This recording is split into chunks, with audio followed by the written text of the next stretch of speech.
1%. 10-year 4.47% with a 2-year 3.97%. Spot gold up $25 the ounce, up by 0.8%. For on-demand news 24 hours a day, subscribe to Bloomberg News Now wherever you get your podcasts. I'm Charlie Pellett. That is a Bloomberg Progress. Well, I think it really very much depends on your point of view. The analysts we've been speaking to and folks around the administration suggest that this could not have been a better day for Vladimir Putin. Essentially, what you see if you parse President Trump's truth post that came out of this meeting is he says there's a lot of forward momentum. It was very constructive, and ceasefire talks will start immediately. That goes very much against what European leaders had wanted. They had initially set a deadline for a ceasefire by May 12th. And if that didn't happen, then you would have sanctions. Their argument is, listen, you don't need negotiations for a ceasefire. You just stop shooting the guns and then you have a ceasefire. But what you see in that truth post is, for one thing, the president does not appear to be putting any pressure on Russia, no mention of sanctions. And then the next thing he says is essentially this is a conversation that has to happen between Russia and Ukraine and no one else. And so he's essentially pulling the U.S. out of that conversation and saying it's up to the two of you. So it really feels like a very positive moment for Vladimir Putin. If he wants to play for time, he just got a really strong signal from President Trump that the U.S. is going to give it to him. Nick, some additional information coming from IFX. The Kremlin says that Putin and Trump didn't discuss ceasefire timeframe, but they did agree to meet in person in the future. Given what we've heard from the Kremlin and what we've heard from President Trump in the Truth Post, what questions do you still have about this 2-hour conversation? A lot of big questions. So, okay, no mention of a time frame around a ceasefire. That appears to be a win for Vladimir Putin. This has been an absolute meat grinder of a war, but he does have the personnel and the munitions on his side. So in a war of attrition, if it takes a long time, that's going to be a victory for him. The other question is, how does Ukraine stay in this fight? What does the U.S. do in terms of providing additional weapons, ammunition? I mean, the U.S. has been so crucial and sent over so many weapons systems. So if the Trump administration says we're not going to provide that anymore, we're not going to give you money to buy weapons anymore, what happens to all those U.S. systems once Ukraine uses up all the ammunition that it has? So there's going to be a lot of focus right now around timelines and around, okay, there's going to be a Trump-Putin meeting. When will that happen? Will it happen in June or July or August? Could Putin drag that out? Final question for me is, what happens to this big sanctions bill in Congress? Senator Graham, who's been an ally of the president, says, hey, we've got this big sanctions bill. It's got 80 members of Congress, or 80 senators, Republicans and Democrats alike. Let's do this thing as a way of putting leverage on Putin. Well, what happens to that? Right now, folks we talk to suggest it's dead in the water. Trump is going to have no appetite to sign that into law. Man, it just feels like back and forth, back and forth, back and forth. So who's going to bring this, Nick, ultimately to an end? I mean, the Vatican is now saying that they'd be interested in, I guess, according to the president, in hosting negotiations to bring about a truce. But seriously, you understand these situations. Who is it that ultimately, is it President Trump that says, let's do it, and can put the pressure on Putin? Who is it that ultimately gets this thing to end? Well, I mean, it's a great question. And I mean, that's what's so interesting about this Truth Social post today, because for so long, the president and the folks around him have been saying, listen, Donald Trump is the only person who can bring this to a close. I mean, remember in the campaign, he said he would have this thing solved in 24 hours. Now, in this post, he seems to be saying, we're not going to be involved in these conversations. That's going to happen between Ukraine and Russia. So he's sort of bowing out. So then the big question is, okay, well, what does Vladimir Putin want to do? He seems to have no incentives to stop the fighting. So the only way that at least according to the folks we've been speaking to, the only way you can really get him to sit up and to take notice is for the U.S. to say, we are going to join this sanctions effort and maybe go after oil and really squeeze the Russian economy in a way that the previous rounds of sanctions have not been able to do. Right now, though, it looks like President Trump has no appetite to do that. All right, Nick, going to have to leave it there. Really appreciate you taking the time and keeping us up to speed. Once again, the Kremlin did say that Trump and Putin didn't discuss ceasefire timeframe. This is coming from IFX. But, Carol, they did say that the president And Vladimir Putin agree to meet in person in the future. Yeah, so it's like TBD, TBD, TBD. Dates and certainty are what I think investors are looking for. Hey, having said that, that is our macro environment, right? And it's not easy. I think we've heard from a lot of CEOs and leaders of institutions what they are dealing with as they try to run their organizations, make decisions, but with a backdrop that can be changing from minute to minute, hour to hour, as we know. We're also coming off, for leaders who maybe had to deal with the great financial crisis or had to deal with COVID. It's a lot that has been coming at leaders. Curious to see what Brooks Tingle has to say. He is the president and CEO of John Hancock Insurance. It is a unit of the Toronto-based insurance company Manulife. And we do have Brooks joining us from Boston. Before we get into some of your strategies, Brooks, I am curious, what it is like to be running a company in this environment today. Well, great to be with you, Carol and Tim. And somebody gave me some really good advice on this front around the beginning of the year. We'll say in January. That was if you see something, a headline or something happens that you take note of, you're worried about it, you feel like you want to respond to with some urgency, if you can, wait 45 days. And if in 45 days, it's still a pressing matter, then act. Now, I'm being a little bit facetious. As a leader, you can't afford always to do that. But that actually was quite good advice when you think about the day-to-day that we've seen and that we're involved in with headlines and so forth. And honestly, as a CEO of a 163-year-old company, we do try to take the long view. And it's been helpful to do so. But you're certainly right. A lot of activity day to day right now. Well, Brooks, it does look like, or at least did look like in April, that President Trump was trying to reshape the global economic order and sort of move away from everything that we knew during our lifetimes as economic policy and go back to an economic policy that we haven't seen in this country for many, many decades. Does that still look true in so-called 45 days later? Well, there's some potential for fundamental shifts. I think it's way too early. I certainly wouldn't try to characterize the president's agenda. I kind of stay clear of the political aspect of it. When I look at what's going on with the economy and the aspects of the economy that affect us the most, obviously markets, interest rates, and so forth, it's still too early to tell. You hear some things that are a bit worrisome long-term about, are there parts of the world that are thinking, is the U.S. still, the currency of choice, the location of choice to invest? Now, I would say, the U.S. economy has been incredibly resilient. You look over the years, Carol, earlier on, you mentioned the global financial crisis, the pandemic, all these things. We've been remarkably resilient. People talk about the amount of debt we have as a country, and I take that seriously. I think we all have to.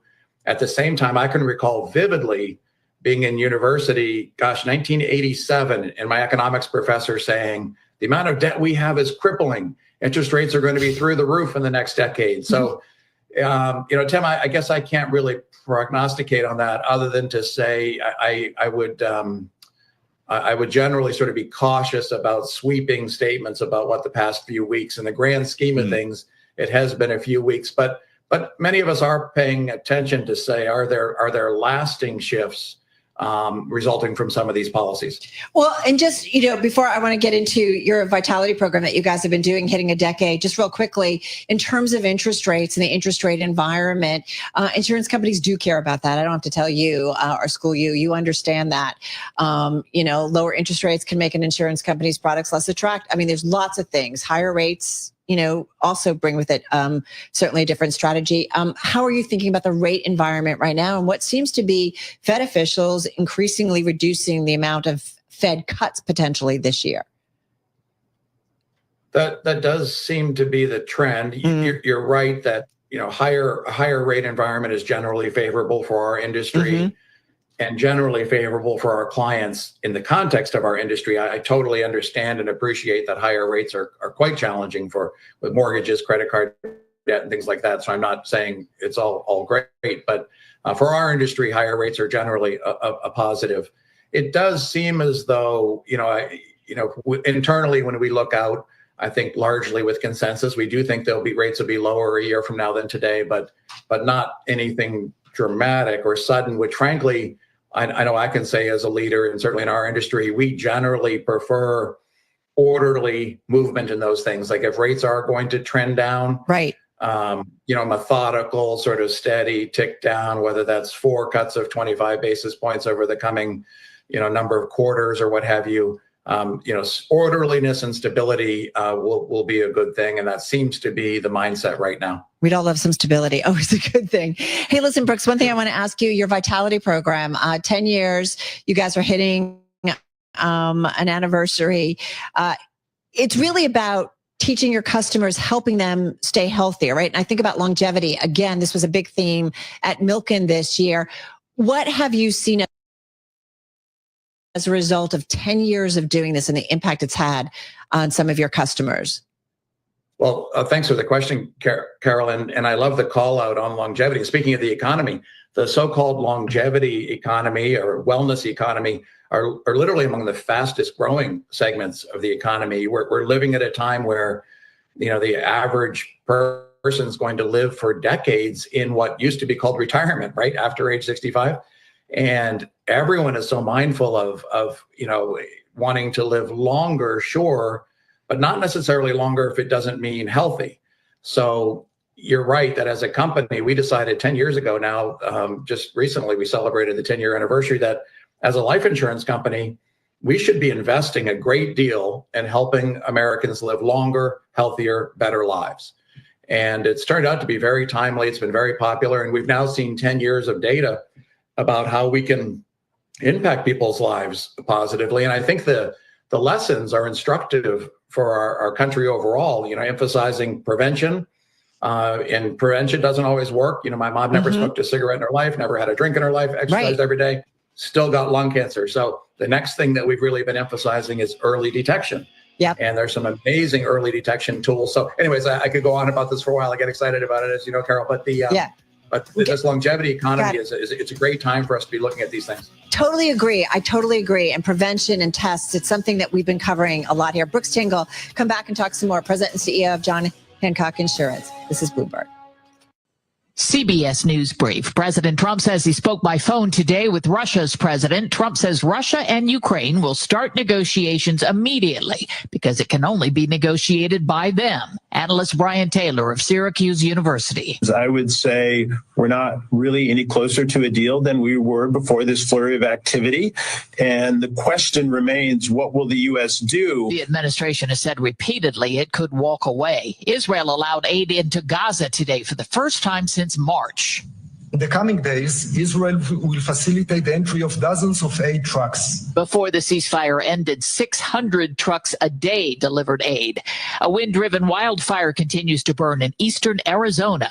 Tiffany Davila with the Forestry Department. Another day, another challenge with the winds. Today's winds are going to be higher than yesterday's. Another red flag warning for the area. The fire started a week ago. It burned several homes and businesses. CBS News Brief, I'm Cammie McCormick.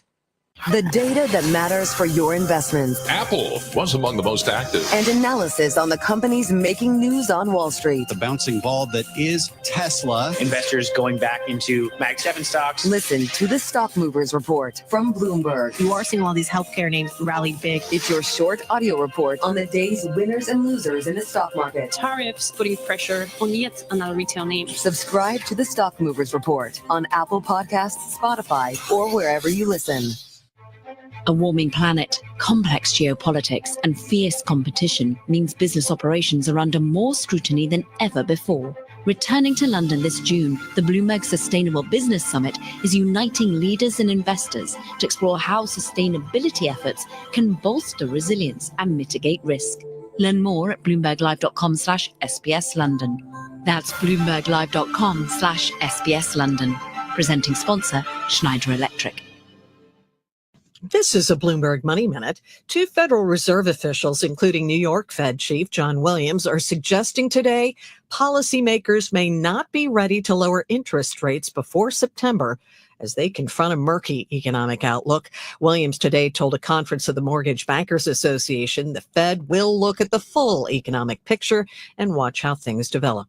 One stock that's soaring today is Novavax after receiving full approval from regulators for its COVID vaccine. The approval is a positive sign for other vaccine makers. It's been unclear how their shots will fare under the leadership of Health and Human Services Secretary Robert F. Kennedy Jr., who is a longtime vaccine critic. GSK, once known as GlaxoSmithKline, says combinations of its blood cancer treatment, Blenrep, have been approved in Japan, and the drug maker is expecting more approvals through the year. The Dow is up 0.2, but the S&P is down a fraction. The Nasdaq is down 0.1. I'm Nancy Lyons, Bloomberg Radio. Bloomberg Radio, on demand and in your podcast feed.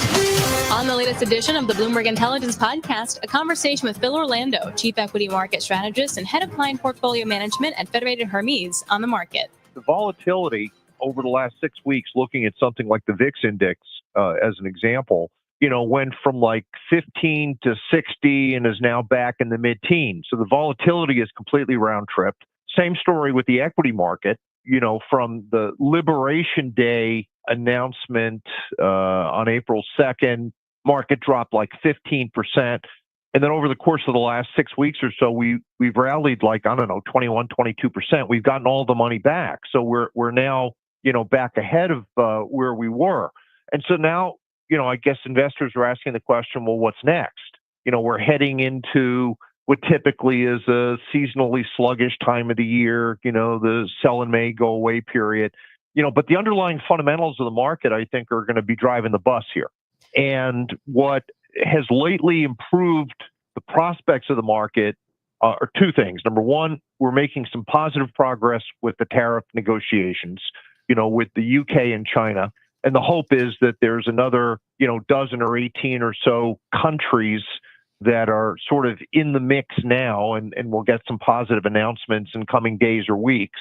And then second is that when you actually look at the data that drives the market, we've got this ongoing tug of war, between the hard data, which has been fine, and the soft data, the sentiment data, which has been terrible. Hear the full conversation on the latest edition of the Bloomberg Intelligence Podcast. Subscribe on Apple, Spotify, and anywhere else you get your podcasts. Plus, listen anytime on the Bloomberg Business app and Bloomberg.com.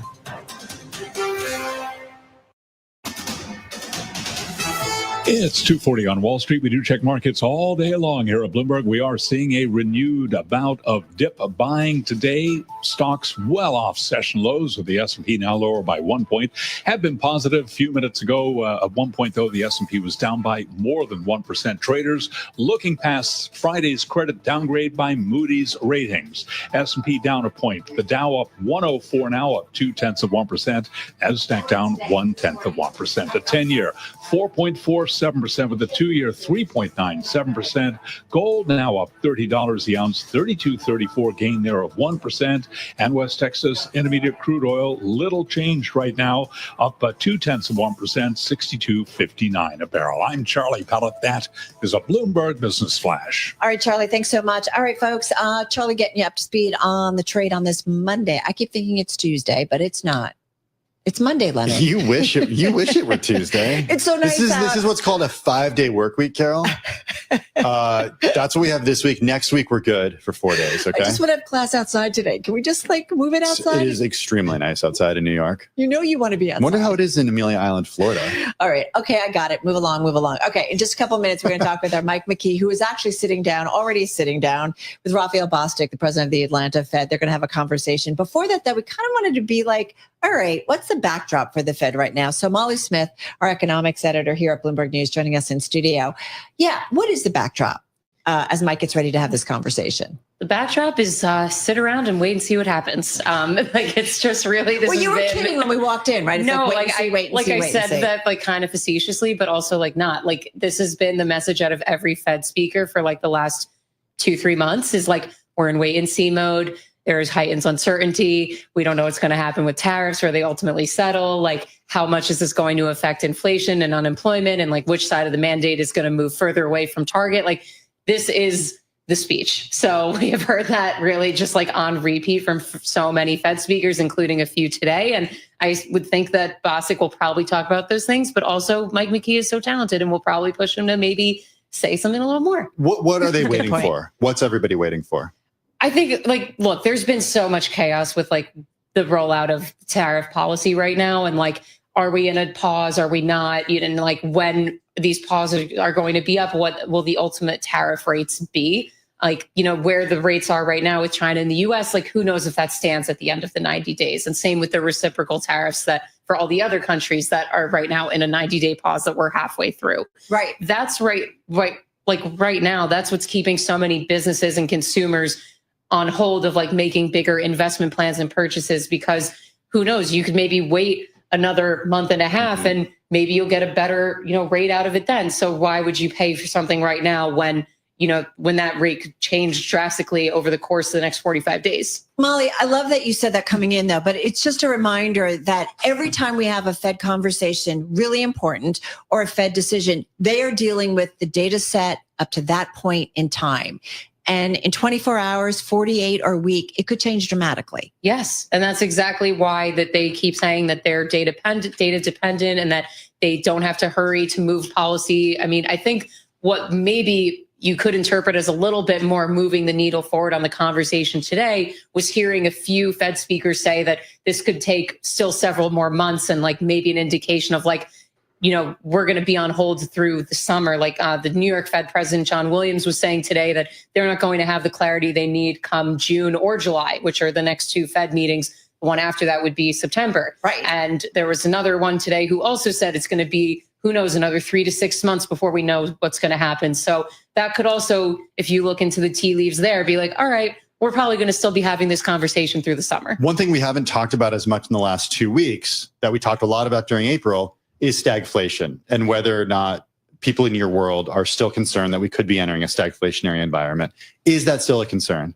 Yeah, I think that's totally fair. I mean, the conversation is definitely around low growth and higher inflation.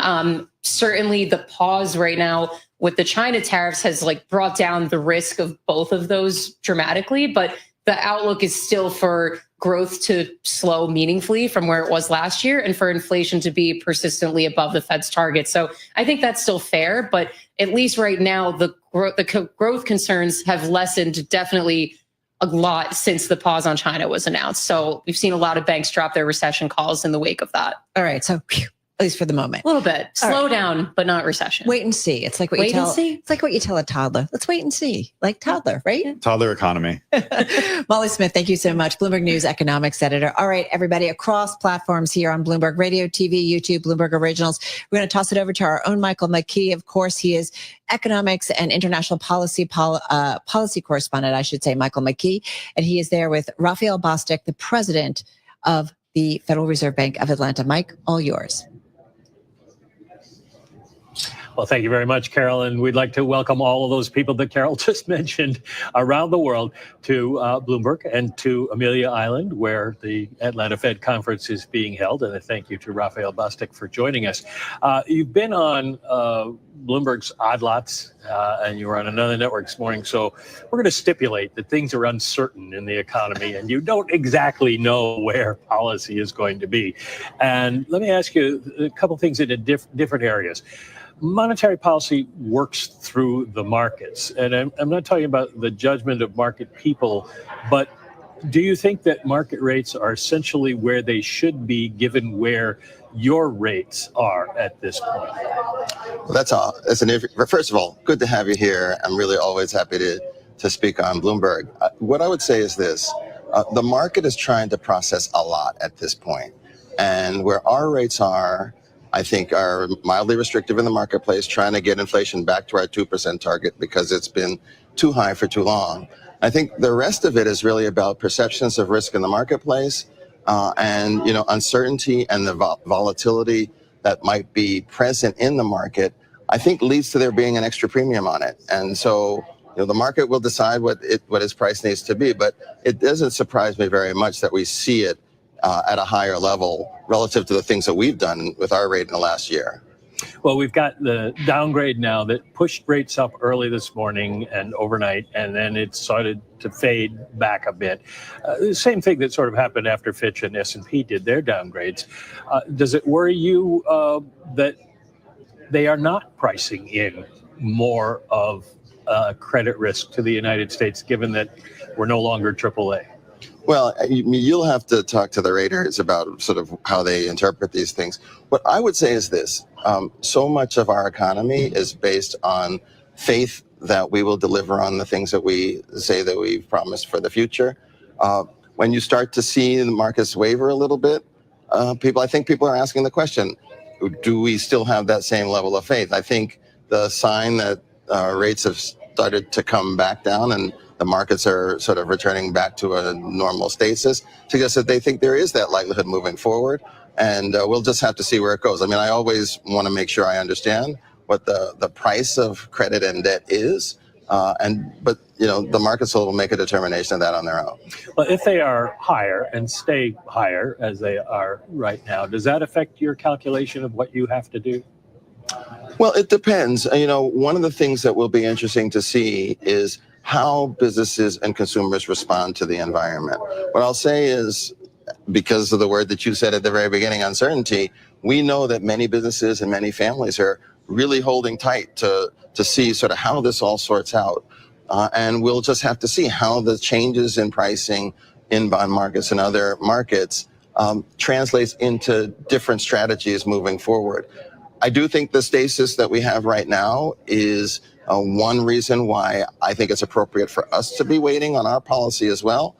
And we'll just have to see how this all plays out. I'm hopeful that as we get through the summer, we start to get more clarity on exactly where things are going to settle out in trade policy and other factors. Well, I know you've got your people working on this, but is it going to be hard, do you think? Do they tell you to separate out tariff effects from just secular movements in both sides of your mandate?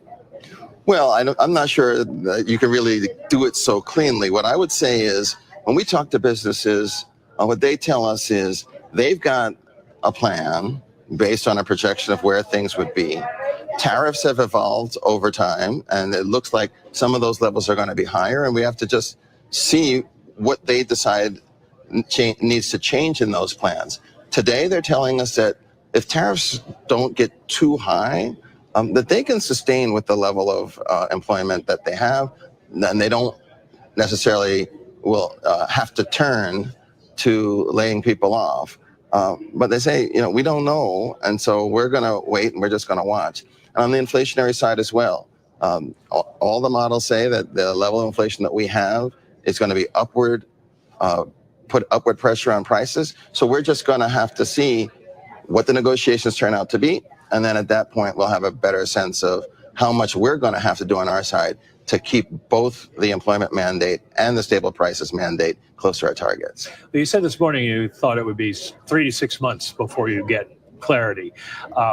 Does that mean that any kind of Fed action is going to be off the table until at least September? Well, okay, there's a if and then a then. I would say, look, if it takes negotiations a longer time to settle things out, we have another 90 days on China, for example, that starts to push much further into the summer, in which case we won't actually know what the true effects are going to be for several months after that. If that's how it plays out, then sure, I think, and right now I would say in my SEP, I have one cut only for this year because I think this is going to take longer to resolve than it might have otherwise. But things could go faster. It could be the case that these negotiations bear a lot of fruit. We know what the numbers are, and they perhaps come in lower than people are expecting. In that case, we may be able to pull forward some of our actions because there may not be as much that we need to do in terms of managing the price level. Well, I know it's a surprise that the president keeps changing his mind about tariffs. So what does clarity look like to you? So for me, I would say where clarity is where businesses feel like they know what the lay of the land is, what the rules of the road are likely to be, and are making plans and moving forward based on that. When I talk to a lot of folks, when I go talk to chambers of commerce and the like, I always ask the question, how many people here think that the rules we have today are the rules we're going to have a month from now? And no hands go up. That to me says we don't have clarity. What I would look for is at some point all the hands to go up, and then I know and I'll have some confidence that when they tell me what they're going to do with their workforce, when they tell me what they're going to do with their pricing, that's actually what will turn out. And at that point, then I'll have a much better sense. I can come back with my team. We can figure out exactly what we think an appropriate path to policy would be, and then we'll move forward with that. Well, given that no hands are going up at this point, when we get an SEP from the Fed or a dot plot or your argument for one cut this year, should we take any of that seriously? Well, you take it as seriously as you want. I say, like, for most times, actually, whenever I do the SEP, it's a point in time. It has a narrative about where I think the economy is going to go. If the economy goes that way, and that's exactly what we'll do. If it doesn't, then I'll pivot to something else. I think that's really the way to look at it, but also recognize that in the SEP submissions, there's a whole narrative in the back that most people don't pay attention to, which tries to describe some of the things that are embedded in the narrative. And I think those narratives will be particularly important moving forward to determine how much to take on board as to an expectation about where our policy will go. Speaking of unemployment, the chairman put out a memo on Friday saying that the system was going to cut 10% of its workforce. How is that going to affect the Atlanta Fed, and what kind of divisions are affected? Well, I would say we are always looking for ways to find efficiency. And when I took this job, I was committed to making sure that we use our resources in the most efficient way possible. We don't have a formal plan right now. The chair just announced this on Friday. I'm talking with my colleagues across the system. We've always been thinking about ways to do efficiencies, and we'll come up with a plan moving forward. But this is something that, look, businesses come on Bloomberg all the time and tell you that where they're going to restructure. I would look at this not as anything different than that. Is this in any way a response to the DOGE cuts that are going through Washington? Well, this is the chair's directive. You'll have to talk to him about that. I would say I've been having discussions about efficiencies in our bank and in the system for pretty much the whole time I've been here. And I'm looking forward to the discussions to figure out how we're going to do this. I would also say, look, the 10% number is going to be moved on in a number of different ways. So our annual attrition rate is about 8%. So we're going to take our time. We want to do this in a strategic and intentional way so that we don't degrade our capabilities as we adjust our workforce level. Another subject, the framework review. The chair said last week at the conference in Washington that the shortfall idea maybe didn't work as well as you thought. Are you assuming that that's going to go away in the new framework? So I don't know about that. I think for me, one thing that I think would be quite positive, and the chair said this as well, is that our framework statement has to apply in a broad set of economic contexts. When we did the last one, there was a belief, I think, that was widely held that inflation was going to be lower as a baseline, and that we would be close to the effective zero bound as our steady state. And it turned out that wasn't the case. So I would look for adjustments that allow actually everybody in the public to see the framework and be able to apply it in a way that works for whatever circumstance arises. One last question, and to steal a bit from a panel that's going to be here tomorrow. As you look at the framework, you're talking about the policy, the way you look at policy, but what about an operational change, like to demand-driven reserve levels as opposed to ample reserve, something broader for the Fed? Well, that's going to be a much larger discussion, and I think the chair has said pretty clearly he wanted to really focus on the things we're focusing on. How are we talking about our addressing both the inflation approach and the employment approach to make sure that there was clarity on that.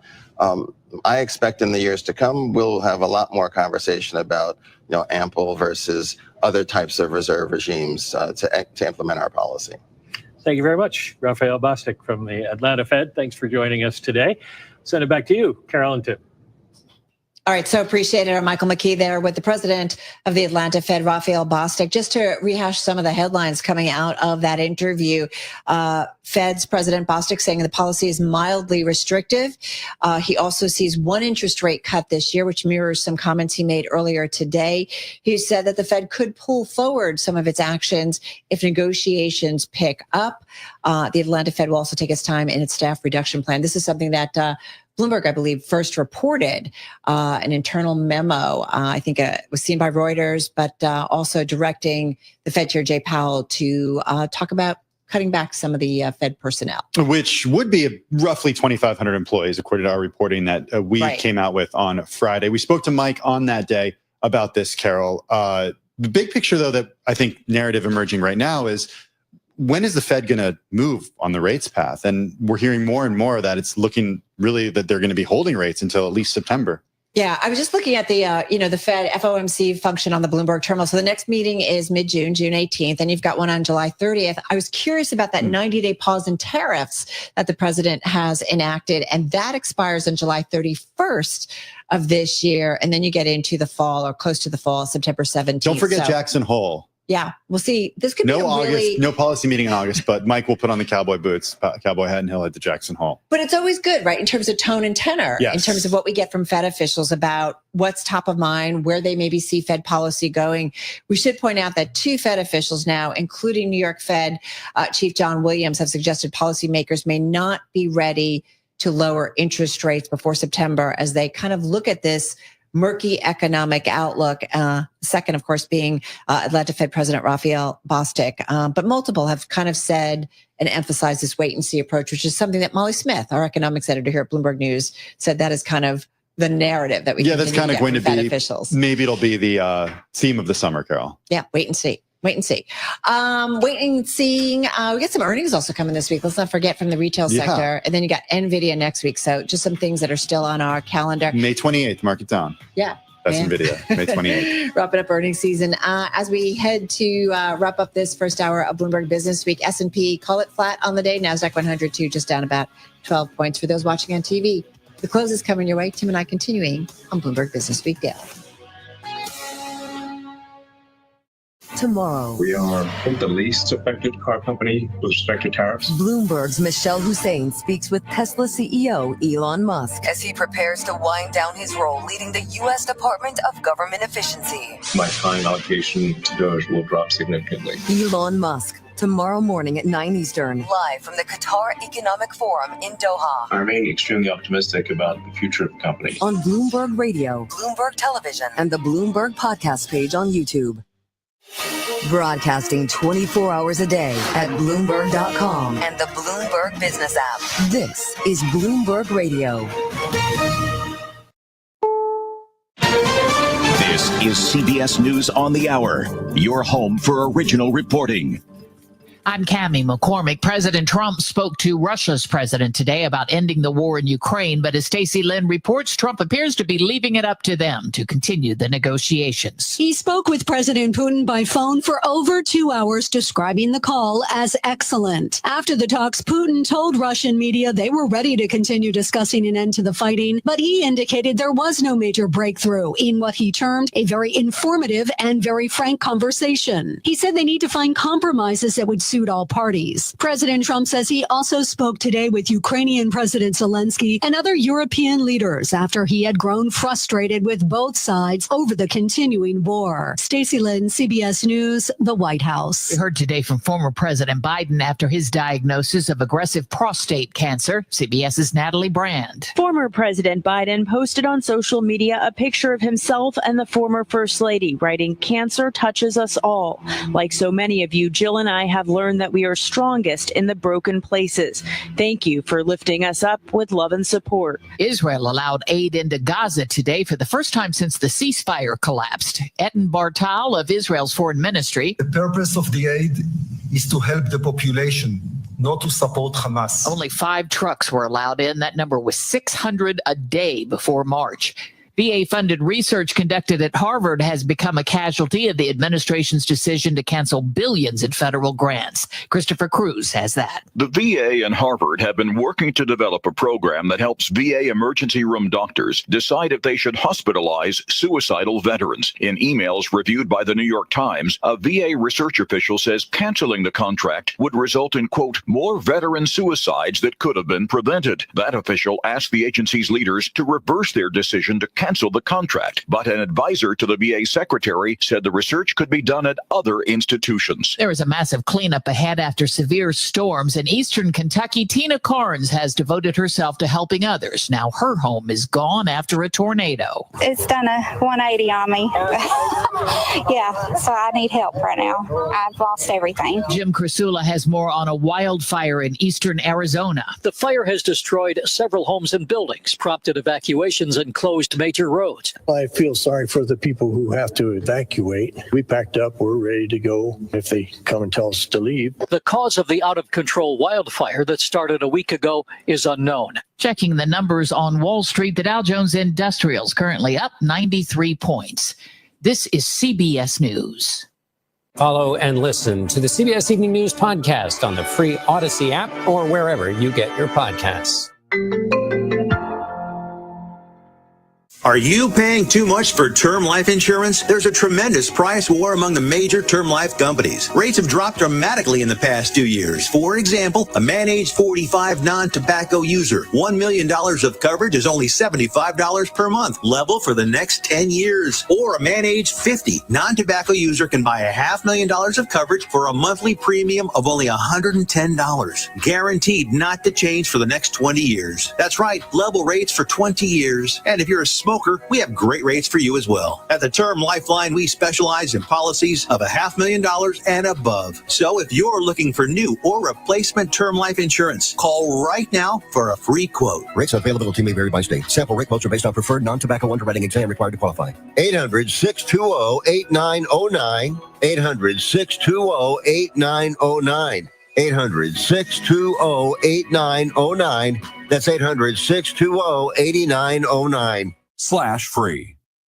A survey of economists shows growing concerns about a possible recession. Here's Peter King. The National Association of Business Economists poll shows more economists expect a summer of more layoffs and less new hiring. It gives us a feeling of basically uncertainty of what we can expect in the next 3 months. An ABE survey analyst Lester Jones says higher costs give the illusion of higher sales income, but economists expect profit margins to go down and inflation is not abating. Jones says that all adds up to a possible recession. 40% of respondents placed the probability of a U.S. recession between 25 and 50%. Peter King, CBS News. Spain's government has ordered Airbnb to block more than 65,000 holiday listings on its platform. Spain says many of those listings fail to identify who the property owners are. Spain's suffering from a housing affordability crisis that spurred crackdowns on short-term rentals.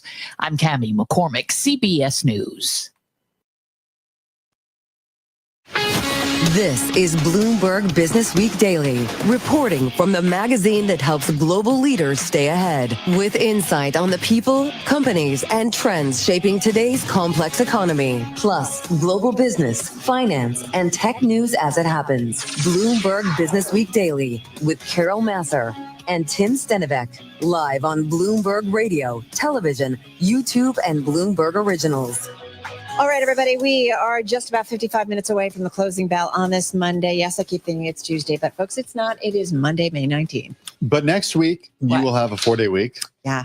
Not that we're counting. Last week, you only worked 3 days. Not that I'm counting. But welcome back. 4-day weekend. I like it. A kid graduating, moving her out of an apartment, doing all of that, and then taking 9 hours to get here last night. How much packing did you have to do, or was she all packed up? She's actually a pretty organized kid. She was really good, except there were some things. I mean, you were lucky. My parents have stories about me.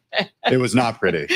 I could just see. It was not good. My daughter daughter in some cases would be like, here's what I really care about. I don't care about the other stuff. I'm like, no, we paid for that stuff. You're going to take it with you. Love it. That's great. All right. More Welcome back. stuff. It's good to have you back. It's good to be back. Having said that, we're kind of watching the markets. Muted reaction when you look at the equity side of things, watching the Treasury trade. But curious what our Michael McKenzie has to say about all of that and with that downgrade late Friday. Yeah, he's got his eye on the bond market and what bond traders are doing. Also, what is up with AI at Apple? Don't ask Siri because they're not going to have an answer. No, it's the subject of today's big take. Mark Gurman is going to be joining us in just a few minutes. Yeah, and speaking of AI, we've got a $61 billion company that's pitching itself as the ethical AI alternative. You're going to love this one. It's a little bit later on in the 4 o'clock hour. All that and more coming up over the next 2 hours right here on Bloomberg Business Week Daily. First up, though, a check of the day's trade and top business stories. Here he is, Charlie Pell. Hi, thank you very much. And here's what's going on. We got 54 minutes to go ahead of the closing bell on this Monday. The Dow higher right now, right to the numbers. Dow Industrials up 98. That is a gain of 0.2%. The S&P 500 index just about flat on the day, down by 2 points right now. Keep in mind, have been down roughly 1%. We've got NASDAQ down 26, drop there of 0.1%. 10-year at 4.46%. The 2-year 3.97%. Gold up $30 the ounce. Spot gold up 1% right now. West Texas Intermediate crude down 0.1%, 62.42 a barrel on crude. Atlanta Fed President Raphael Bostic just wrapping up that wide-ranging interview with our Michael McKee. Bostic telling us he sees one interest rate cut this year. I do think the stasis that we have right now is one reason why I think it's appropriate for us to be waiting on our policy as well. And we'll just have to see how this all plays out. I'm hopeful that as we get through the summer, we start to get more clarity on exactly where things are going to settle out in trade policy and other factors. Atlanta Fed President Raphael Bostic, interviewed by our Michael McKee right here on Bloomberg Radio. Nippon Steel plans to invest $14 billion in United States Steel Corp if the Trump administration approves the merger of the companies. This, according to Reuters. ADRs of Nippon Steel, they're down 1%. U.S. Steel up by 2.3%. For on-demand news 24 hours a day, subscribe to Bloomberg News now wherever you get your podcasts. I'm Charlie Pellet. That is a Bloomberg Business Flash. Hey, thanks for that update, Charlie. Do appreciate it. The blow landed late Friday. It was during our program, Bloomberg Business Week. Were you shocked a little bit?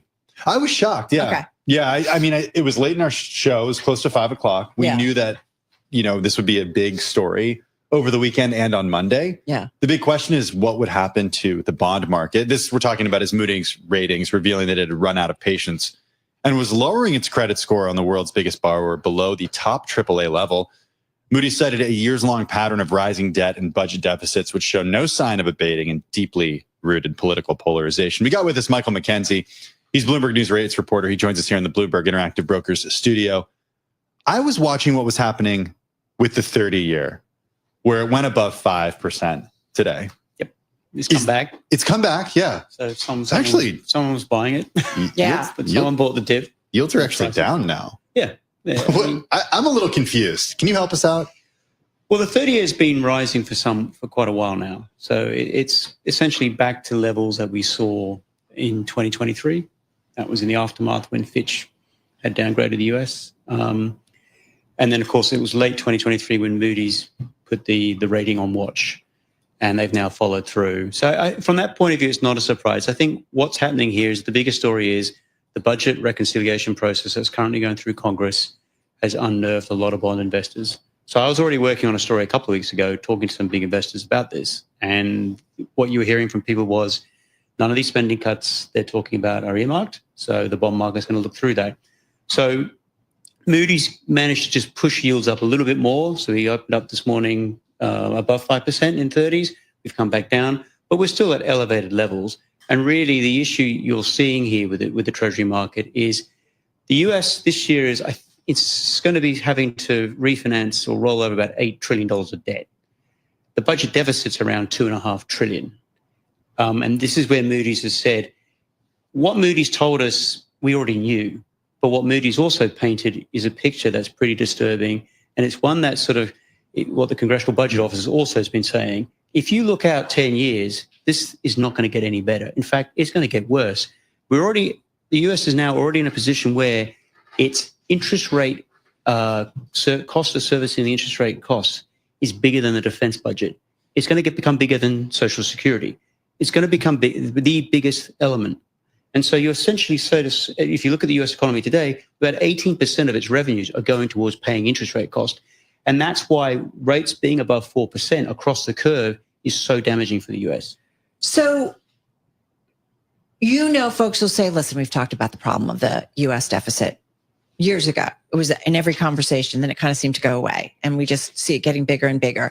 Others will also say, hey, listen, where else are you going to go? I mean, the size of the US Treasury market, the liquidity that it offers investors. So where else are you really, really going to go?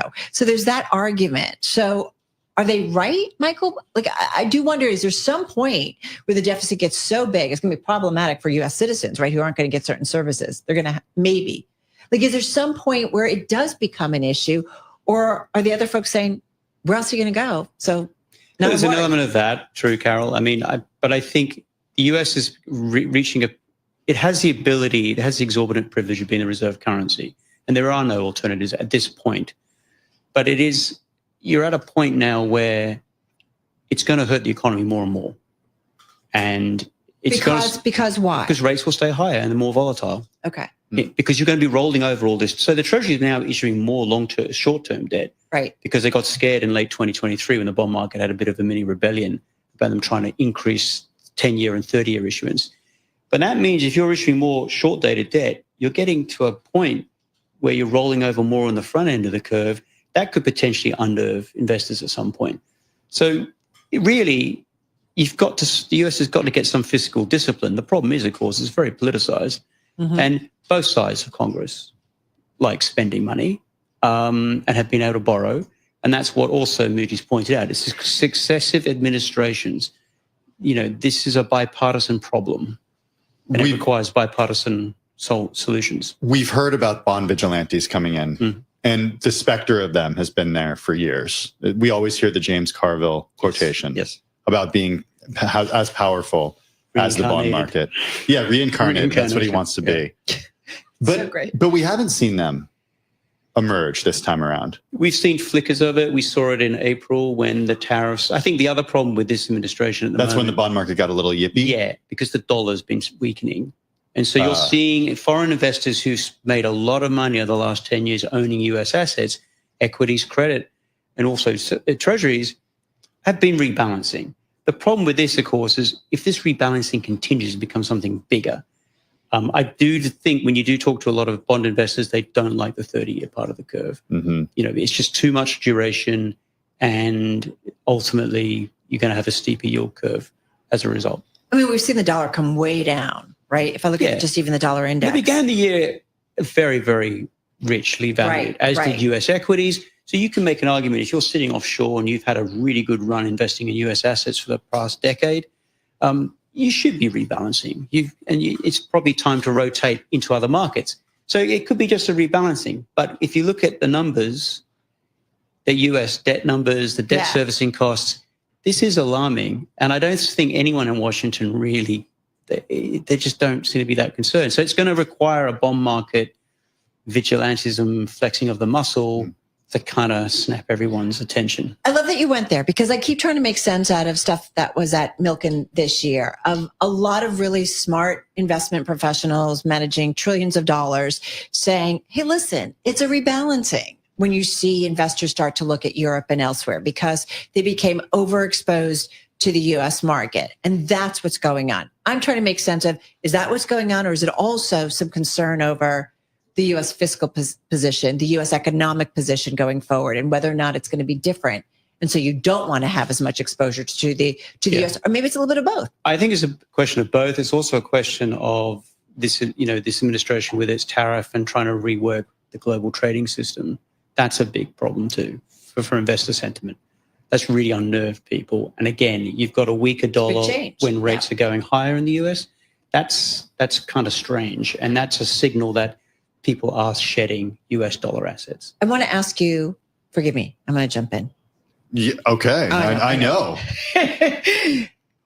Why should Americans care about a high US fiscal deficit Why should they care about care? higher rates Well, I'll give you one. along the curve? It means that tough spending choices are coming down the pipe, and it's going to be entitlements. And that's going to affect all Americans who are currently putting away money in Social Security down the road. The other factor here is that the most important interest rate for Americans generally is that 30-year fixed mortgage rate. That is now currently at a very high level. And that is directly influenced by the 10-year Treasury yield, because most mortgages in America typically get refinanced on a 10-year basis.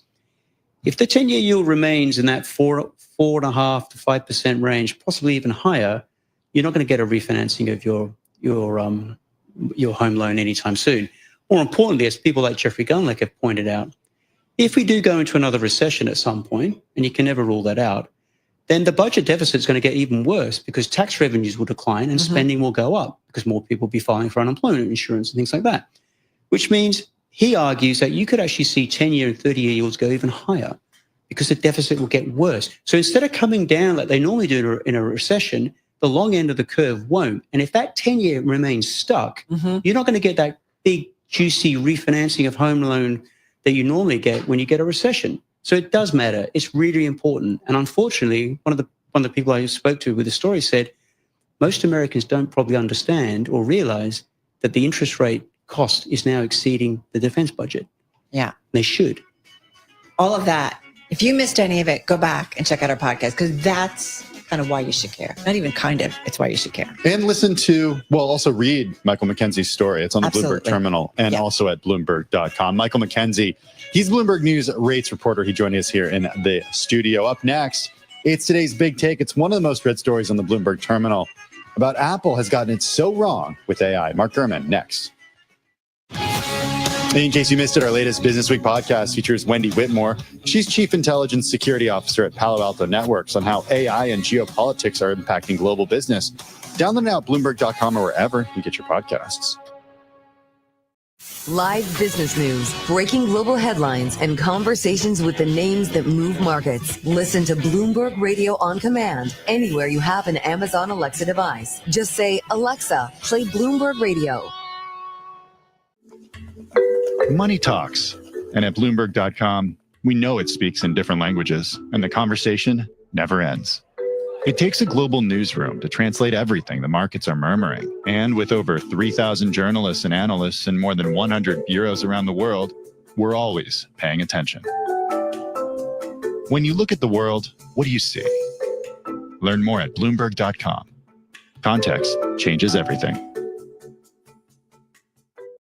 Life is full of moments, including difficult and disruptive ones like a cancer diagnosis, which is why the groundbreaking work of Stand Up to Cancer is so vital. They bring together top minds from different fields to find new and better treatments so patients can thrive. Please join Stand Up to Cancer and Myrtle Beach to help families get back to where they belong, making new memories for years to come. Go to standuptocancer.org to see how you can join the mission. Bloomberg Radio, on demand and in your podcast feed. On the latest edition of the Bloomberg Surveillance Podcast, Dean Kernick, Macro Risk Advisors. There's really no resemblance to the current structure of U.S. interest rates relative to when we took on all the debt in 2020, which, look, was an emergency. We were trying to push back against COVID. But I think the 10-year traded as low as 55 basis points. Into 2021, the 10-year yield was 1.2% at the lows. And so this bears no resemblance to that. And these interest costs are punishing. Tom, you have me on here to talk about the VIX. And, whenever we talk about volatility, we talk about things like nonlinearity. And with regard to treasuries, I think that's a facet of the market that we typically wouldn't characterize as having a risk of, but things gradually then suddenly as okay, Paul wants to jump in. I'm sorry, I'm going to interrupt. This is really important. Where's the suddenly clicking? Give me a 10-year level. Well, I wouldn't. I would just say not to 1/100 of a point, a tenth. Exactly. Let me give it to you within 3 basis points. Here's what I would say: we should be watching certain markers. I think you can learn a lot from correlations, and I think when we observe a day like today, which is a stocks down, rates up day, and that's not amidst a Fed tightening cycle. So 2022, we had plenty of those days. Stocks down, rates up. The tightening cycle was unwelcome. The dollar was tightening. Today, we have a very different mix. We have a weaker dollar. We have higher rates, higher VIX, and lower stock prices. So that combination is new. Hear the full conversation on the latest edition of the Bloomberg Surveillance Podcast. Subscribe on Apple, Spotify, and anywhere else you get your podcasts. Plus, listen anytime on the Bloomberg Business app and Bloomberg.com.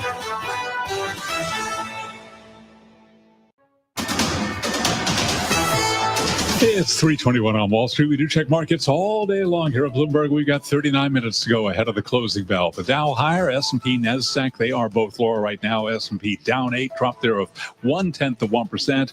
We've got NASDAQ down 46, decline there of 0.2%. But the Dow holding on to a gain of 0.1% right now, up 57. 10-year yield at 4.45% with the 2-year 3.96%. Gold up $30 the ounce, up by about 1%. West Texas Intermediate crude 62.46 a barrel. Little change right now, down under 0.1%. And this Bloomberg Business Flash is brought to you by ShipStation. Calm the chaos with the shipping software that delivers. Use code Bloomberg for a free trial at ShipStation.com. That's ShipStation.com with the code Bloomberg. J.P. Morgan Chase CEO Jamie Dimon is warning against complacency, citing risks such as inflation, credit spreads, and geopolitics. I never believed it was exceptional as people were saying. I never believed that Europe was as bad as people were saying. America's asset price, still think they're kind of high. I'd put that in the risk category too. And credit spreads are kind of low. I'd put that in the risk category too.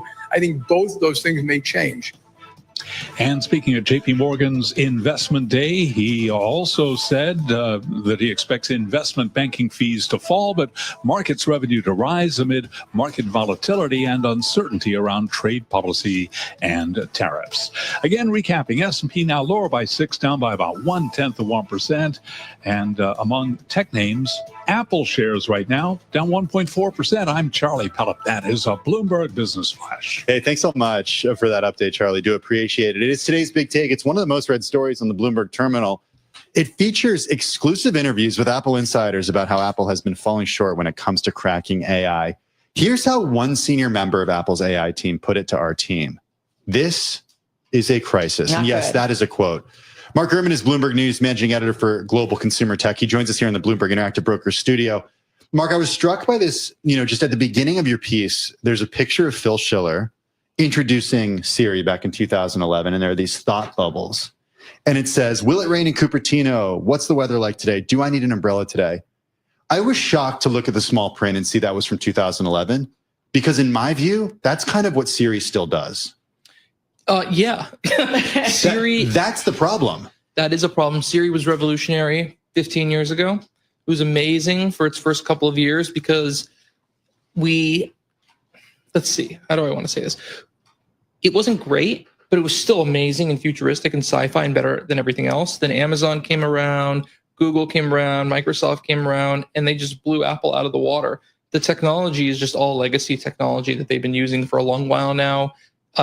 For all intents and purposes, we're not talking about a Siri that's based on the same large language models and foundation model technology that you're seeing from OpenAI and Gemini from Google and, Anthropic, you name it. And so, yeah, they have fallen way to the wayside. Well, speaking of Google, there was a big hire there from 2018 who was supposed to be the guy who did AI at Apple. He was supposed to be the guy who did AI at Apple, and he's still the guy who does AI at Apple. That's John Giannandrea. Biggest miss was generative AI. They seem to have not seen this coming, and if they did see it coming, they did little to nothing about it. They really, I'm told, started on the generative AI path after Craig Federighi, the head of software engineering, used ChatGPT to finish some code for a personal project he was working on over the holiday break. They take this little 1-week break at the end of December. He was working on some personal software, as one does, and he figured out the power. Yeah, figured out the power of ChatGPT, and then immediately they set iOS 18 for 2024. This is going to be the big AI release for Apple. From a marketing standpoint, they marketed it really well. AI for the rest of us, just like the computer for the rest of us 40 years ago. And okay, we're good. Drop a little water. Tim almost dropped. When is AI going to fix that? Yes. Other than the marketing, let's take a step back. In the robotics world, in the humanoid robotics world, the fundamental thing that a humanoid robot has to do is go to your kitchen, pick up a glass of water, and bring it to you without dropping it. Okay. Tim almost dropped his water all over him, so that's where I got the idea to mention this. The problem isn't so much the iPhone and the AI capabilities on today's devices. The problem is can Apple make AI that's good enough to power a robot that's not going to spill their water like Tim, right? There he is. And so the worry is not necessarily about the technology today, but it's the technology of tomorrow and a decade from now.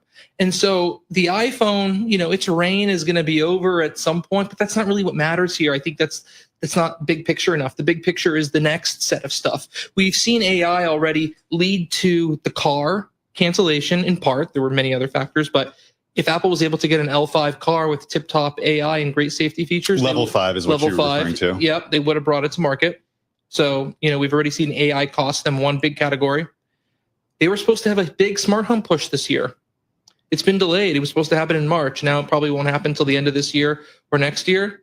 The AI not working cost that.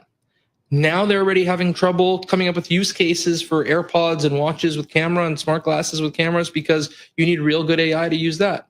So the iPhone doesn't matter. It's everything that comes after it. So why can't they get this right? Is it personnel? Is it culture? What is it? Both. It's personnel, mismanagement, it's culture. Apple's wired in a very specific way. I get into it in the story. They're wired they sit down, they map out what they want to do, and then they make the investment to get there. AI sort of works the opposite. You don't know exactly where you're going to land. It's a little bit messier. You have to run a little bit faster. It's a little bit, more expensive to pull off. And so it's just a philosophical product development question, right? And so Apple has to change. AI moves so fast. There's a new AI provider or a major new AI technology on a weekly basis at this point, even more frequently. But Apple's wired to release one major software upgrade every year and a smaller software upgrade in the spring. So they're going to need to move away from that idea as well if they really want to stay at pace with the rest of the technology industry. So AI and Apple, it's just so interesting. It's like putting two magnets next to each other. They're just going to push away, right? And so Apple's going to have to change at a very core level to really be able to make meaningful change and to have a meaningful improvement in their Gen AI world. Thinking about this, and Mark, when you talk about Apple, and you know this better than anyone else, people, a common refrain, and I don't think this is true, but it's that Apple stopped innovating after Steve Jobs. And you can go and kind of look at Apple's share price and what has happened with investors and the way that Tim Cook has led the company. The concern that I potentially would have in a situation like this as an observer is this Tim Cook's legacy here? Missing AI? First of all, I don't agree with the idea that Apple stopped innovating since Steve Jobs. I agree with that. I agree with you. No, I know you agree. If you think about it, they've basically haven't innovated or done something wholly new since the iPhone, right? Now, are we really expecting that? I think yes, to some extent, but like you look at it and like the iPad to the iPhone was like the Vision Pro to the iPhone, right? They're both different reincarnations of that same operating system. You put the Apple Watch in that category as well. So you have sort of the central product, the iPhone, and you just kept building and building around it and building it up into new form factors. And they haven't really done an entirely new product experience from the ground up. And so, at some point they'll get there. But right now it's about new form factors. And honestly, I'm not sure anyone would have done a better job than Tim Cook over the last 15 years or so since Steve Jobs passed away. So certainly could have they done a lot better? Yes, but they've also could have done much, much, much worse. I want to ask you, does any of this matter? Because you write in the story, being late to a potentially world-changing advance isn't necessarily catastrophic for Apple. But there are risks in being late too. Well, it's not catastrophic for Apple because being late implies that they're going to get there. And so, as long as they're late, it's not catastrophic. But they're going to need to get there because, like I said, they're going to miss so many upcoming technological waves if they don't master this. I said this to someone I was on the radio with earlier, and they were a little surprised, but think about it for a minute. You're going to agree with me. AI is as core of a technology as the touchscreen, right? That's a big, bold claim, right? So Apple is known for taking core technologies and pushing them to new form factors. And so multi-touch touchscreen, that's the type of touchscreen that lets you do multiple gestures at once, lets you do the pinch and the swipe. Yeah. That's called multi-touch. That was a core technology that allowed them to build the iPhone and the iPad. All their Macs and iPads and whatever they're releasing these days, the core technology at the heart of that are their chips, their in-house processor design. AI is the core technology that's going to enable robots, the glasses, to maybe they'll look at cars again in the future. Who knows? It's not something they're looking at right now, to be clear. And so they need to master that core technology to get to the next era of hardware. Apple's a hardware company, right? And if they want to continue making the money they're making, they're going to need to do new hardware. And the way to do new hardware is to come up with new core technologies.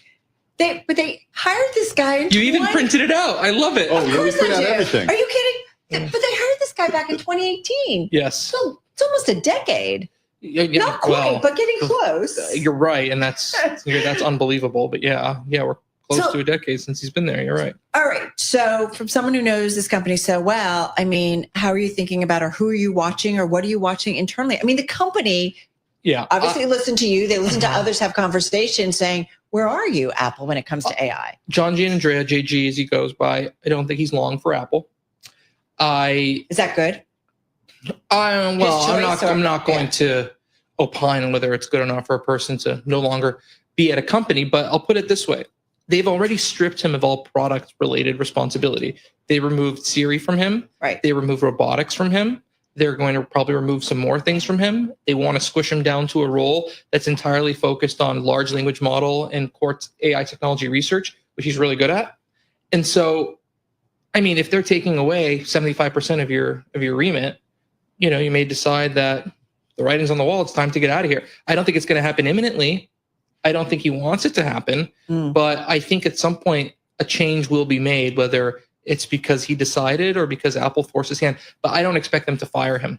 Apple doesn't do that for senior executives of that level unless you really do something bad. And for all intents and purposes, JG's a great guy. He's very well liked. He's very respected in the machine learning and AI community. Can he get them to where they need to be? He can be a piece of that puzzle. Don't forget, Apple is constructed by a functional model. So you have design teams, you have hardware engineering teams, you have software engineering teams that bring together the product at the end of the day. If you dilute JG to only focus on AI research, but you have other people in charge of like AI product development, I think it's possible that that's a winning formula. But clearly, him running all of AI was not a good formula. We only have 30 seconds left. Could Apple acquire its way out of this? They've partnered with ChatGPT, OpenAI. Well, first of all, yes, they need to acquire as much AI talent as possible. But that's also another cultural issue where they have this cultural allergy to integrate large-scale companies. The Beats acquisition, internally, disaster. The Intel modem acquisition for $1 billion in 2019, disaster. They just have a terrible track record of taking these humongous companies and pulling them into Apple. So, you know, it's a cultural thing through and through that they need to make some shifts on. But if they resolve all that, they bring in the right people, they make the right cultural changes, it's Apple. They've got the brand, they've got the button, they've got it all. Gotta say, I was in the car, I was doing a lot of things over the weekend, talking to Siri. I'm like, you're not bringing it, buddy. You're not bringing it. The worst thing for Siri for me, I'll keep this real quick, is like, I like go to sushi restaurants. I'll say a sushi restaurant and Siri asks how to get there. Okay. And then it takes me to the Japanese city the restaurant is named after in Japan. Why would you take me somewhere 6,000 miles? CBS News special report. President Trump spoke by phone today with the leaders of Russia and Ukraine. He didn't say the U.S. would walk away from negotiations to win the war, but he did say the next step is up to them. Here's Stacey Lynn at the White House. The president says Russia and Ukraine will immediately start ceasefire negotiations after what he described as an excellent call. Putin said Moscow is in favor of a peaceful settlement, but says compromises would need to be found to suit both parties. Analyst Brian Taylor of Syracuse University. He did not agree to a ceasefire now, which the United States has been asking for and which Ukraine has agreed to. And he emphasized again that he sees peace as only possible when getting at what he likes to call the, quote, root causes of the conflict. Trump also said today Pope Leo would be interested in hosting Russia-Ukraine talks. CBS News Special Report. I'm Cammie McCormick. Get the news you need to start your day in just 15 minutes. The U.S. and China have agreed to cool off their trade war. President Trump's push to end the war in Ukraine. Wake up with Bloomberg Daybreak U.S. edition. Israeli forces have taken over large areas of Gaza. Aaron Judge, yet another home run. Available now on your podcast feed. Each weekday morning at 6 a.m. Eastern. The Oracle of Omaha eyes the exit. Subscribe to Bloomberg Daybreak U.S. edition on Apple, Spotify, and everywhere you get your podcasts. Bloomberg Radio. Context changes everything. I'm Barry Ritholtz, and I'm excited to tell you about my new podcast, At the Money. Each week, I sit down with an expert to have a 10-minute conversation on a single topic involving your money. Am I closer to or further away from my goals? Neither get in nor get out is an investing strategy. You don't need to look for the needle in the haystack, just buy the haystack. Listen to At the Money every week in the Masters in Business podcast feed on Apple, Spotify, YouTube, or wherever you get your podcasts. This is a Bloomberg Money Minute. Netflix is throwing Sesame Street a lifeline after Warner Brothers Discovery canceled its partnership, and the Trump administration targeted PBS, the longstanding home of the educational show, for program cuts. Starting later this year, new episodes will run on Netflix, PBS, and the PBS Kids app, all on the same day. The government may be planning to phase out artificial dyes by 2027, but one candy maker is in no hurry to make the change. Spangler Candy, that makes Dum Dum lollipops and sweethearts, says a key problem with changing ingredients is taste. It says when you use beet juice, the candy tastes like beets. When you use carmine, people get queasy because it's made from insects. Economic concerns are not keeping Americans home this Memorial Day weekend. AAA is predicting a record 45 million people will travel at least 50 miles from home between Thursday and Monday. Stocks are mixed. The Dow is up a tenth. The S&P is down a tenth. The NASDAQ is down nearly 0.3. I'm Nancy Lyons, Bloomberg Radio. Bloomberg Radio, on demand and in your podcast feed. On the latest edition of the Bloomberg Intelligence Podcast, a conversation with Phil Orlando, Chief Equity Market Strategist and Head of Client Portfolio Management at Federated Hermes, on the market. The volatility over the last 6 weeks, looking at something like the VIX index as an example, went from like 15 to 60 and is now back in the mid-teens. So the volatility is completely round-tripped. Same story with the equity market. From the Liberation Day announcement on April 2nd, market dropped like 15%. And then over the course of the last 6 weeks or so, we've rallied like, 21, 22%. We've gotten all the money back. So we're now, back ahead of where we were. And so now, I guess investors are asking the question, well, what's next? We're heading into what typically is a seasonally sluggish time of the year, the sell and may go away period, but the underlying fundamentals of the market, I think, are going to be driving the bus here. And what has lately improved the prospects of the market are two things. Number one, we're making some positive progress with the tariff negotiations, with the UK and China. And the hope is that there's another, dozen or 18 or so countries that are sort of in the mix now, and we'll get some positive announcements in coming days or weeks. And then second is that when you actually look at the data that drives the market, we've got this ongoing tug of war, between the hard data, which has been fine, and the soft data, the sentiment data, which has been terrible. Hear the full conversation on the latest edition of the Bloomberg Intelligence Podcast. Subscribe on Apple, Spotify, and anywhere else you get your podcasts. Plus, listen anytime on the Bloomberg Business app and Bloomberg.com.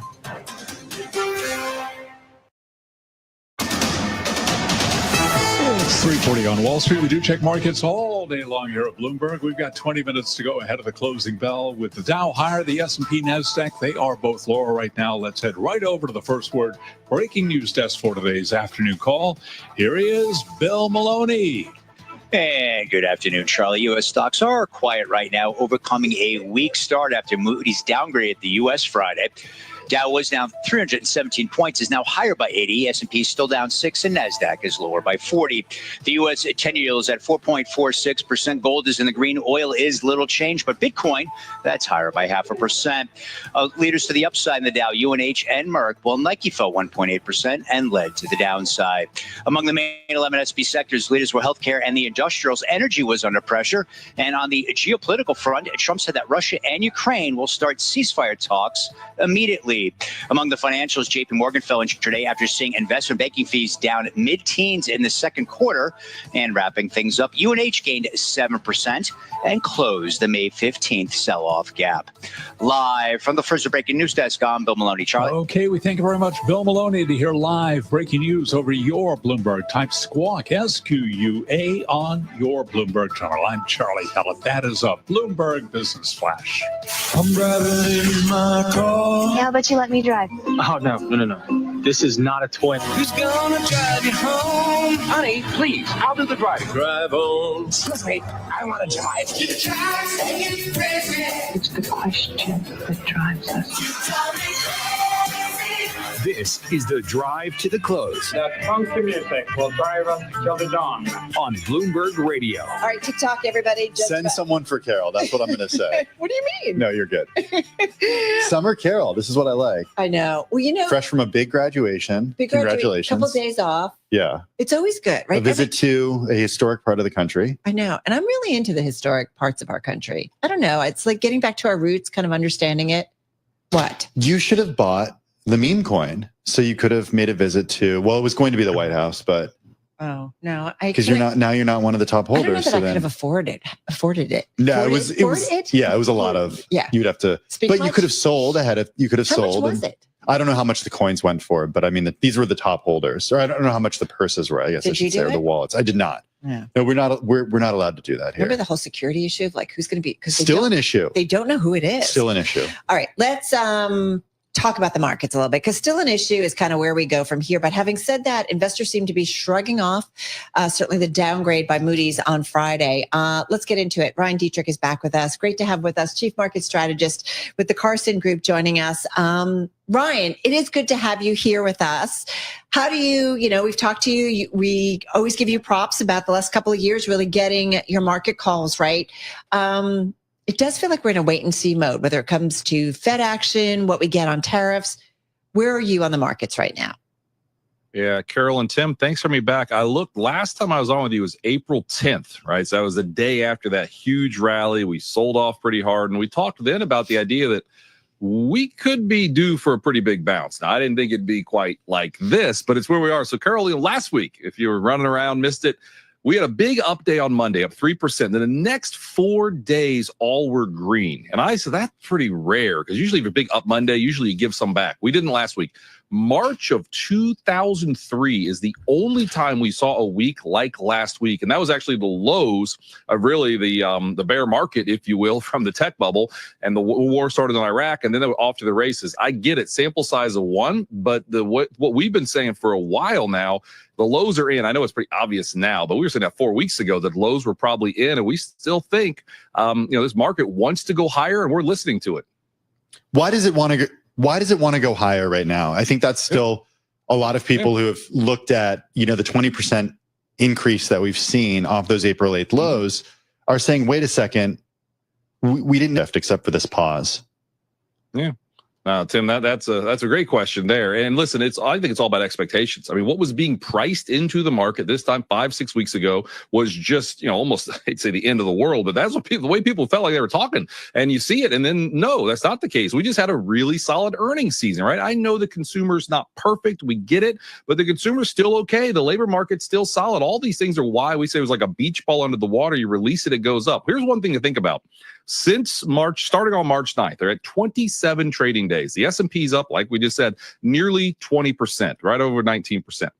If you go back in history, other times we saw that much strength in only 27 trading days. You're talking off the lows in 74, the lows in 82, the lows in 2009, the lows off of 2020.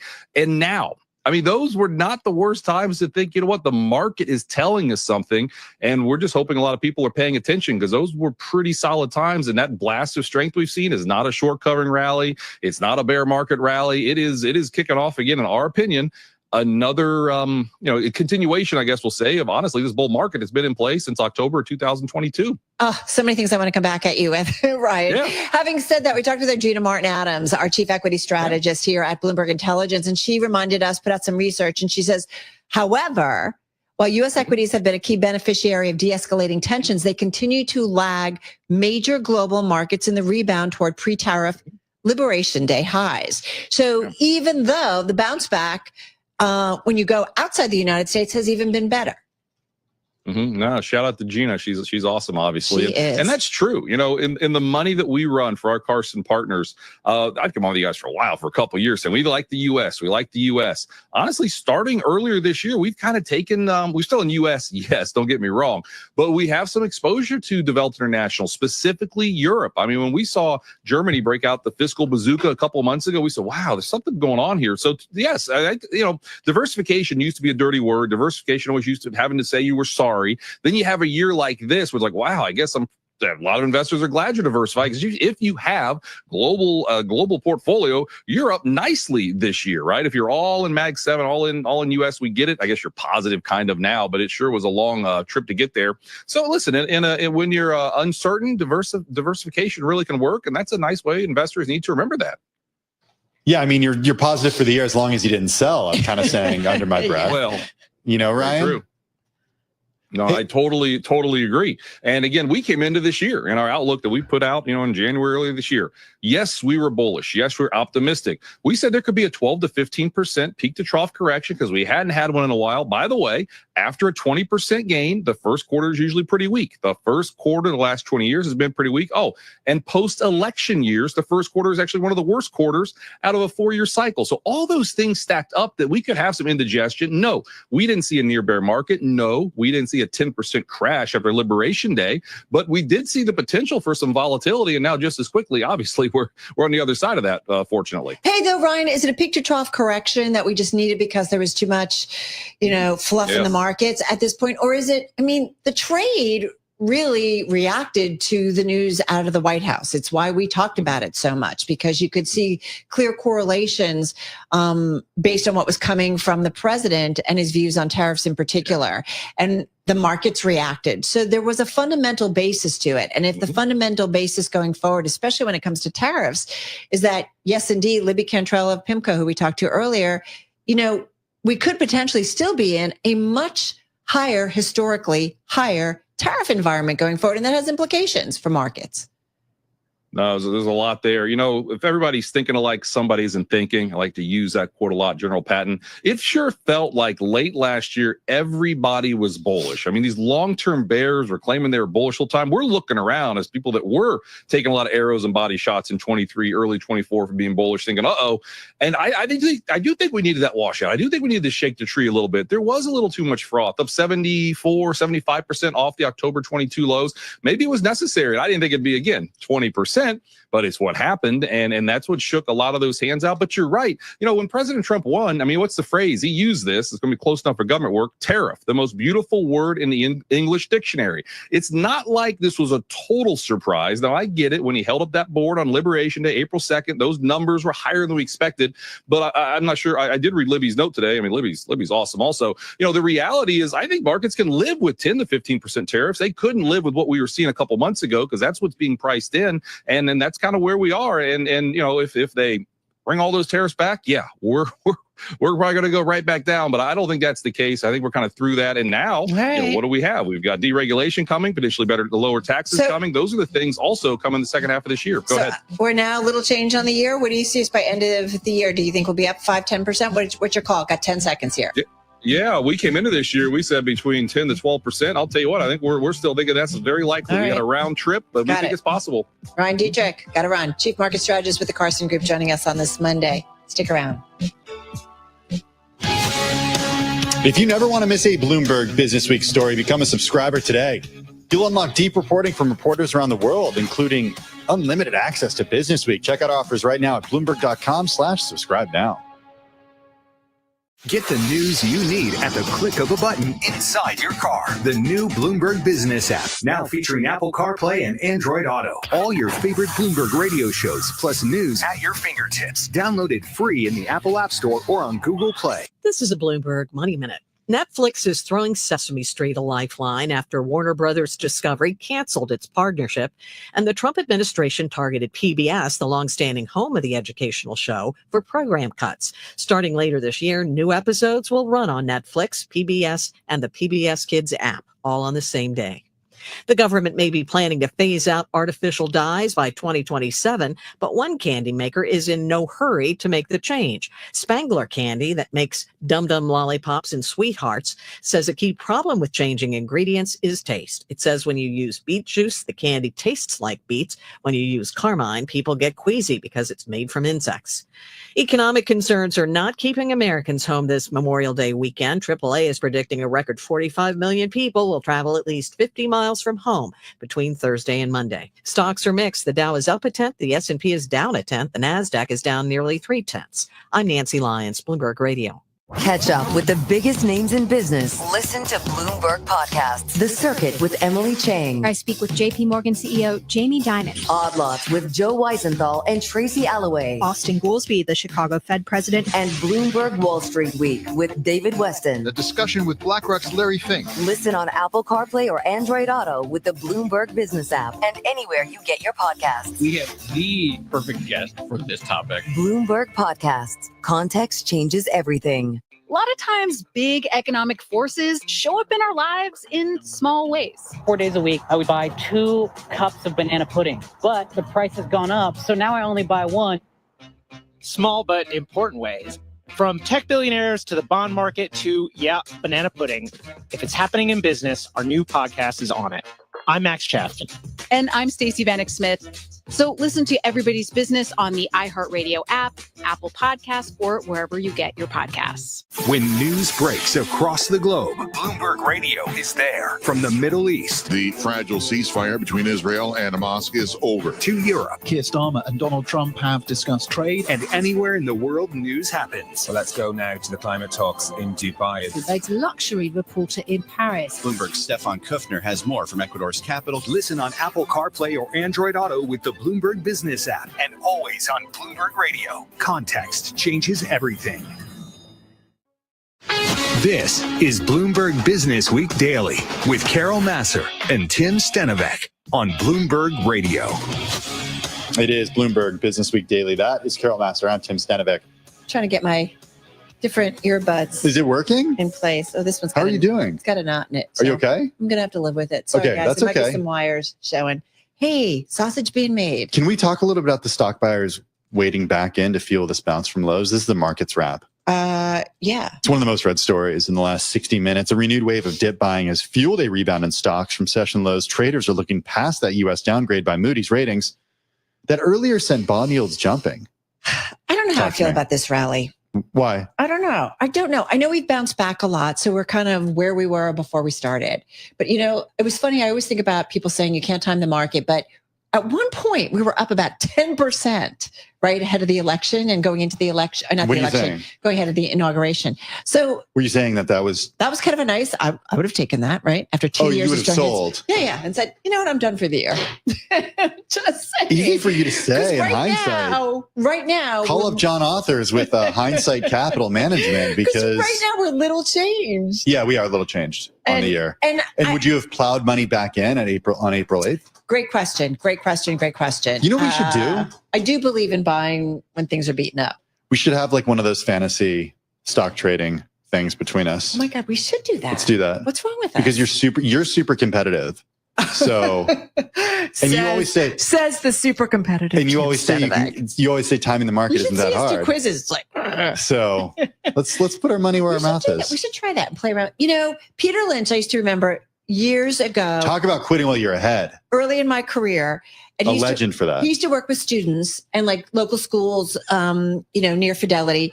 And what was interesting is what he loved about kids is he said they'd buy things that they understood, like this kind of concept. I think Warren Buffett did some things like that. Like I need to understand the business, but playing around with kids who just kind of had a very clear vision of why they would buy it, and I think would tend to do well. And Sometimes it would be fun to just play around with like a fantasy portfolio. Yeah, let's do it. Right? Yeah, we'll figure out a way. Okay. We'll figure Hey, in the meantime, anyway, go ahead. a New York City story that's getting my attention. Wynn has ditched a New York City casino plan. Wynn Resorts Really? dropping out its pursuit in a casino license with related companies in New York. They cited a rezoning process and local opposition that makes the opportunity less attractive. This is what people say about some of the major cities, right? You hear that with San Francisco and real estate, right? So all of the regulations and things of trying to do things. I think this is a different animal just because it's a casino. Fair. And there are sort of Totally, unique totally. challenges when it comes to community pushback, but no question. I just read, and I think maybe we'll get them on the program, Abundance by Derek Thompson and Ezra Klein. And a big part of that lack of housing, especially in expensive cities that have been run by Democrats for years, they argue has to do with local opposition and pushback. It's funny. My husband and I were actually talking about like the casinos coming to New York, and I have mixed feelings about, I mean, I know this is what a lot of major cities do, and maybe it's another thing for when people come to visit New York. I don't know how I personally feel about it. Yeah, I don't know either. I don't know. I guess I feel I grew up in a town in California where there was a casino. Was there? But it's on Native American land. Okay. So that's kind of how it was when I was growing up. I feel like New York City just has everything already. Yeah.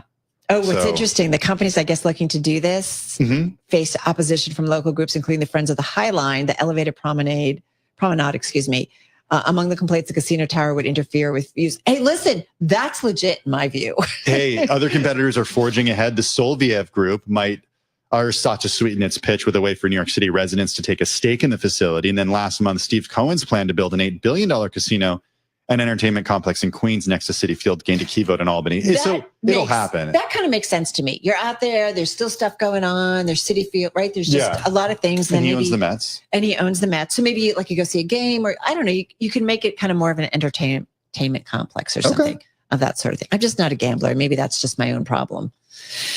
My name is Carol Masser, and I don't know that I like. She knows what she says. She knows how to time the market, but she's not a gambler. I don't know that, but I find it funny when people say you can't time the market. I'm like, there is a point where you can say that's a great gain for a year, and just. But then, what if you leave money on the table? Oh, stop! I imagine that's what if you don't lose a lot of money that goes elsewhere? Anyway, do not go anywhere. We're heading over to our TV colleagues. The gang is back. The closing bell starts right now. Broadcasting 24 hours a day at Bloomberg.com and the Bloomberg Business app.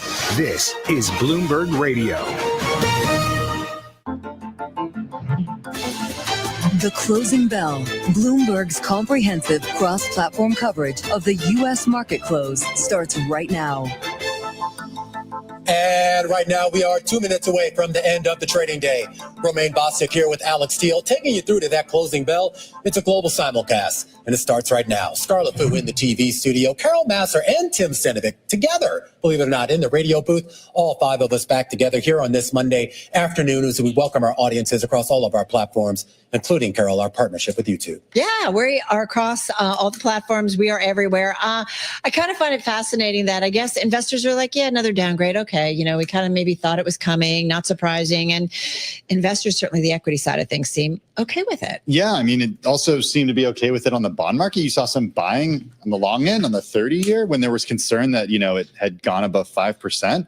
I don't know, maybe everyone's desensitized. I don't know what the answer is. I think that's a good part of it. I mean, 5.03% on the 30-year earlier today. But you just look at the reactions in the past. In August 2011, when S&P downgraded the U.S., the S&P lost 6.7%. Right. In August 2023, the S&P lost 1.4%. And now we're unchanged. Well, you have to also wonder, too, like we did hit that 5% level, right, in the 30-year. So if that's really the top, so then you're going to bring in buyers, and that's going to sort of be a self-correcting mechanism.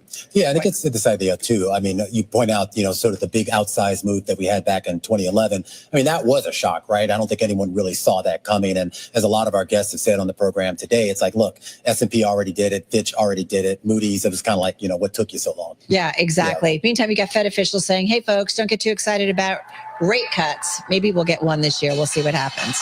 All right. Well, the market's definitely taking Friday's news in stride here and maybe focusing a little bit more on the progress on that tax bill and some of the other efforts in Washington here to make things a little bit easier for companies. Green across the screen for at least 3 of the major indices here in the U.S. The Dow Jones Industrial Average up by more than 100 points or 0.3%. The S&P 500 is going to close up by just about 5 points or about 0.1%. The NASDAQ Composite in the green, but we'll call it unchanged, only up about 4 points on the day. Similar move for the NASDAQ 100. Though in the small and mid-cap space, you still did see significant declines on the day. Dow Transport's down 0.3%, and the Russell 2000 down 0.4%, Carol. All right, Romaine, quick check on the S&P 500, guys. Kind of an even split here when it comes to winners and losers. So you've got, 255 names to the upside gaining ground on this Monday, and Scarlett, 246 to the downside. All right, let's take a look at the IMAP right now. You've got 7 groups in the green and 4 in the red. Let's start with the gainers here. Healthcare shares up almost 1%. Consumer staples and industrials each gaining about 0.4%. The biggest laggard is energy, losing about 1.5% right now, 1.6%. And in fact, for the year, it is down about 2.2%. We also have some weakness in consumer discretionary and tech as well, but those are more leaning towards unchanged. All right, guys, so kind of a mixed bag there. Let's get to some of the gainers. There were really some outperformers in the Monday trade. Paramount Group, ticker is PGRE. This one up as much as 20% during the trading session, finishing with a gain of about 13%. It's a REIT. It's a major office landlord.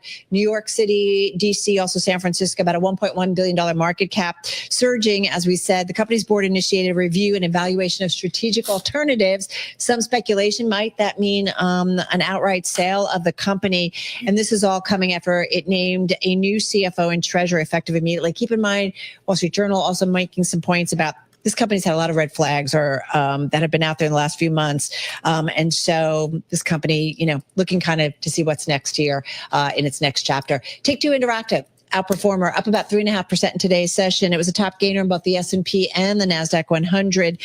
Did report earnings last week. And we are seeing the analyst community come in and weigh in on those earnings. So analysts raising price targets for the company since it reported earnings. 16 changing price targets. The average change was up 11%.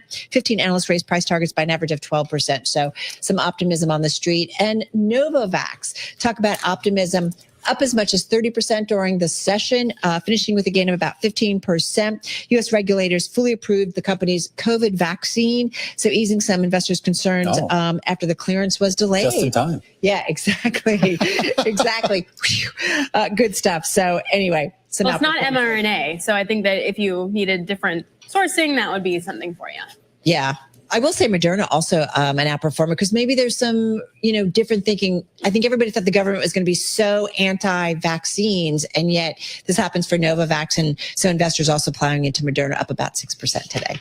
Okay, you got the gainers, Carol. I got the decliners. I do want to just take a look. You had some trouble here. Oh yeah, I just had to do a last-minute switch, but you know what? The team's great. They were able to switch it out for me, so I appreciate that.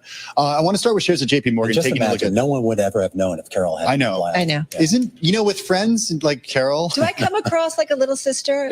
I should. Killing me. You're killing me. 1% to the downside for JP Morgan. The company did reaffirm its net interest income forecast for the full year. This at an investor day earlier today. Shares fell earlier in the session, though. They hit a session low after an executive at the company said investment banking fees will fall. We also saw peer organizations fall as well. The company's CEO, Jamie Dimon, in a speech did warn against complacency in the face of a slew of risks. He cited everything from inflation and credit spreads to geopolitics. Ultimately, shares fell 1% today. I want to talk about solar stocks, in particular Sunrun, ticker RUN, down 7.8%. Shares of solar companies slumped. This after Republican lawmakers said that they had secured a commitment from leadership to end key clean energy tax credits earlier than planned. It's part of a sweeping deal aimed at allowing President Trump's giant tax and spending package to advance. Sunrun fell by about 7.8%. And finally, shares of Shake Shack, 1.6% to the downside. They fell after TD Cowen cut the recommendation on the company to hold from buy. They cited an already high valuation amid a challenging consumer spending backdrop. Well, here's the interesting part when it comes to the bond market, guys. I mean, coming into the session, it looked like we were going to see some pretty intense action. The long end was selling off by 6 basis points already. Then we reversed course, and we actually ended with the whole curve lower by about 2 to 3 basis points. I do want to point out, though, that the 30-year yield still hit that 5% level. We hadn't seen that since 2023. And you look at a technical basis, and we're looking at a golden cross, guys.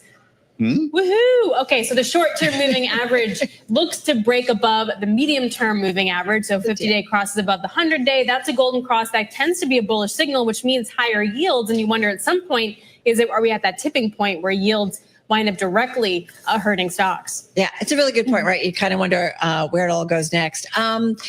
I have no good segue except what? There's no segue. Just take it because it's awesome. All right, let's talk about the maker of Dum Dums and. What did you call me? Don't take it. That's what she calls you when you make a mistake. Dum Dums. Lollipops. Oh. And then you also have sweethearts From our youth. little candies. Yeah. You know what they are. Well, apparently the maker, the CEO of the company, Spangler Candy Company, makes all this good stuff. Apparently kind of pushing back on this idea of switching from synthetic dyes to natural colors.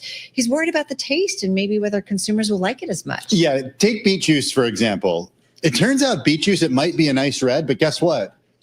He says it tastes like beets. Yes. And that's an issue. Let me tell you, this guy is a national hero. He should be in charge of HHS. I totally agree with him. Look, if you're going to eat candy, I mean, what it's like when they have like upstairs, they have these healthy gummy bears, right? But like I don't personal, guys. I mean, it is personal. Like, I mean, I don't eat candy because I'm trying to be healthy. It's called candy, not vegetables, right? Yeah, thank you. So, let me get my chemicals. Also, and didn't they also say like it could be dangerous for allergies too? Like that was like. Here's the made up stuff. That's fine. But if we give you real things, your allergies could kick in. Well, so what you're saying is the candy just needs like a warning label. And then everyone's all good with everything, right? Doesn't it bother you guys that this red dye number 3, which has been linked to cancer, and now they're only going to start phasing it out, I guess, in early 2027 will be banned? Isn't this the stuff that was already banned in makeup? Like, why is it even still there? But I don't know why. I don't know why you even need 2 years. I don't know why you need exactly. Carol Masser. But to Carol's point, I don't know why you need the dye. I mean, if you're eating something that tastes like it's not the flavor that the concern is. That's the concern if they use Bring dye. on the beet juice. If it's clear, Crystal Pepsi. Remember Crystal Pepsi? It was so successful.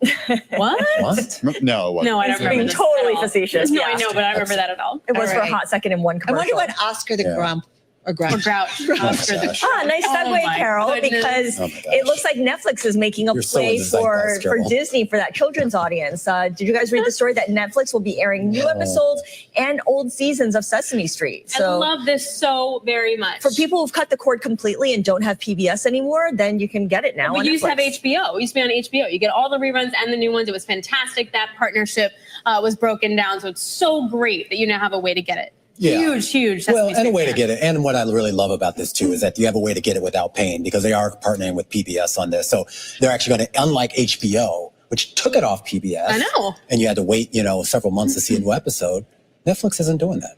No. Yeah, they're going to air when it airs on Netflix. To be airing on PBS. Letter of So the day's if you end. can't afford the, however much it And costs for for what? Netflix subscriptions, you can just For watch it there, Netflix? and you can sit there with your dumb lollipop, pineapple to be sure. Oh, gnarly. You don't like pineapple. Did you say gnarly? I did say gnarly.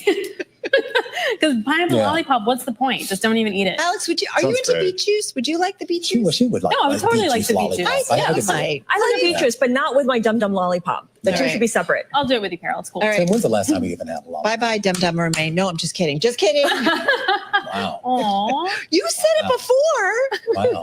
I Okay. guess it's better when we're just. You're not that far away from it, Hey, I'm protected in this Okay. glass shield. I I'm know. just telling you.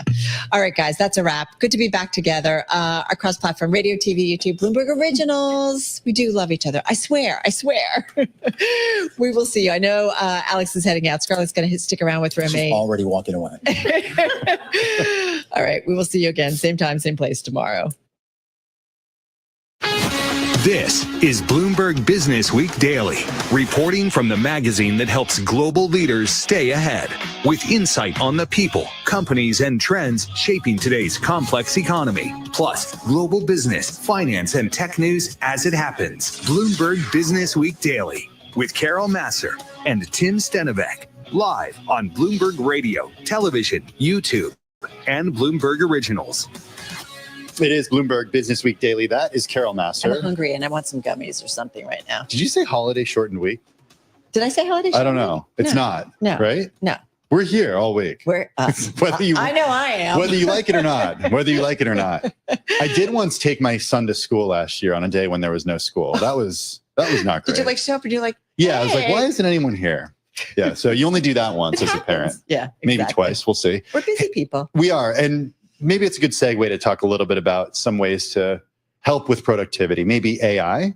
I see it coming, man. Well, there's basically a handful of prominent chatbots out there. The most well-known is perhaps OpenAI's ChatGPT. You've got Gemini from Google, Copilot from Microsoft. You got Meta AI. And then there's Anthropic's Claude.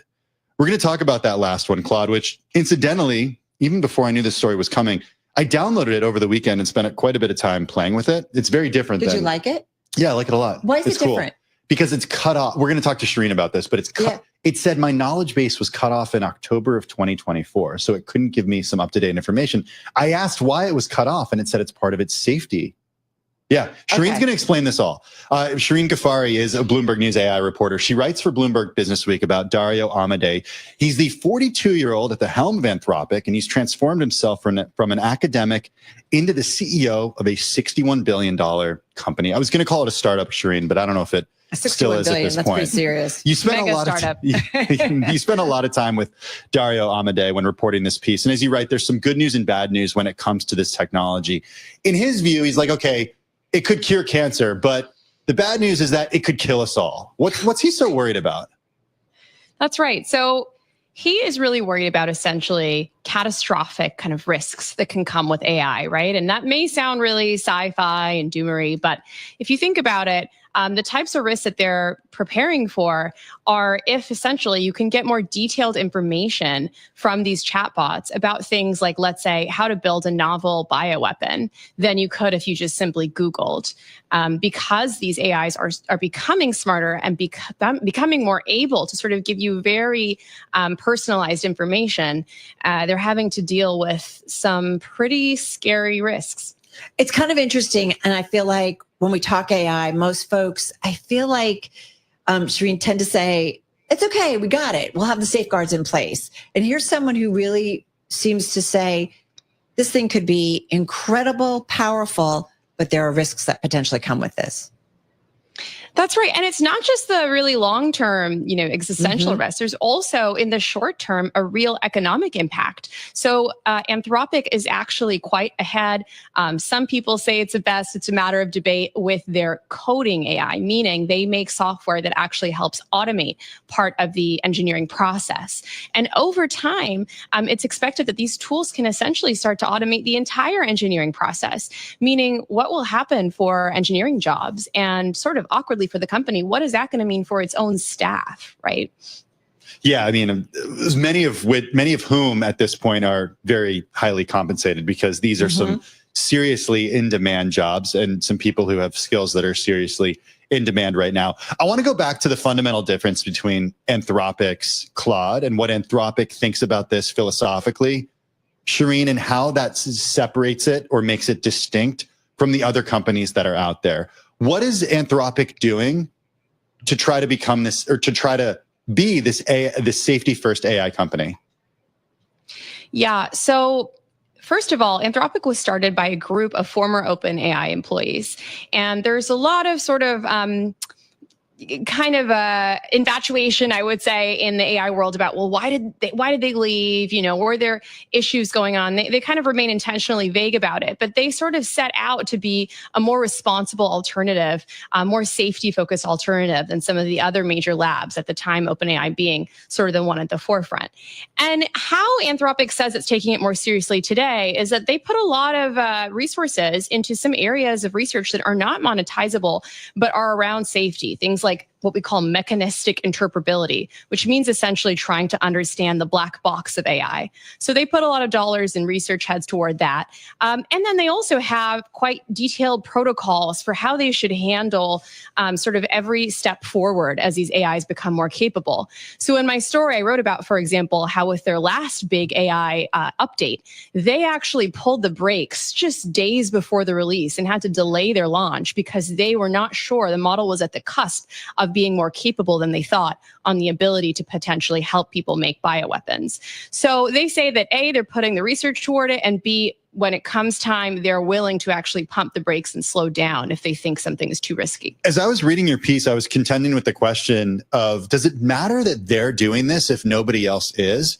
Because isn't the genie out of the bottle if the other companies aren't taking the same approach? It's a great question. That's a very good question. And, what Dario Amodei, the CEO, would tell you is that, well, they hope for a race to the top, meaning that they hope that instead of everyone competing to go so quickly, they will create a sort of secondary pressure to be more responsible on, for example, the protocols before you release an AI model and checking for all these risks. And they point to things like, for example, they came up with a certain framework for safety testing prior to launch, and they show that other companies have put out similar frameworks after they did. So, maybe there is some hope that they can exert positive pressure in the market on this way by being a more responsible actor and sort of creating a self-regulation. But that doesn't, I talked to a lot of people in the AI industry, and who also told me that doesn't take away, right, from the broader sort of just capitalistic pressure to deliver, right, to return on investment. And we're talking about billions of dollars invested here in this company and others. I mean, what's it going to do to this company, though, like to build on what Tim is saying, like if they're the lone, wolf out there kind of doing the right thing, where does it mean? Does it set them back? Is it just going to be a matter of time where everybody just kind of rolls over them? I just wonder how that plays out. I think it will be the challenge ahead, right? Is how do they sort of balance that ethical commitment to continuing to innovate at this fast pace? One thing that has worked in their favor recently is that they have seen sort of a mini exodus of OpenAI employees and researchers who were worried that OpenAI was not committed enough to its safety standards, who left. And of course, this is a fiercely competitive market in the AI talent space, right? So even, the company confirmed half a dozen prominent researchers have left from OpenAI to join them. That group, even if it's small, can make a big difference when, again, you're operating under such tight timelines to innovate. Shireen, you're out there in San Francisco. You're around this technology and these people all the time. Should we be building bunkers? Oh my God, Tim. It's really funny because you can take a straw poll of 20 leading people in the AI industry here in San Francisco, and maybe half of them will tell you, you should absolutely be worried. Creating a bunker is totally rational. And the others might say you are totally, freaking out. Everyone needs to, sort of take a chill pill and just grapple with the fact that these tools are not even close to actually causing existential threats yet. But here's the problem. When a technology is moving so quickly, how do you anticipate the rate of change, right? Even if they can't do that now. I was just going to say to Tim, I'm like, so what does that bunker look like? I mean, do we even know what we kind of have to protect ourselves? Maybe you just better have a lot of food. Maybe Musk and Mars isn't such a bad idea. Okay. If it's AI 6 months to get there. Shireen Ghaffari, Bloomberg News AI reporter. Check out her story. It's fantastic. Catch complete coverage from the world of politics and the world of business on Bloomberg Balance of Power. Tune in for Joe Matthew and Kaylee Lyons tonight at 5 p.m. Wall Street time on Bloomberg Radio and television. Bloomberg Radio is where you are. Get live business news and market headlines from anywhere 24 hours a day on your mobile device. Listen on the iHeartRadio app. Tune in the Bloomberg Business app, SiriusXM 121, and the Bloomberg Terminal. What caffeinated foodstuff is currently suffering a shortage? What company's new AI model is called QWQ-32B? Prada is in talks to buy which luxury fashion brand for $1.6 billion? Think you know the answers to these questions? If so, play Pointed at Bloomberg.com/pointed. It's the news quiz for risk takers. As veterans, we're no strangers to helping others. That's what we were taught, service before self. But we do have one question for the veterans listening. When was the last time you reached out for help? If you or someone you know needs resources, whether it's for stress, finances, employment, or mental health, don't wait. Reach out. Find more information at va.gov/reach. That's va.gov/reach. Brought to you by the United States Department of Veterans Affairs and the Ad Council. Bloomberg Radio, on demand and in your podcast feed. On the latest Balance of Power podcast, we talk with Melinda Herring at the Atlantic Council after President Trump's 2-hour phone call with Vladimir Putin about the war in Ukraine. Putin has grabbed the microphone and he's talking about a memorandum which will outline all the conditions, and then maybe there'll be a ceasefire. So I don't have a lot of confidence that this is going anywhere. The Europeans threatened Putin a week ago and said if he didn't agree to a 30-day ceasefire, that there would be massive sanctions, and there was nothing there. So I think this may be a lot of hot air yet again. Well, you could look at this, I'm sure, a lot of different ways, Melinda. We're waiting for an official readout from the White House, and I don't suspect it'll disagree with what you heard from President Trump. Slightly different, though, than what we did hear from the Kremlin. And when you hear Vladimir Putin talking about getting down to the roots of the invasion, the roots of the conflict, what does that say to you? And is it possible to have negotiations while the fighting continues? Joe, that's really the question. So Russian demands haven't changed over the last 3 years. And the negotiations broke down in Istanbul on Friday because Russia went back to its demands. And this time it said we must have not only Crimea, but 4 of those oblasts in eastern Ukraine. And they don't completely control those Ukrainian oblasts. And the Ukrainians said, stuff it. So it's hard to see that this discussion is going to move anywhere. It's good that the Vatican's involved. It's good that the Europeans and the Americans are working together. But when Putin talks about intent, he means NATO. Hear the full conversation on the latest edition of the Balance of Power podcast. Subscribe on Apple, Spotify, and anywhere else you get your podcasts. Plus, listen anytime on the Bloomberg Business app and Bloomberg.com.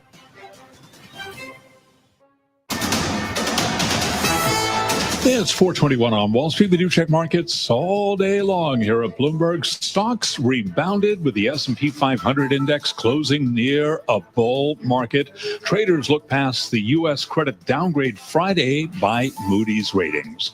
The Dow, the S&P, NASDAQ all advanced today with the S&P 500 index up 5, up just about 0.1%. The Dow higher by 137, up 0.3%.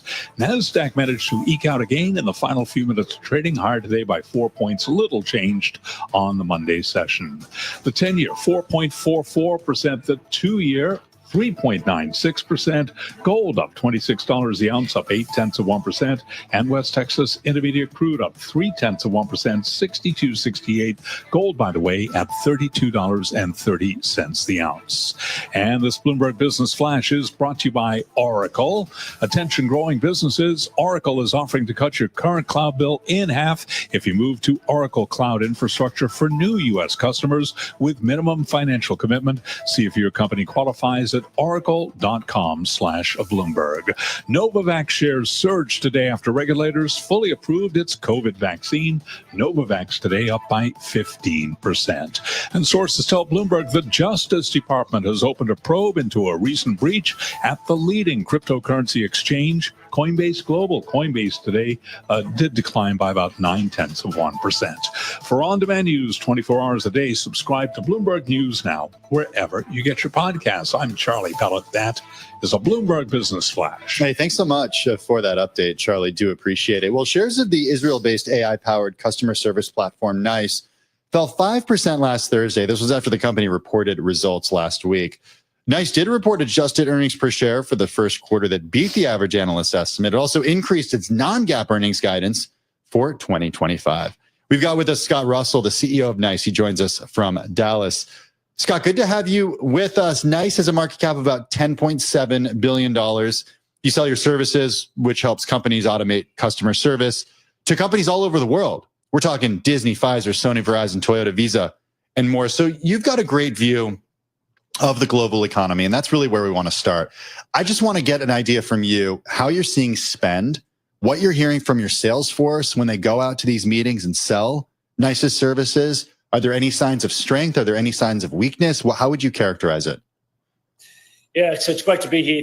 Great to speak to you, Tim. So in very simple terms, the demand for leveraging AI in all of its forms. We'll talk about customer service, but leveraging AI as a technology spend to be able to deliver better value for customers, better service to customers, better automation for business, that continues to rise. Our pipeline continues to expand, and that's true right here in the United States, but also around the world. But they're also even more clear about an uncertain environment and how they're going to retain the loyalty of their consumers. Brands are concerned about what the economic environment is going to be and whether they can retain the loyalty of customers that are worried about what they spend their dollar on and making sure that it's going to be on their business. So brand loyalty combined with AI is what we see from the demand out there in the market. So I think people listening or watching right now might ask the question, wait a second, this is a software as a service. This is a B2B company. I don't necessarily see nicest services, though I might actually interact with them because you do use AI to power customer service. That's the platform that you sell. Explain how consumers would run into it. Yeah, it's a great question. So let me give you a real example of a company that many consumers know, Sony. So Sony are a company that provide their technology to consumers all around the world. Now, what they found was that the interaction when a consumer had something, they had a question, an issue with their product, maybe it was on the delivery, the logistics, when it was going to be provided, service quality, majority, 40% of their inquiries could be automated. They wanted to, they boosted their self-service. They used the AI platform with NICE to be able to self-automate that, and they got record satisfaction scores. In fact, there's a bit of a misnomer out there about the role that AI plays. We've seen clear analysis that when AI is used to be able to provide better resolution, faster response time to consumers, actually the loyalty scores go up versus speaking to a human agent. So that's where the consumer engagement with a SaaS technology platform to be able to resolve their questions faster, easier at any time of the day, 24/7, that's when it becomes really impactful to every consumer, including you and I. Hey, Scott, how quickly is all of this ramping up in terms of companies saying, okay, I get it, and quickly looking to kind of add it on to their platforms or adjust their platforms to make sure that they can take advantage of it and monetize it?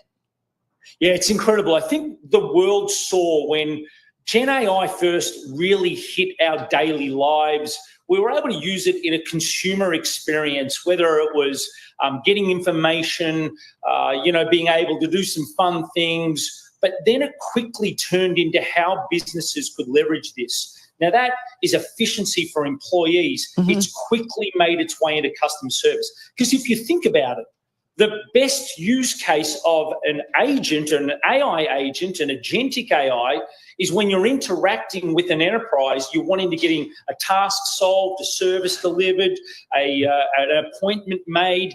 And so what we're seeing is fast adoption of this technology compared to 12 months ago.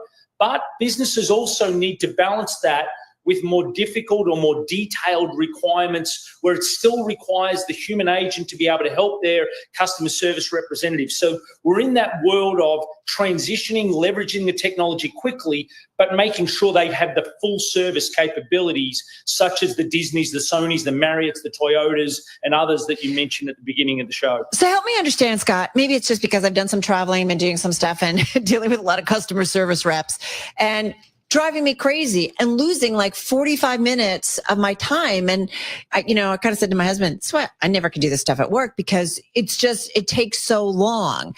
And so help me understand how that experience truly is going to be better for all of us and maybe not use up so much time. Because what I feel now is a lot of questions and I've got to answer question. It's still time consuming. Yeah, Carol, it's a great point. And as consumers, we all feel it, don't we? We're all, we're nearly afraid to get on that chat or that call to our, to the brand that we're contacted to because we're worried about that time-consuming experience. That's exactly the business that NICE is in. And if I go back to that Sony example, 40% of their inquiries were a long time consuming, clicking, hitting numbers, going through their IVR, ultimately getting to a customer service representative, only to find that that information can be solved very quickly. Whereas now Sony's able to deliver that information through a click, through one chat, 2 or 3 interactions, a matter of seconds or minutes, not a long period of time. So they get the information they need as fast as possible, but also with high quality as well. And that's where the consumer experience, because we don't want to sit on the phone. We don't want to stay on long-term chats. We want to be able to interact with the brand, have a positive experience, and then get on with our daily life. And that's the change that the AI brings to our platform and how we can help brands become better engaging with their consumers. Do consumers realize they're interacting with AI? Great question. So you put regulations to, there is regulations around the world that provide a requirement to inform consumers when they are interacting. That differs around the world, and we obviously work within that. So I think consumers do, but what you'll find is that's usually because the interaction becomes very clear when you're speaking to an AI bot, and then when it goes to a human agent. And most brands will notice that transition, and you'll be able to feel that. What you'll find going forward is that the AI bots will become more and more human-like, and as they should be. They'll be able to conduct workflows. They'll get tasks done. They'll be able to provide knowledge, and they'll be able to self-learn to be able to adapt to the consumer requirements. So I think what you'll find is more and more of the needs of us as consumers can be fulfilled in an automated way, meaning customer experience is better. But the complex things or the specific asks, you're always going to have a human agent there available. The only other comment I would make is when the human agent gets brought into the loop, it needs to be value adding, and it needs to be something that you continue that human empathy and that service orientation. So I think it'll get better and better, and certainly my business is very driven to make sure that's the case. So where do you go from here? And I guess what I'm wondering too, Scott, is are there going to be, I mean, you guys are, almost an $11 billion market cap company. I'm looking at, revenues for the most recent quarter, adjusted revenue of about $700 million. But I'm just curious if this environment will have lots of companies like yourself that are working with different companies to do this, to automate, to use AI, to interact, to have companies to enable them to maybe interact more easily and maybe better and more productively with their customers and their clients. Yeah, so the way I view this, we believe this is a long-term industry trend. Customer service, as even you, Tim and Carol, you both spoke about, we have a negative connotation sometimes when the experience wasn't a great one. But we also remember the great experiences when we do. And I think historically, customer service has been about automation and efficiency and trying to deliver a contact center at scale rather than a delightful customer service. I really feel like it's been about making it easier for the company and cutting costs and people and whatever else is out there, but putting the onus back on the customer to kind of figure stuff out and spend more time on it. And that's what we're really driven to, because we believe you can do both. You can get the efficiency and the automation that undoubtedly AI brings. You think of in our company, we have 15, 20 billion interactions on our platform. So we know what consumers want, when they want it, how they want it. We know all of that data, and we're able to provide that in both a human and an AI context, but it needs to deliver a delightful consumer experience. And I think what you see now is businesses are no longer accepting a poor, customer satisfaction score with an efficient organization. They need both, especially now, given there is a high sensitivity of consumers. Right. They're worrying about where so it's even heightened, and we believe that will drive further growth in the market that needs that disruption. So I guess my question was really like, do you go it alone? Do you tie up with someone else? Do you need to acquire other companies? Like what's the future trajectory? So I genuinely believe that while our technology at NICE is fantastic and we're proud of it, we need to do it in collaboration with others. And when we recently announced a major partnership with Amazon Web Services, right. They've got an incredible data platform and AI platform. We partnered with ServiceNow because they really do help drive the workflow between the front, the middle, and the back office. And often what we're asking for as consumers is information in the back office, logistics, credit information, billing information, and we need to be able to draw that at the point of interaction. But you're right, we're also looking at our portfolio and continuing to expand our AI capability in self-service, being the market leader that we are, and continuing to step ahead so that we not only are valuable to the brands that we serve, but ultimately the consumers who are working with them. All right, so 10 seconds, is that a yes that you're going to need to acquire companies? Yes, we are. Okay. Yes, we are. Wait, could you be a tag on for AWS, Amazon?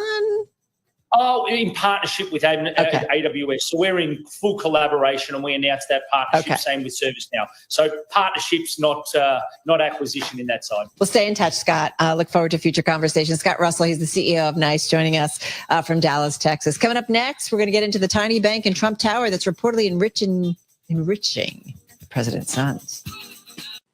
CBS News Brief. President Trump spoke by phone today with the presidents of Ukraine and Russia. Trying to get that whole thing wrapped up. What a shame that it ever started in the first place. He says those two countries will now begin ceasefire negotiations immediately. Former President Biden expressed gratitude today for the support after his prostate cancer diagnosis. Dr. David Agus. I do think even at this age, he can be treated and live with prostate cancer rather than suffer from it. Israel resumed aid deliveries to Gaza today, but only 5 trucks out of the usual 600. CBS's Deborah Patta. For nearly 80 days, Israel has not allowed food, fresh water, or medicine into the territory, saying it is to force Hamas to release the remaining hostages still being held. The UN called it a welcome development, but only a drop in the ocean. Food experts warned last week of famine in Gaza. CBS News Brief, I'm Cammie McCormick.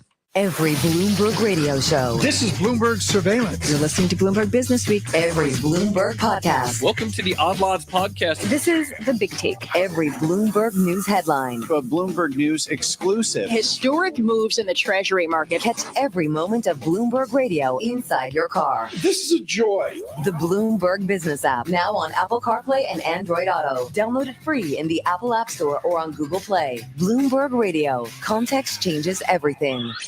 I'm Shanali Basak, and I hope you'll join me alongside my co-host David Inglis and many of Asia's most important institutional investors and money managers at Bloomberg Invest Hong Kong, June 10th and 11th. We'll discuss China's growing economic influence, AI's use cases for financial services, recent shocks to the geopolitical status quo, and more with financial newsmakers and deal makers. Title sponsor, Invesco QQQ. Register now at BloombergLive.com/InvestHK.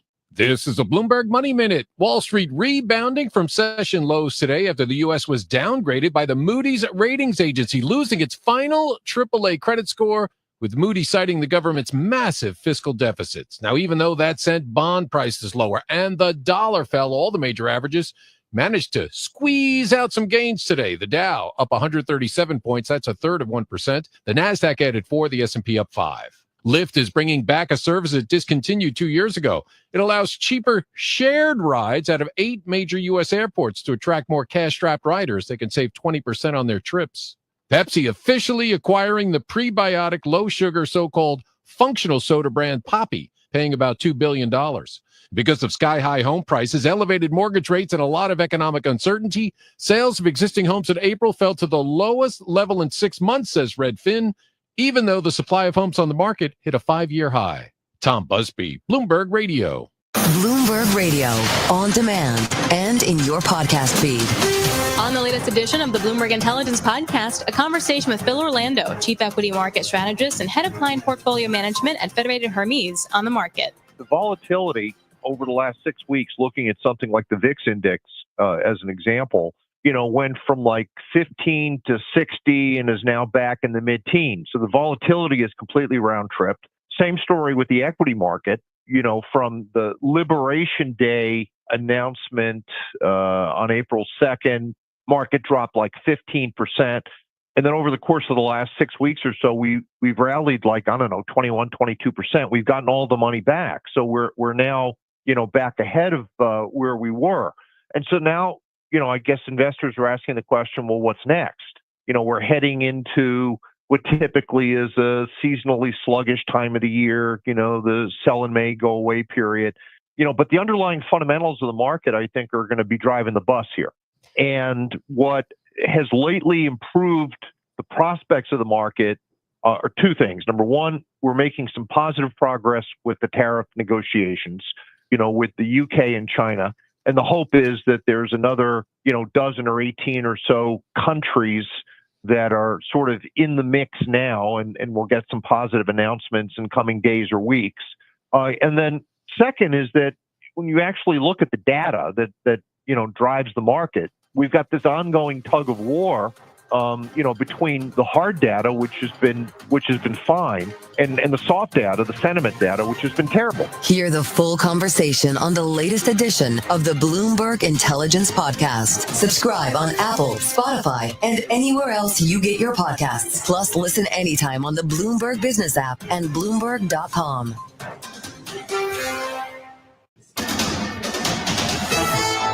It's 4:40 on Wall Street. We do check markets all day long here at Bloomberg. Turned out to be an update today for the Dow, the S&P, NASDAQ Composite Index, NASDAQ 100 Index, down day for the Russell 2000. Got to keep in mind quite the turnout for the U.S. stock market after Moody's on Friday. Today we had the S&P climbing 5 points, a gain of 0.1%. At the worst level of the session, we did have the S&P 500 Index down by more than 1%. The Dow up 137, up 0.3%. NASDAQ higher by 4. Little changed on the day. The NASDAQ 100 Index up by about 0.1%. 10-year at 4.44%. The 2-year 3.96%. Gold up $26 the ounce, up 0.8%. West Texas Intermediate crude up 0.3%, 62.68. And Bitcoin now up 1.3%, 105,479 on Bitcoin. Investor Day at JP Morgan Chase, CEO Jamie Dimon is warning against complacency, citing risks such as inflation, credit spreads, and geopolitics. I never believed we were as exceptional as people were saying. I never believed that Europe was as bad as people were saying. America's asset price, I still think they're kind of high. I'd put that in the risk category too. And credit spreads are kind of low. I'd put that in the risk category too. I think both of those things may change. JP Morgan Chase CEO Jamie Dimon at Investor Day. Novavax jumped today after U.S. regulators fully approved its COVID vaccine, easing investors' concerns after the clearance was delayed. Novavax today surged by 15%. For on-demand news 24 hours a day, subscribe to Bloomberg News Now, wherever you get your podcasts. I'm Charlie Pelleton. That is a Bloomberg Business Flash. Hey, thanks so much for that update, Charlie. Do appreciate it. Well, if you go up to the 22nd floor of Trump Tower, you'll find a company called Dominari Holdings. It's the operator of a tiny investment bank that less than 3 years ago pivoted from developing cancer therapies and went into finance. Since then, it's lost about $70 million. That's a pivot. Yeah, that is a pivot. Anyway. Guess who's involved in this? Read on, please. Okay, well, one of its senior executives was named in a now settled complaint alleging boiler room style business practices at an earlier employer. It's now been stockpiling Bitcoin. For years, its shifting priorities and tribulations remain largely out of the spotlight. That changed, though, when it gained two recognizable backers, Donald Trump Jr. and Eric Trump. Annie Massa is Bloomberg News wealth reporter. She writes about Dominari Holdings, and she joins us here in our Bloomberg Interactive Brokers studio. You followed the money in this case. That's right. So a bunch of things that a bunch of announcements have come out over the past couple of months involving the Trump brothers, and it can be hard to keep up with them almost. So Trump's two eldest sons joined the advisory board of this small company called Dominari, and it wasn't a company that I'd heard of before. So we basically just started looking into its financials, and you don't have to look far to see its headquarters, which is right in Trump Tower. And its business model, which is, as you said, a little bit unusual. It's done a hard pivot from biotech and developing anti-cancer therapies to investment banking and underwriting IPOs. And so we dug a little bit further. How did the two of the Trump sons, Eric and Don Jr., get involved? They joined in February the advisory board. So they've become advisors to the company. But there are and it was already located in Trump Tower. Like, has it always been in Trump Tower? It was already in Trump Tower. Sorry. Okay, go ahead. But it does have other Trump organization connections beyond that as well. In December, after President Trump was reelected, of course, Ron Lieberman, who's also an executive at the Trump Organization, joined the actual board of directors of this company. So there's that connection. There are also other executives from the Trump Organization, including the chief legal officer, who own large stakes worth getting up into the millions of dollars combined in this company. So there are all these ties back to the Trump Organization. Stepping back, what Dominari does, though, is it underwrites IPOs that can be seen as kind of, they're penny stock IPOs, basically. And the company loses money. And that's what kind of I found compelling about it and compelling about the story. What do the Trumps see in this company? What do you think? They get involved? Well, okay, so they've been involved only for a few months. They're compensated very well, according to your reporting. Talk a little bit about that and maybe answer the question that you found. What do they see in this company? Right.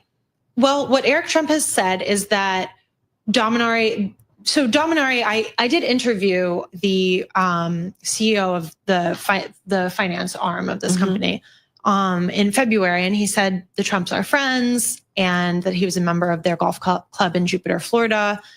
The Trumps have said the Trump Organization didn't respond to our request for comment, but in other news outlets, Eric Trump has said that the Dominari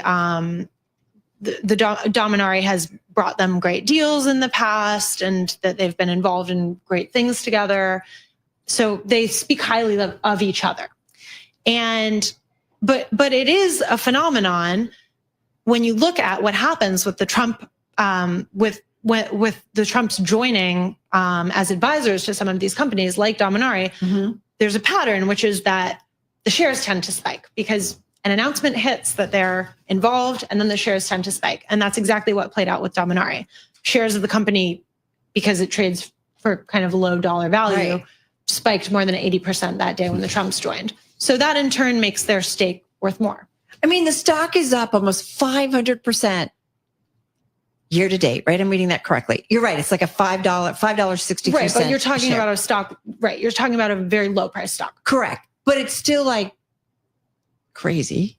And if somebody had put money in early on, potentially could have earned a lot of money. I guess what's interesting, going back to the IPOs, as you say, the IPOs that it's been involved in since shifting to banking, you guys note in your reporting about 1/3 have plunged, more than 75%, according to a Bloomberg analysis. Some lost almost all of their value in less than a year of hitting public markets.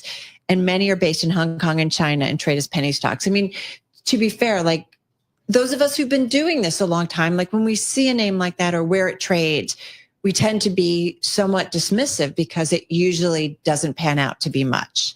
And I think that's safe to say, right? So it's just interesting that tends to be their business practice. Yeah, you can look up the IPOs that the company that Dominari has underwritten recently, and some of them you'll see the classic pop and then fall off. And we found several where they lost almost all of their value after the IPO. So, it does raise questions about the quality of some of those IPOs that it's underwriting. What did you want to know, Annie, and you guys reporting this out? What answers did you feel like you got some information, and what things kind of still are questionable, or that you still like, God, I still would like greater answers or more, more information about some things? Well, there's a lot there. So you have this relationship between the Trumps and the Trump Organization and this company that's done this big pivot. The other reason that it's become relevant recently is it is involved in one of the crypto transactions that Eric Trump and Donald Trump Jr. have done. So there are a lot to keep track of. We won't go into all of their various crypto ventures, but one that has maybe flown under the radar a little bit in comparison to something like World Liberty Financial, right? Which is a separate company that they promote, has nothing to do with Dominari. Dominari created this American data centers unit that then became a Bitcoin mining company very shortly thereafter. The Trumps are involved in that as well, or were named in that kind of release as well. So it's spinning off new businesses, and that's supposed to IPO. So that creates another opportunity for potential profit and an increasingly perhaps complex web of financial ties. The just 30 seconds. The Trump family has pushed back on questions about conflicts around this, given their proximity to the president. Did you get any commentary from them about this? That's right. Their opinion and what they've said on the record is there aren't conflicts here. And what Donald Trump Jr. has been very vocal about is that he says, I've been a businessman my entire life. It doesn't matter. I'm providing for my children. I've been a businessman my entire life. And that's his perspective on it. Just fascinating, just interesting, right? They're involved in everything, it seems like now. And to be fair, things that wouldn't probably be on our radar, but they are the sons of the president. And so just kind of tracking all of this stuff. Great detail in this story. Highly recommend you check it out. Annie Massa, thank you as always. Wealth reporter here at Bloomberg News right here in our Interactive Brokers studio. Get the latest news whenever you want it with Bloomberg News Now. Top stories from our global team of reporters at the click of a button. Get Bloomberg News Now on the Bloomberg Business app, Bloomberg.com, or wherever you get your podcasts.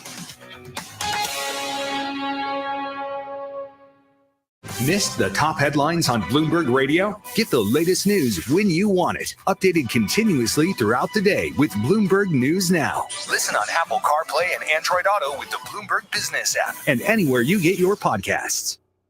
This is a Bloomberg Money Minute. Microsoft today acknowledging it sold advanced AI tech and cloud computing services to the Israeli military to be used in its war against Hamas. But it says it was not used to target or harm anyone in Gaza, only to locate and rescue Israeli hostages. The vaccine maker Novavax receiving the FDA's approval for its COVID-19 vaccine for adults 65 and older, and people as young as 12 who have a medical condition that puts them at risk of severe illness from COVID. Shares of Novavax shot up 15%, while elsewhere on Wall Street, despite worries about Moody's downgrading the nation's credit rating because of rising fiscal deficits, the Dow today 137 points higher. The Nasdaq up 4, the S&P added 5. And one food maker standing firm against HHS Secretary Robert F. Kennedy Jr. to remove artificial dyes from foods. Spangler Candy, the maker of Dum Dum lollipops and Sweetheart, says the dyes are safe, that his customers don't want treats that are colored by all-natural beet juice. Tom Busby, Bloomberg Radio. The data that matters for your investments. We had the NASDAQ 100 fall into correction. And analysis on the companies making news on Wall Street. The biggest driver, NVIDIA. Sales firms are also higher. Listen to the Stock Movers Report from Bloomberg. A big bounce in the market today. Pharma stocks are taking the biggest beating. It's your short audio report on the day's winners and losers in the stock market. The largest one-day drop on record. Subscribe to the Stock Movers Report on Apple Podcasts, Spotify, or wherever you listen. Extraordinary films are found on Jolt. Available now for a limited time, Can't Look Away exposes disturbing truths uncovered by Bloomberg's Olivia Carville about social media's harmful impact on kids. We are in the midst of a fentanyl crisis. These companies have upped the stakes. They're now in your children's bedroom. It's not a fair fight, is it? Can't Look Away challenges everything you think you know about the dangers kids face online. Watch now at jolt.film. That's JOLT.film. Every weekday, Bloomberg brings you the best in politics twice a day. We turn our attention to geopolitics by way of this new White House. Join Joe Matthew and Kaylee Lines for Balance of Power. Every weekday at noon and 5 p.m. Eastern. The president has talked about ratcheting up tariffs on China. Are we looking at a master at work here or an economic arsonist? Balance of Power with Joe Matthew and Kaylee Lines. It's all about the legislative path forward. Weekdays at noon and 5 p.m. Eastern on Bloomberg Radio. Context changes everything. This is Bloomberg Business Week Daily with Carol Nasser and Tim Stenovec on Bloomberg Radio. All right, everybody, we are getting ready to wrap up on this Monday It's a Monday, edition. Carol. I know. It's only Monday. I really did think it was Tuesday. I don't know why.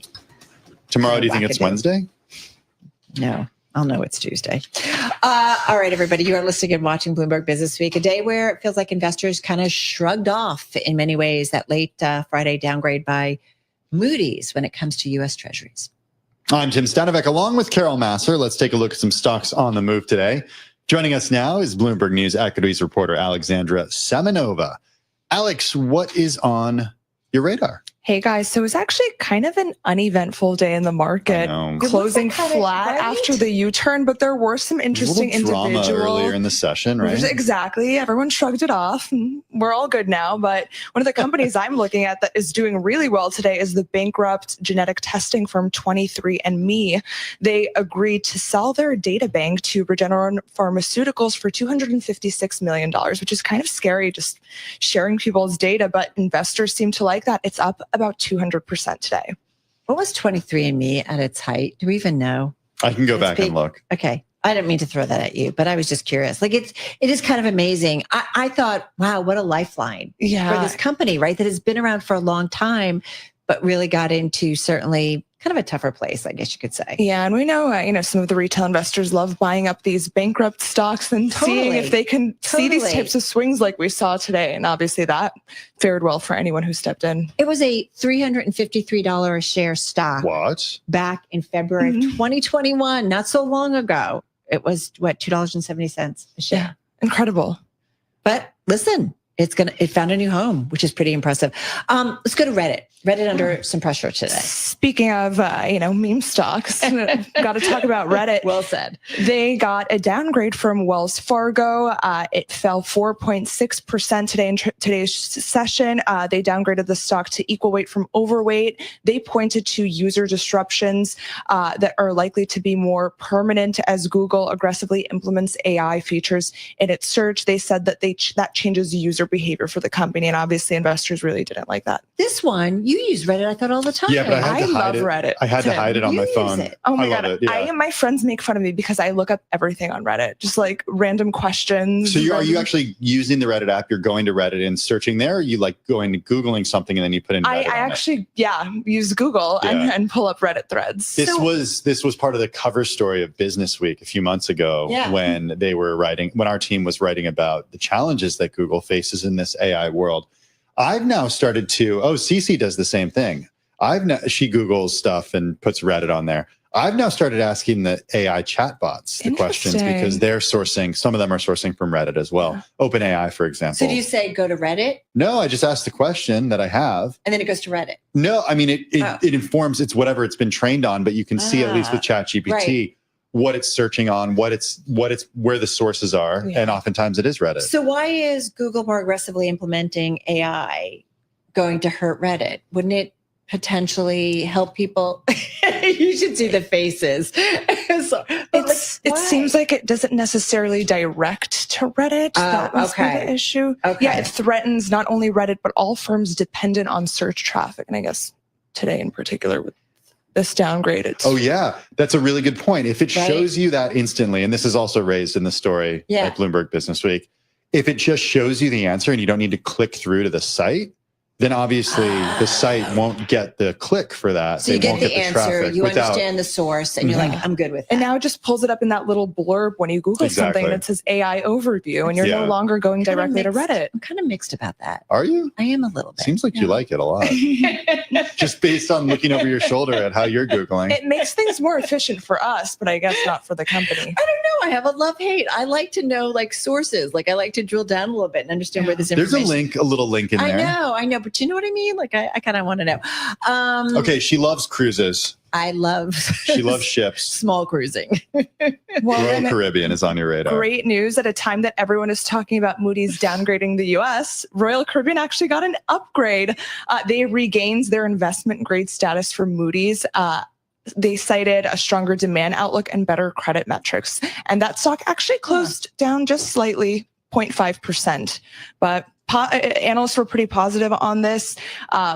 Moody's Jonathan Root wrote in a statement, the upgrade and positive rating outlook also reflects our expectation that the demand for cruises is going to continue to grow. I have to say, especially from Carol. You talk to the cruising guys, though, all the CEOs. I mean, some of the metrics, and they talk about, how much visibility they have in people booking out like a year out or so in terms of their cruises. And these guys all took on so much debt during the pandemic and have really been working on paring it back and cutting it, reducing it, or at least refinancing it so it's not so problematic. So that's kind of interesting. You're not a cruiser? I'm not. I haven't been on a cruise for vacation.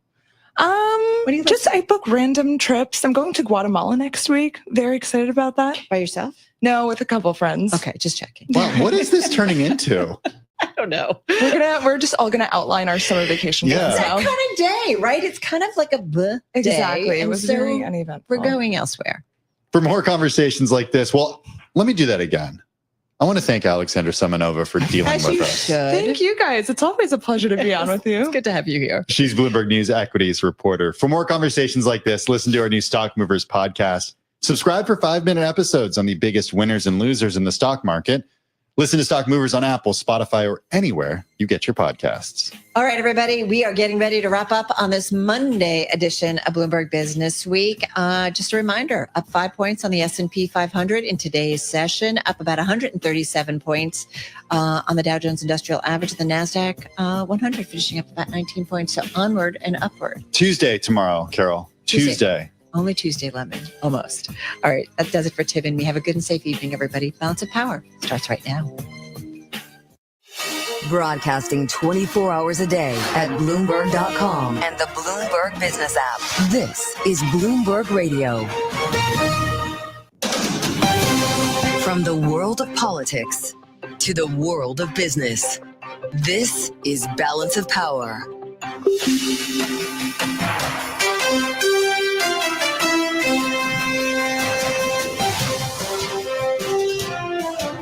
Live from Washington, D.C. From Bloomberg's Washington, D.C. studios to our TV and radio audiences worldwide, welcome to Balance of Power. Alongside Kaylee Lyons, I'm Joe Matthew. Tonight, a 2-hour call and the promise of immediate ceasefire talks. We just spent 2.5 hours talking to Vladimir Putin, and I think some progress has been made. It's a terrible situation going on over there. 5,000 young people every single week are being killed. The response to President Trump's high-stakes call with Vladimir Putin as he seeks to broker a peace deal between Russia and Ukraine after repeatedly calling on Putin to stop Moscow's bombardment. We'll have the details ahead. Plus, context and analysis from today's market as stocks and bonds eke out gains after reversing early losses following Moody's downgrade on Friday. And the House Budget Committee advances Trump's long-promised tax bill in a late-night vote, but just barely. The ayes have it. The motion's agreed to. The One Big Beautiful Bill Act is ordered, reported favorably to the House of Representatives with a favorable recommendation. The next steps in the fight to get that so-called Big Beautiful Bill done, and why 4 conservatives who initially blocked it could still take its chances when we speak with one of them, Republican Congressman Andrew Clyde, coming up. And we'll get a look at how Democrats are responding when Congressman Jim Clyburn joins us as the party goes on the attack against the bill. The Republicans are trying to jam this big, ugly bill down the throats of the American people. But we begin tonight with the fast-developing story from Capitol Hill after the House Budget Committee narrowly voted to advance the One Big Beautiful Bill Act last night, bringing the Republicans' tax, border, and spending bill one step closer to the full House for approval. The 4 Republicans who had voted no on Friday changing their vote to present to move the bill forward in a 17-16 vote. But Speaker Johnson still has the Rules Committee and a few intra-party problems to work out before the bill can get to the floor. And he can lose no more than 3 Republican votes with a razor-thin majority in the House. This is where we start now. How does the Speaker get out of these tight jams? What type of pressure was put on, if any, those 4 Budget Committee conservatives to have them change their votes to present? Joining us now is one of those lawmakers, as we mentioned, Republican Congressman Andrew Clyde of Georgia, with us now from Capitol Hill. Congressman, it's great to have you with us. You were a no vote on Friday, as you explained in committee. You said you look forward to strengthening this bill so it does pass. So what made you change your vote to present? Well, we negotiated over the weekend. I was here all Friday, all Saturday, all Sunday until the evening, and we were negotiating with the Speaker's team, with the White House. We, I think, got some great conservative wins, and as a result, I was able to change my vote from a no to a present so that we could move this bill forward. Look, I support President Trump's agenda. I support what he's trying to do here. Nobody wants to see taxes raised on the American people. I certainly don't, but we've got to do this in a fiscally responsible way that does not increase deficits year over year, but actually decreases deficits. And that's the whole point right here. Our country's in a financial situation that is very dire, and I don't want to see it go off the fiscal cliff into the abyss. Well, Congressman, it's one thing to be moved from no to present. It's another to be moved to yes. What does the Speaker still need to deliver to you to make sure you are a yes vote if this gets to the House floor? Well, we've got some work to do on Medicaid yet. You know, I think it's not right when the federal government pays more for able-bodied, non-working adults to take care of their medical concerns than it does for those in the most vulnerable population. That would be the disabled, the moms with small children, the elderly, that vulnerable population right there. The federal government is only spending $1.33 for every dollar that the state puts in. Yet for able-bodied non-working, we're putting in $9 for every dollar that the state puts in. That's 7 times more for able-bodied non-working. I'm sorry, but those folks need to be working. And so one of the things that we managed to achieve was an increase in the working requirements in this particular bill. I mean, right now, the bill as it's written has working requirements not starting until 2029.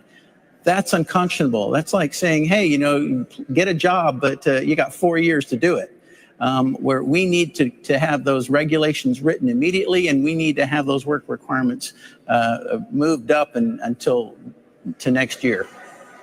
Well, you've got a lot of eyes on you right now, Congressman. You can't read a column or hear a story about what's happening right now with some Republican upset about reconciliation without bumping into your name. What's it like having this kind of heat? Is your phone ringing off the hook from constituents? Have you heard from Donald Trump? Actually, we've gotten a lot of support because the thing is this: I came to Washington, D.C. to make our country more fiscally responsible. In our everyday lives, we've got to be responsible. We all have budgets. We've got to stay within those budgets, stay within those spendings. Businesses understand that too. The federal government needs to understand that. I'm a small businessman. I understand what it's like to spend only within your means. The federal government has to get there too. The president wants a balanced budget. So we are working very hard to get us to the point of moving us to a balanced budget. It's going to be a while to do that, but this bill is a critical opportunity in which to move us toward a balanced budget. Well, and when we consider the spending cuts you were just alluding to, Congressman, going back to the federal Medicaid assistance percentage question, you answered that in response to me saying, what does the Speaker still need to deliver? Should it be our understanding that leadership has not made a formal offer on FMAP specifically? Well, I think as the Speaker said earlier, everything is still in flux. Everything is still negotiable, and nothing has been firmly committed to. So we're in that process. We've got a little more time. Congress works on deadlines, and unfortunately, I'd like to get things done early. That's not necessarily the way it happens here in Congress. But we've got to negotiate to a point where the budget itself is either budget neutral or it reduces the deficit, not increasing the deficit. And we're not quite there yet. Congressman, it wasn't too long after your budget committee hearing on Friday that Moody's announced its decision to downgrade U.S. debt, arguing much like yourself over the impact on debt and deficits in the many years that we've been having this conversation. This obviously is something that's important to us, to our audience, and to the markets. Was that downgrade deserved? Well, I think that just shows how right we are. That adds credence to our argument. That downgrade has to do with the fact that Congress for many, many years has not been controlling spending. We have a $2 trillion deficit every solitary year. And Moody's is like, all right, well, if you're going to go out and sell more debt, then you need to be more fiscally responsible, or we're going to give you a downgrade. And as a result, Moody's gave us a downgrade from AAA to AA1. And that means we're going to have higher interest rates. That means the interest expense, which is a mandatory expense in the federal government, is going to go up. If we're going to issue new bonds and pay off the maturing bonds at the lower interest rate of about 1%, we now have to offer 4% or more now with this downgrade. So the interest cost is simply going to spiral upwards. That is unsustainable, and we've got to stop that. And that's why we're fighting so hard for fiscal responsibility in this particular once-in-a-lifetime, once-in-a-generation opportunity.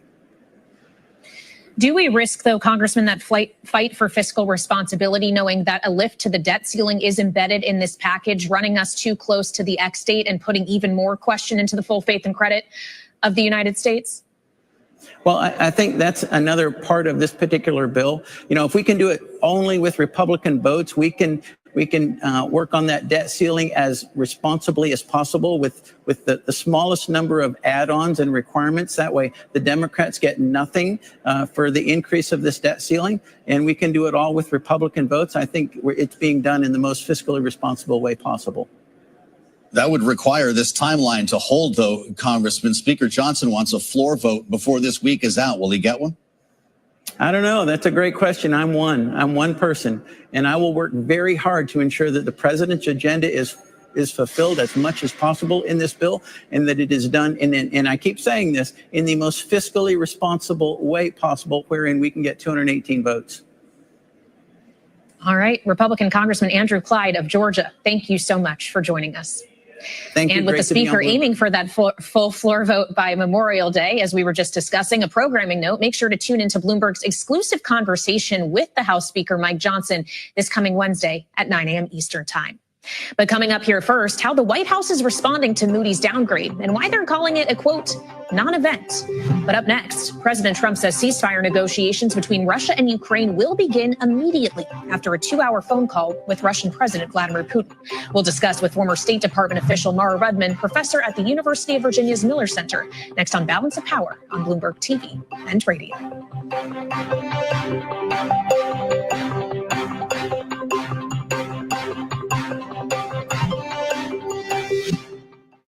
The Fed's top names are on Bloomberg Radio. Atlanta Fed President Raphael Bostic. Right now, I would say in my SEP, I have one cut only for this year. Fed Governor Christopher Waller. The tariffs are a one-time price level effect that's going to pass through. New York Fed President John Williams. Having well-anchored inflation expectations is very important for price stability and also for economic stability. For the latest headlines from the Fed, listen on Bloomberg Radio or anytime on the Bloomberg Talks podcast. Markets, headlines, and breaking news 24 hours a day at Bloomberg.com, Bloomberg Television, and the Bloomberg Business app. This is a Bloomberg Business Flash. It's 5:11 on Wall Street. We do check markets all day long here at Bloomberg, and sources tell Bloomberg the Justice Department has opened a probe into a recent breach at the leading cryptocurrency exchange Coinbase Global.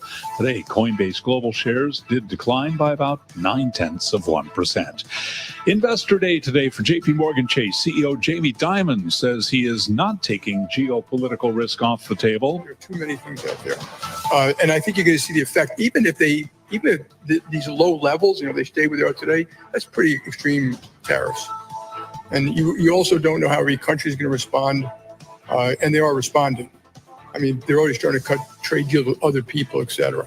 And even if you want to bring all manufacturing back, it takes 3 to 4, a minimum, to build a real manufacturing plant, years. Jamie Dimon speaking at JP Morgan Chase's Investor Day. Shares of JP Morgan Chase did decline today, down by 1%. This on an update for the rest of the market. S&P up 5 points, up by 0.1%. The Dow up 137, up 0.3. Nasdaq higher by 4, little change there. 10-year yield 4.44%.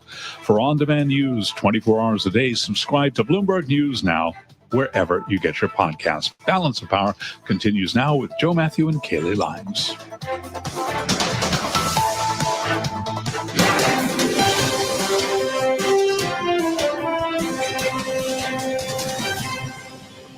We just spent 2.5 hours talking to Vladimir Putin, and I think some progress has been made. It's a terrible situation going on over there. 5,000 young people every single week are being killed.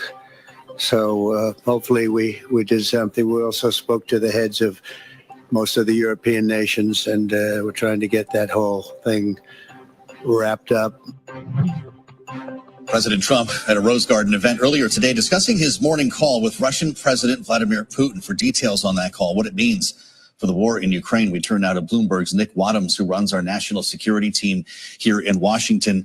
Nick, we saw the flowery readouts from both sides here. Donald Trump just there suggesting progress has been made, was it? Well, it's a great question. We're still trying to sort through that. But I think what you need to pay attention to is what was not in the president's Truth Social post. So no mention of a timeline on when they might seek a ceasefire, just commitment to or have some sort of negotiation going on, and no mention of sanctions. European leaders had really hoped that the president would put a lot of pressure on Vladimir Putin, essentially saying, listen, get into a ceasefire or else. We've got a whole package of sanctions lined up. There's a move in Congress to impose sanctions.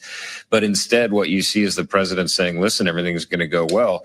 Another element of this is the president essentially seems to be pulling the U.S. back, saying, hey, the Vatican looks like maybe they're going to be willing to play some sort of mediating role, and saying this is something that needs to happen between Ukraine and Russia, but the U.S. isn't going to be involved in all, which is a big reversal. Well, and we actually have President Trump speaking right now in the Oval Office, taking some questions from reporters, and he says the U.S. is not stepping back from Russia-Ukraine talks, though he notes that talks at the Vatican would be great. Let's actually listen now live here on Bloomberg TV and radio to President Trump, again, answering questions from reporters in the Oval. We said, let's get this thing going. You know, I had many of the leaders of European nations on the line with me right after the call.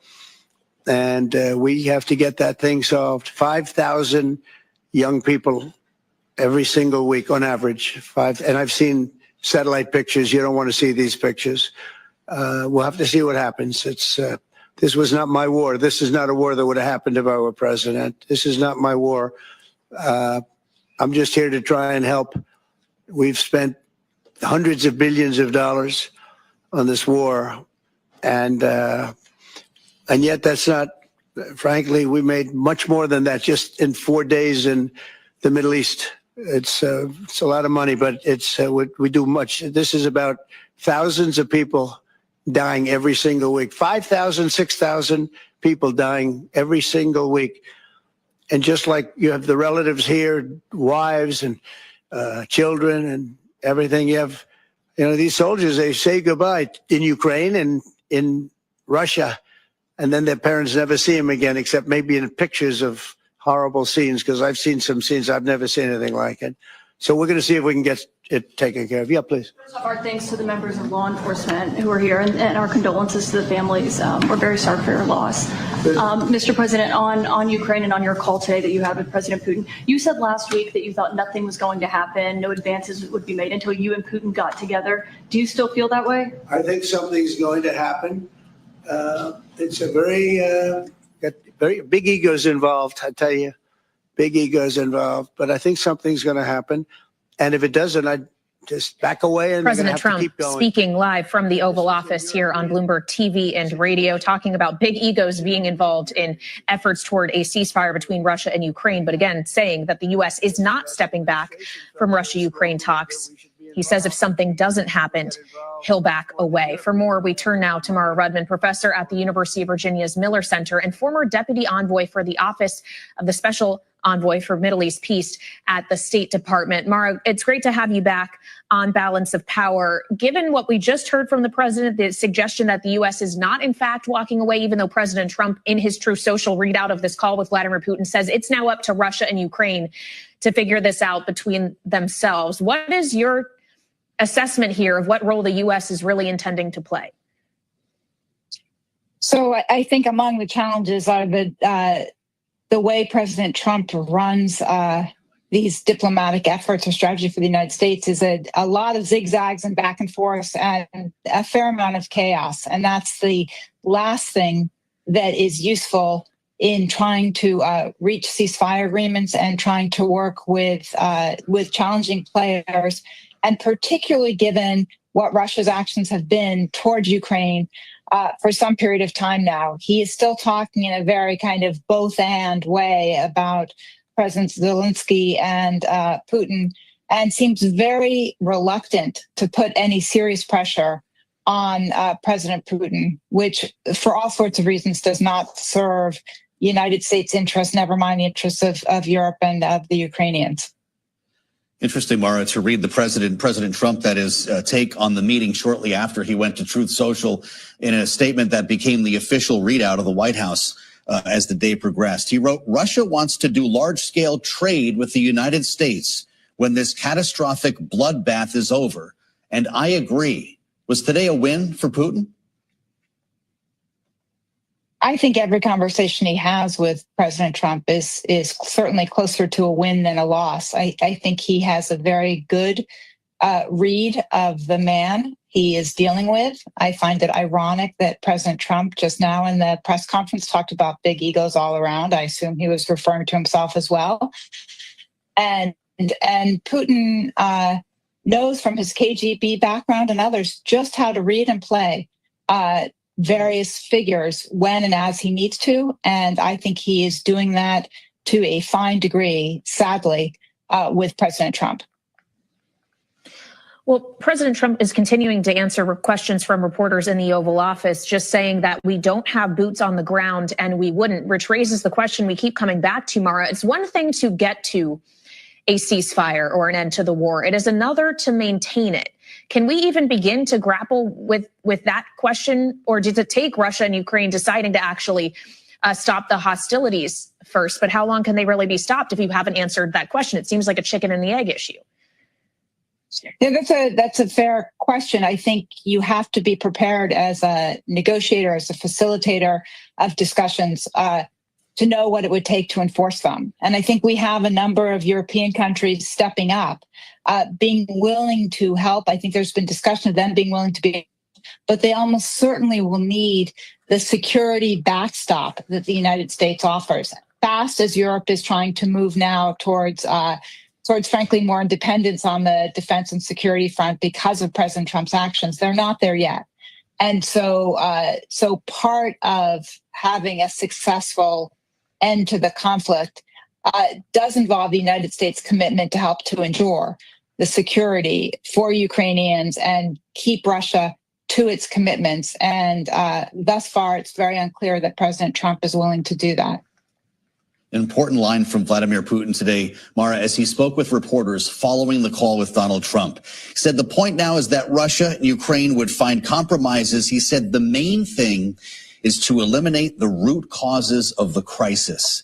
What is that code for? Because that sounds to me like the language he was using in the weeks leading up to the invasion, talking about the denazification of Ukraine. Exactly, Joe. For him, root causes means having a Ukraine that is effectively not independent, that has no relationship with Europe, that has none of its own security or military force. That is not a separate and independent country. And so people should be very clear when Putin talks about root causes, that's what he's talking about. And that's why it so conflicts or contradicts any sense that this is a guy who's serious about moving towards ceasefire discussions. Well, President Trump continues to talk about this. He says he has a red line, but he won't announce it. He doesn't want to say what that line is. Mara, do you have to make the red line clear, though, for it to be effective? No, on this, I would actually, if I believed he actually had a red line and had a way of making sure it wasn't crossed, I would say that making it public can often be counterproductive.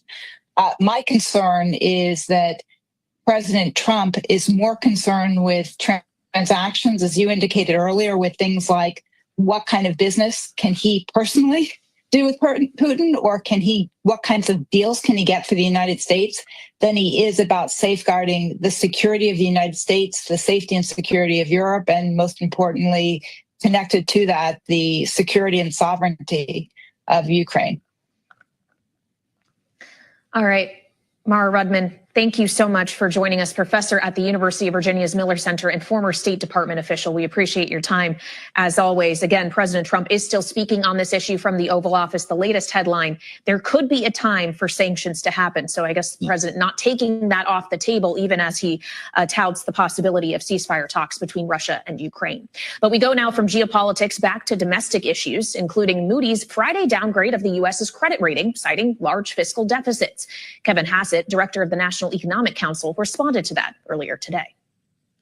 I think that American bonds are the best buy in the world, that they're going to be even better buy once all of our policies are in place.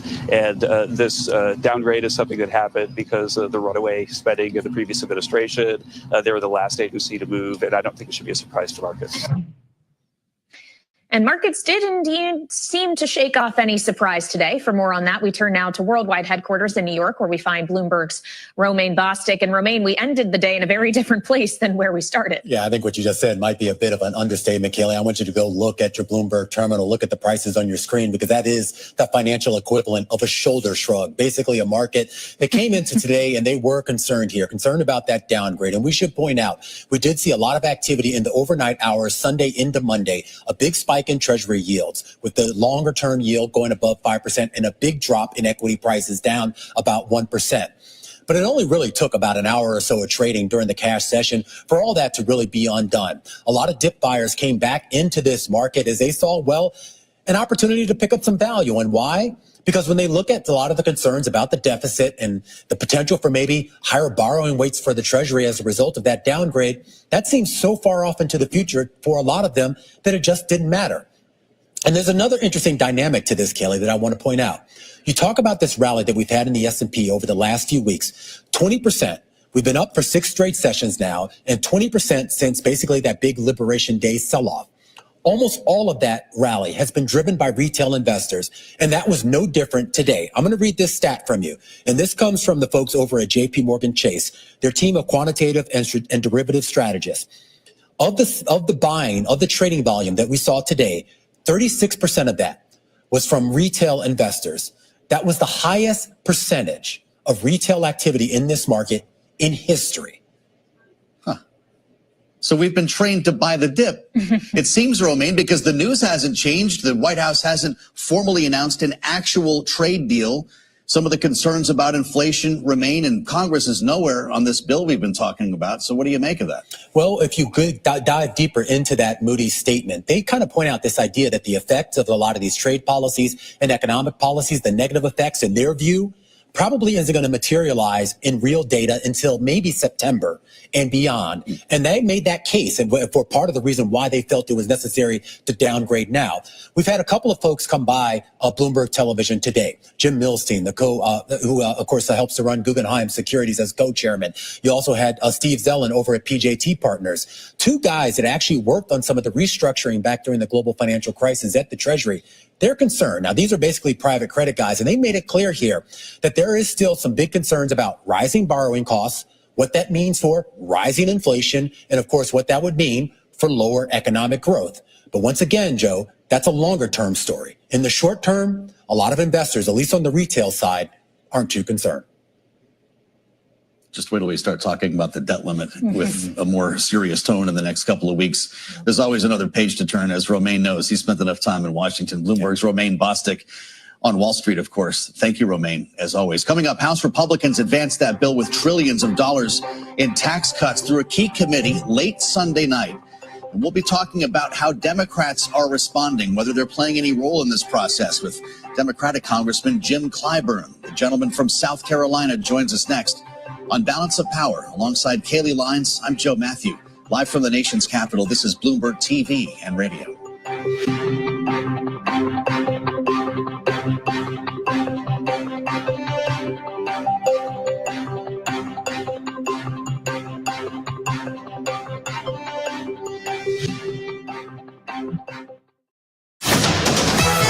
Markets, headlines, and breaking news 24 hours a day at Bloomberg.com, Bloomberg Television, and the Bloomberg Business app. This is a Bloomberg Business Flash. It's 5:27 on Wall Street. We do check markets all day long here at Bloomberg. Federal Reserve Bank of Atlanta President Raphael Bostic is predicting 1 interest rate cut this year due to tariff-induced uncertainty. Bostic was interviewed on Bloomberg Radio, and our Michael McKee asked him about Friday's Moody's downgrade. So much of our economy is based on faith that we will deliver on the things that we say that we promise for the future. When you start to see the markets waver a little bit, I think people are asking the question, do we still have that same level of faith? I think the sign that rates have started to come back down and the markets are sort of returning back to a normal stasis suggests that they think there is that likelihood moving forward. And we'll just have to see where it goes. Federal Reserve Bank of Atlanta President Raphael Bostic also suggesting that a faster than expected resolution to trade negotiations could lead to earlier Fed action, while a prolonged negotiation period could delay it. Today, the Dow, the S&P, NASDAQ, and the NASDAQ 100 index all ended the session higher. S&P up 5 points, up by about 0.1%. The Dow Jones Industrial Average gained 137 points, up 0.3%. NASDAQ was little changed on the day, but higher by 4 points. NASDAQ 100 index up 0.1%. For on-demand news 24 hours a day, subscribe to Bloomberg News Now, wherever you get your podcasts. I'm Emily Chang. Join me on The Circuit, where I speak with the biggest names in tech, business, and culture, and find out what drives them. Hear my conversations with OpenAI CEO Sam Altman, SoftBank CEO Masayoshi Son, and all three Microsoft CEOs past and present, Bill Gates, Steve Ballmer, and Satya Nadella. Watch Season 3 of The Circuit, Thursday nights, 6 p.m. Eastern on Bloomberg Television and streaming on Bloomberg Originals and Bloomberg.com. Or listen to The Circuit anywhere you get your podcasts. The stories that moved markets today. Concerns about iPhone sales in China. And the insight that will shape trading tomorrow. Traders are waiting to hear from Fed Chair Jay Powell. The Bloomberg Business Week Daily podcast with Carol Massar and Tim Stenovec. Technology and consumer staples among the biggest winners. The rally taking a bit of a breather. Bloomberg Business Week Daily. Listen live weekday afternoons at 2 Eastern on Apple CarPlay or Android Auto with the Bloomberg Business app and anywhere you get your podcasts. Bloomberg Radio. Context changes everything. Did you know Bloomberg Radio is on Amazon Alexa? Get live business news and market headlines 24 hours a day anywhere you have an Alexa device. Just say, Alexa, play Bloomberg Radio.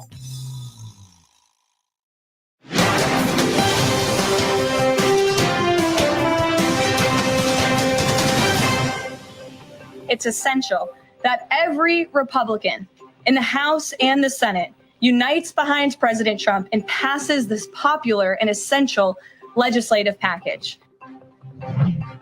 White House Press Secretary Caroline Leavitt discussing President Trump's push for the one big beautiful bill, as he likes to call it, and the importance Republican lawmakers are seeing in uniting to pass this bill. Joining us now with the details on what happens next after yesterday's late night budget committee vote that advanced the legislation is Bloomberg's Eric Wasson. Thanks for stopping down for us on a busy night on Capitol Hill, Eric. We obviously saw, as I mentioned, this bill advance, but it came with several present votes by skeptical fiscal hawks, Republicans in this case, two of whom sit on the Rules Committee. The next stop for this bill, is it possible that it will actually get to the floor this week, and what needs to change to make that happen? It's certainly possible it will get to the floor. Speaker Mike Johnson is looking for a Thursday vote, but he's got a lot of work to do to get there. We're talking to fiscal conservatives. Bloomberg TV just had Andrew Clyde on, one of the major holdouts. I talked to him after the hit. He's looking for big changes to Medicaid that make moderates in the conference very uncomfortable. Changes to the federal matching share, changes to the federal Medicaid provider tax situation. We've got moderates pushing back against that, talking to our colleagues even as we speak about their discomfort with any more changes to Medicaid, bringing up that work requirement from 2029 to 2027, which has been talked about. And then we have the SALT caucus. They're going to be meeting at 9 p.m. with Speaker Mike Johnson about their attempt to raise the $10,000 cap on the state and local tax deduction. There's an offer on the table from the Ways and Means Committee for a $30,000 cap for all filers, except for married filing separately. And these guys want to see that go up to $80,000 for joint filers. That's very expensive and facing a lot of pushback from conservatives. So Speaker Mike Johnson's in the middle of the maelstrom right here. He's working around the clock, has got us running, to these 1 a.m. meetings, and we'll see how it goes. Well, yeah, that 1 a.m. meeting in the Rules Committee in the earliest hours of Wednesday. Is there a chance, Eric, that Chip Roy and Ralph Norman actually tank these things once again in Rules, or is the working assumption it can get through Rules? It's just a matter of the actual vote tally if and when it gets to the floor at this point for the Speaker. The most important thing is the House floor. He can only lose the 3 Republicans, and we already know Thomas Massie, who's a libertarian, has voted against the budget. He's against any form of this bill, saying it adds to the deficit, which indeed, by any reasonable measure, it does add trillions of dollars to the budget deficit. Unless you use some really magic growth beans and assume high economic growth from it. So he really only lose 2 more Republicans on the floor, and there's the universe of potential defectors is really large. It's a couple of dozen at this point, at least. So that's the major question right now. How can he square this? How can he get everybody except for the handful, the 3 people on board with this, assuming all Democrats show up and vote? All right, Bloomberg's Eric Wasson live from Capitol Hill for us here on Bloomberg TV and radio. We appreciate it. And for more on the Democratic response to this bill, we turn now to Democratic Congressman Jim Clyburn of South Carolina joining us here on Balance of Power. Congressman, it's so good to have you this evening. As we consider the changes the Speaker is trying to navigate here with the various factions of his party, they include bringing forward potentially stricter work requirements for Medicaid, bringing forward rollbacks to subsidies in the Inflation Reduction Act. All of that could get us closer to the midterms in 2026. Does that actually serve you and your party better in thoughts about reclaiming the House majority? Well, thank you very much for having me. I'm not too sure that we're concerned about the party at this moment. We're concerned about the people that are going to be affected by all of this. I always say, if we take care of our jobs, if we take care of the American people, that will do all we need to do for us as Democrats. Now, we don't know, or at least I don't know yet, exactly what all there is to this legislation. I do know this: there is no knee-jerk opposition to work requirements. We Democrats are not opposed to work requirements if they make sense. And the problem we've got now is that people tend not to remember that we've had work requirements in these pieces of legislation for several years now. We don't oppose that. We do oppose balancing the budget on the backs of working men and women. And I don't understand how the investor class that make their money off of people spending money are so against people having money to spend. It seems to me that you would be interested in your products being afforded by the people who work in these companies and on the manufacturing places that you invest in and that you own. It's just like this Medicaid. Medicaid has beneficiaries, but the people who benefit from Medicaid are the people who own the nursing homes, the people who own these hospitals. These are the people who get the benefit. And so I just think that it's time for us to start pushing a serious narrative about who are the beneficiaries as well as who gets the benefits. And that's what we Democrats are concerned about. Congressman, it's good to have you back. I'm sure you saw the news from Moody's on Friday. The U.S. no longer has a AAA credit rating by any of the major ratings agencies, and we've got the debt limit to deal with here. We're waiting for a more firm X date on this, but it looks like it will probably be part of this massive reconciliation project. How do you reconcile potentially voting no on this bill, knowing the debt ceiling needs to be raised? Well, you know, I've always been one for getting rid of the debt ceiling. Ever since I've been in the Congress, over 30 years now, I've always advocated by getting rid of that. We're the only country left doing that. I think there may be one other. I shouldn't say that. I think there's one other. What we ought to do is separate that from everything else. We ought not have that as a part of this package. And so I will be voting against this bill, irrespective of the fact that they're putting things in there like raising the debt limit. Because to vote for raising the debt limit, I got to vote against people having income or being able to incur any debt at all. And so that's a fool's errand that I'm not going to go on. Congressman, I'm sure you are familiar with the thinking of some Republicans in the Senate, including Senator Josh Hawley, for example, who is also not in favor of Medicaid cuts of any kind. President Trump suggests he doesn't really want to see Medicaid touched for eligible individuals as well. To what extent do you expect that the other chamber may actually be the one that makes sure these policies don't come to law, that it's not just Democrats not voting for this in the House, but Senate Republicans saying no to some of these policies? Well, I think there'll be some Senate Republicans saying no. And I think there's some House Republicans who would like to say no as well. It just so happens that people tend to put priority over whether or not they remain in this Congress or whether or not they get challenged in the primary. That's never been a priority for me. I get challenged every year, and that's fine.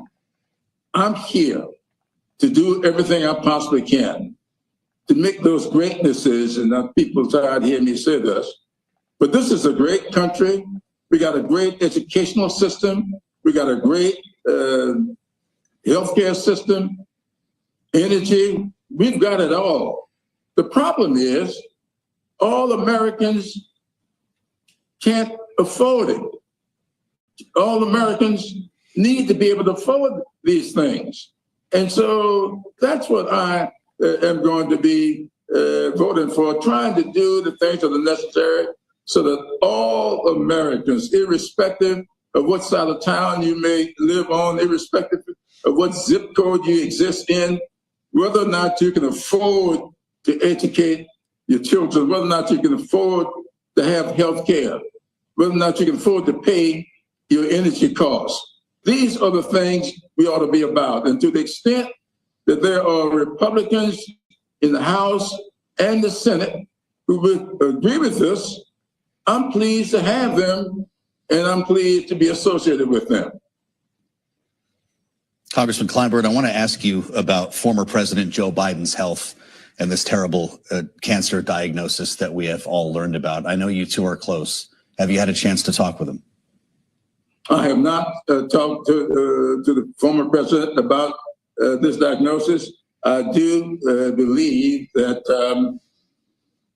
I received calls from him last week, which I did not get. I saw this thing that I could not return a call to, and I was told on last evening those calls were coming from him. So I have not talked to him.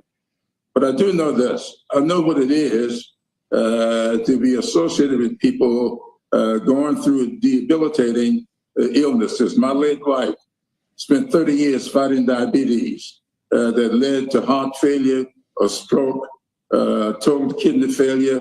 And I know what that's like. My father died from prostate cancer. My mother from multiple myeloma. And so these diseases that he has worked so hard to help alleviate and eliminate, to see him become a victim to one is a little bit disheartening, but I hope he will come along well, and I plan to talk with him very soon. Well, and we extend our well wishes to the former president as well, and we're sorry for your losses, Congressman. But we just heard from President Trump in the Oval Office suggesting that somebody is not telling the facts around this diagnosis. There's dark corners of the internet where people are also questioning the timing of this announcement. And I wonder if it saddens you, sir, to see this kind of erosion of trust. Well, trust has been eroding for a long time in this country when it comes to our governmental process. This is not anything new. I've been talking about this now for about 10 years. I just left the meeting before coming out here when I talked about the erosion of trust in our government, erosion of trust in the system, whether or not we are going to continue to work together to try to build a more perfect union, or whether or not we're going to go the way the country went back in the 1870s when we initiated that which became known as Jim Crow. I referred to Project 2025 as Jim Crow 2.0. And if you look through that project, you will see throughout those 900 pages are all kinds of things that undermine the media, undermine the government, undermine the private sector. These are just things that are eroding. And so I know that people, no matter what they see here these days, they're not going to believe it. So I have no idea when the cancer was first detected. I do know this, that hindsight is 20/20. I wish all of us could have the benefit of hindsight as we go through the process of making decisions about our lives and our livelihoods. It's good to have you back with us, Congressman. Democratic Congressman Jim Clyburn of South Carolina. We thank you. Programming note, make sure to tune into Bloomberg's exclusive conversation with House Speaker Mike Johnson this Wednesday. That happens at 9 a.m. Eastern Time. Coming up on Balance of Power, we'll continue the conversation on Republican lawmakers' push for this tax and spending package. We assembled our political panel. That's next on Balance of Power on Bloomberg TV and radio.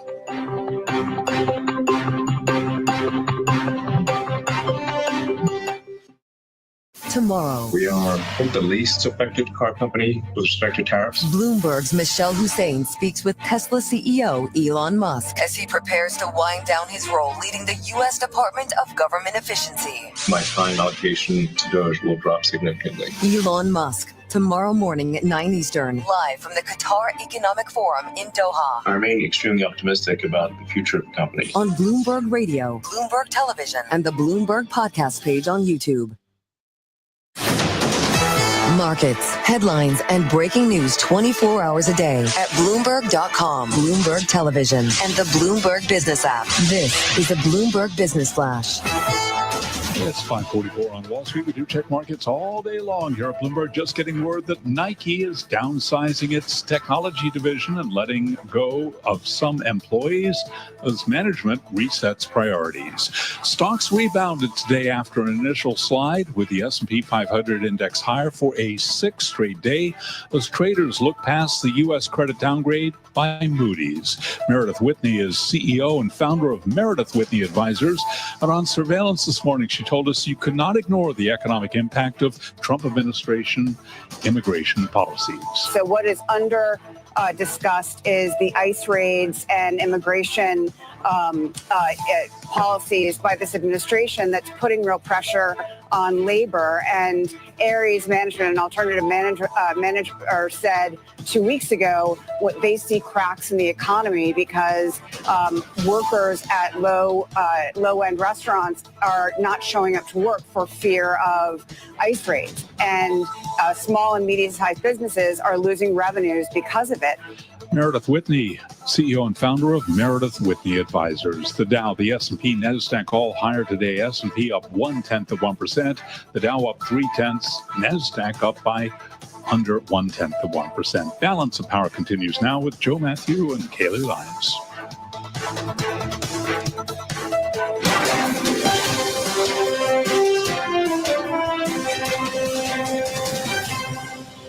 We negotiated over the weekend. I was here all Friday, all Saturday, all Sunday until the evening, and we were negotiating with the speaker's team with the White House.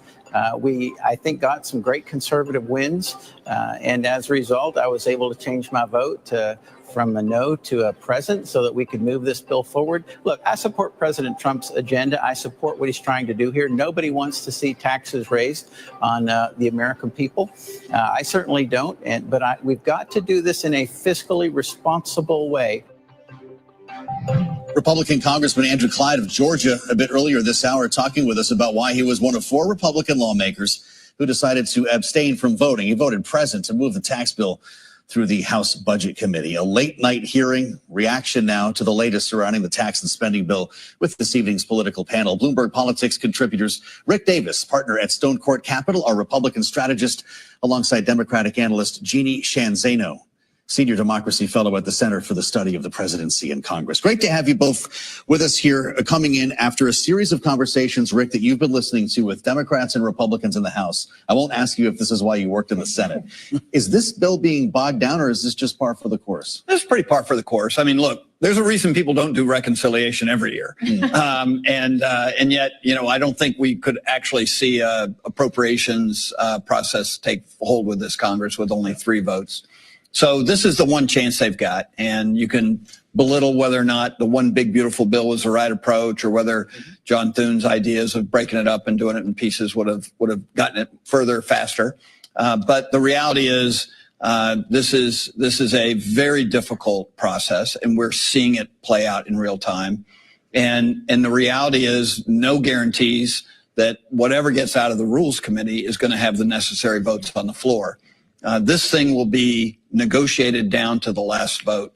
And it doesn't sound like, as of tonight, a lot of these members are so satisfied that they're ready to go to the floor and vote. So it could be as many as a dozen negotiations, one-on-one, individuals, calls from the president before this thing makes it out of the House. But it probably will get out of the House in some form. Well, to that point, I don't know if we should be calling him President Trump or Majority Whip Trump, Jeannie, because he's going to the Capitol to meet with the Republican conference tomorrow. What does it signal that he thinks it's time to go give these guys a talking to, if you will?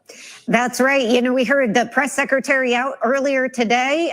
She is whipping this vote. And to your point, Kayleigh, the president tomorrow. By the way, I think we have to work with the House on their naming of bills. OBA is not a good name. So, these acronyms, One Big Beautiful Bill Act, it's not working. But the president, he understands that in the absence of Donald Trump, there is no way this gets through. And Mike Johnson is telling members that it's going to be humiliating and embarrassing if we don't get this out before Memorial Day like we planned.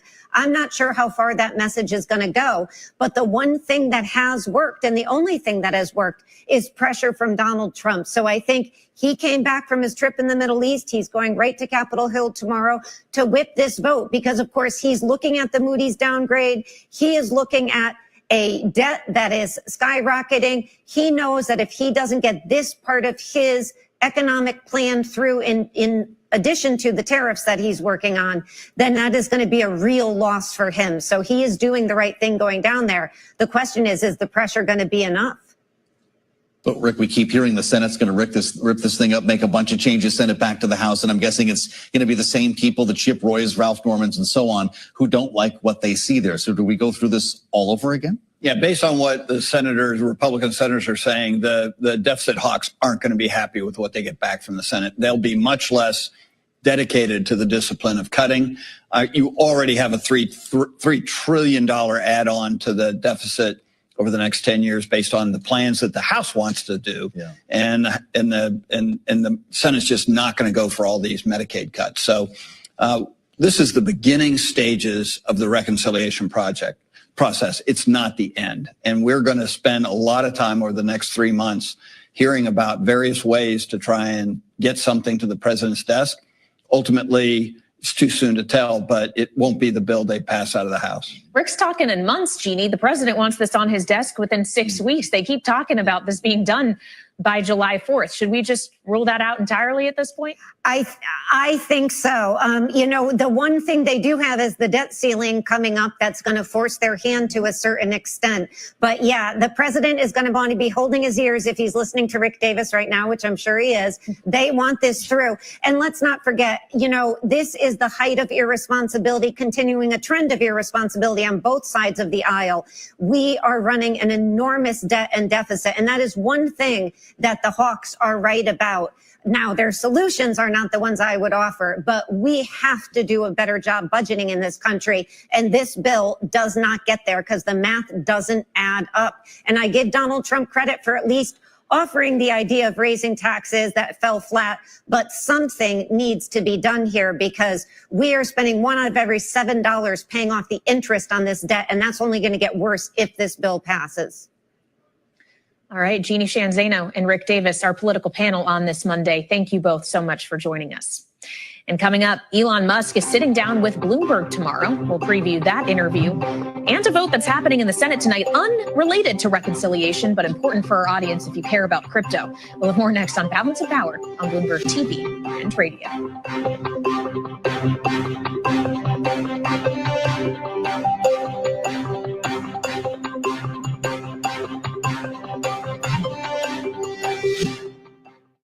CBS News Brief. President Trump spoke to the leaders of Russia and Ukraine today. Former ambassador to Ukraine, Stephen Pfeiffer. I'm actually afraid that President Trump got played again by Putin. Trump said Ukraine and Russia would begin ceasefire negotiations immediately. Trump signed a bill that cracks down on revenge porn. Today, it's my honor to officially sign the Take It Down Act into law. It's a big thing, very important, so horrible what takes place. The bill makes it a federal crime to publish or threaten to publish intimate images without a person's consent, including AI-created deep fakes.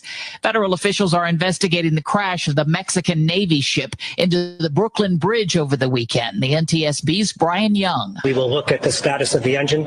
We'll look for any failures. We'll look for engine inspections, and we'll talk to the crew on what may have possibly occurred with the engine. 2 crew members were killed. CBS News Brief, I'm Cammie McCormick. The business news Wall Street depends on. The headline today, lower yields. It's a huge deal. And the insight that only Bloomberg can provide. Where do you think the Fed believes this labor market's going to go? Bloomberg Surveillance with Tom Keene and Paul Sweeney. The VIX craters. Still a little bit of a tinge of inflation out there. Listen live weekday mornings at 7 Eastern on Apple CarPlay or Android Auto with the Bloomberg Business app. Watch us on YouTube. Go to the Bloomberg podcast page and click on the live feed or catch us on Bloomberg Originals. The biggest business story of our time revolves around one name, Elon Musk. On the latest episode of Elon Inc., a Tesla insider says Elon Musk is harming the company. Once you meet a new person that is willing to say the quiet part out loud with you, it's just like, oh, okay, good, there's another person. And then I'll come off of mute in some of these calls. I'll say, hey, can we just acknowledge that the new Model Y, if it had launched last year, would have been selling like crazy? From Bloomberg Business Week, this is Elon Inc. Listen wherever you get your podcasts.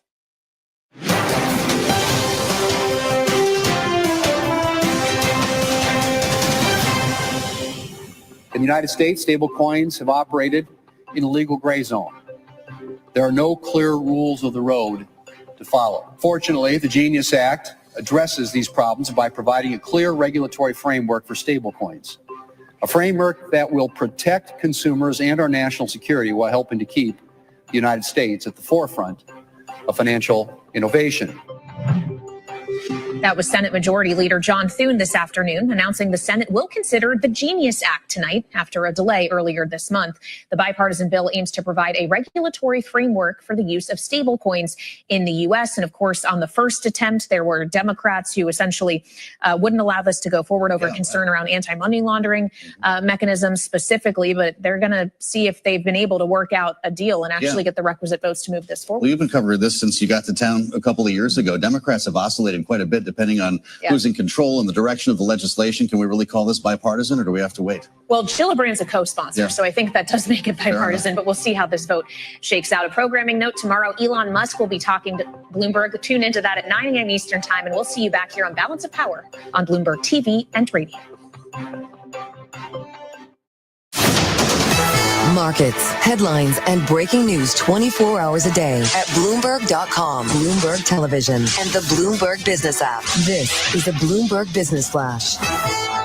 It's 5:56 on Wall Street. We do check markets all day long here at Bloomberg. Harvard President Alan Garber is asking alumni for their attention, voices, and money to support the school in its standoff with the Trump administration. Garber has established what they're calling a, quote, presidential priorities fund to plug spending gaps and protect the school's core teaching and research functions. Investor Day at JP Morgan Chase, CEO Jamie Dimon says he is not taking geopolitical risk off the table. I would not take it off the table. I think there's an operating assumption inside the room that's not a big deal. It's not going to cause a problem. I don't know. I think the geopolitical risk is very, very, very high. Jamie Dimon speaking at JP Morgan Chase's Investor Day. JP Morgan Chase shares today fell by 1%. This on an update for the rest of the market. The Dow, the S&P, NASDAQ all advancing today. S&P, by the way, up for a sixth straight day as traders look past the U.S. credit downgrade Friday by Moody's Ratings. S&P up 5, up 0.1%. Dow Jones Industrial Average up 137 points, up 0.3%. NASDAQ higher by 4, up by just under 0.1%. 10-year, 4.44%. For on-demand news 24 hours a day, subscribe to Bloomberg News Now, wherever you get your podcasts. I'm Charlie Pellet. That is a Bloomberg Business Flash. Donald Trump has already changed the way we think about the U.S. economy. Now he's back in the White House, and Bloomberg's Trumponomics podcast is here to help. I'm Stephanie Flanders, head of government and economics at Bloomberg. Whatever the big question of the week is, we'll have something interesting to tell you about it in a lively conversation with the reporters and analysts closest to the action. Listen to new episodes every Wednesday and follow Trumponomics on Apple Podcasts, Spotify, or wherever you listen.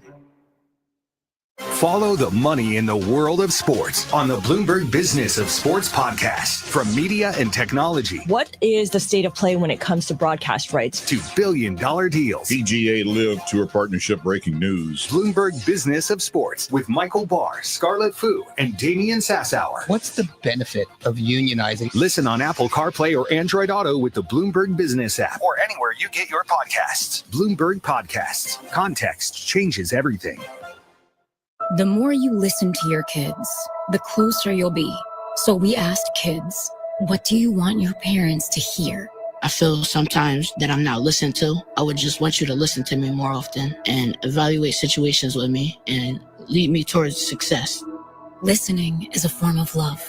Find resources to help you support your kids and their emotional well-being at sounditouttogether.org. That's sounditouttogether.org. Brought to you by the Ad Council and Pivotal. Stay connected with Bloomberg wherever you are with Bloomberg Podcasts. On Trumponomics, does President Trump have a strategy? And if so, how's it going? And what comes next? On Odd Lots, Atlanta Fed President Raphael Bostic on conducting monetary policy during times of extreme uncertainty. And on Everybody's Business, we tackle the trade war, inflation, and when the rubber will, if ever, hit the road.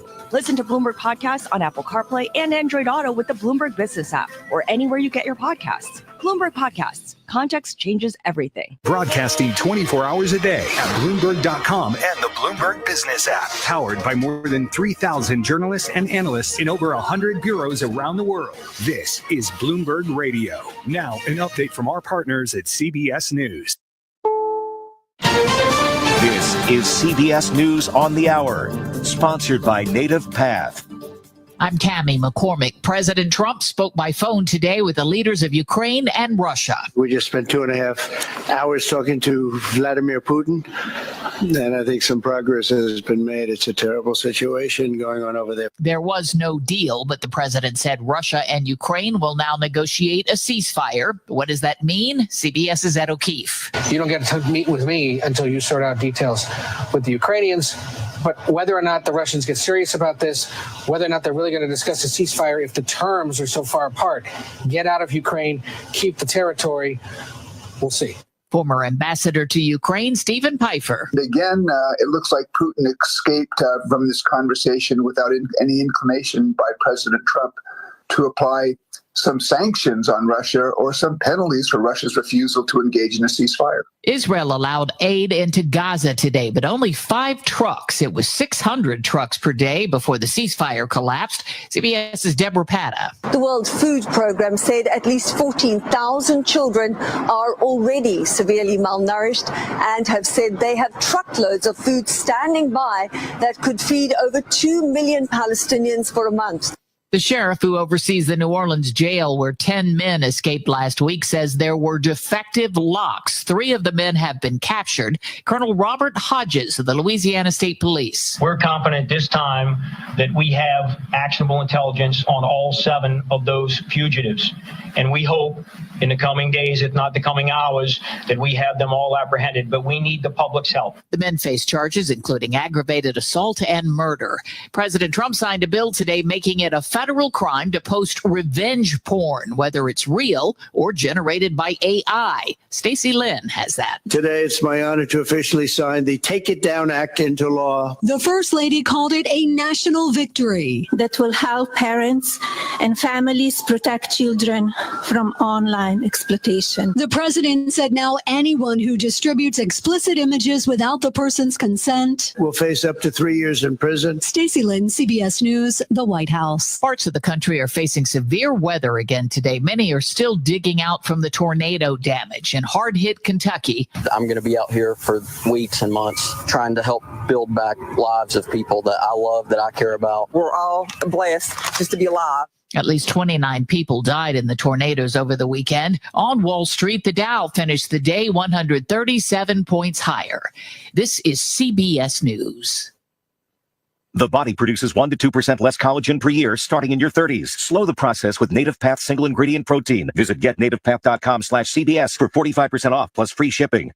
Hi, it's CBS health and wellness expert Cooper Lawrence. You might be wondering, when's the right time to start adding collagen to my diet? How about today? Collagen production starts to dwindle in your 20s. By the time you've hit your 50s, decreased collagen contributes to wrinkles, sagging skin, and joint discomfort. Native Path Collagen can help. It's packed with only type 1 and type 3 collagen fibers, the ones your body needs most for healthy joints, skin, bones, hair, nails, and gut. Plus, it's third-party tested for purity with no fillers, no additives, and no artificial junk. 2 scoops a day of Native Path delivers 18 grams of protein. Mix it into coffee, tea, or any drink. It's completely flavorless and easy to use. Native Path changed my gut health completely. Right now, get a special bundle deal at a fraction of the retail price plus free shipping. Available at getnativepath.com/CBS. With over 4 million jars sold, thousands of 5-star reviews, and a 365-day money-back guarantee, this is your moment to take control of aging before symptoms get worse. Go to nativepath.com/CBS now. Supplies are limited and demand is surging.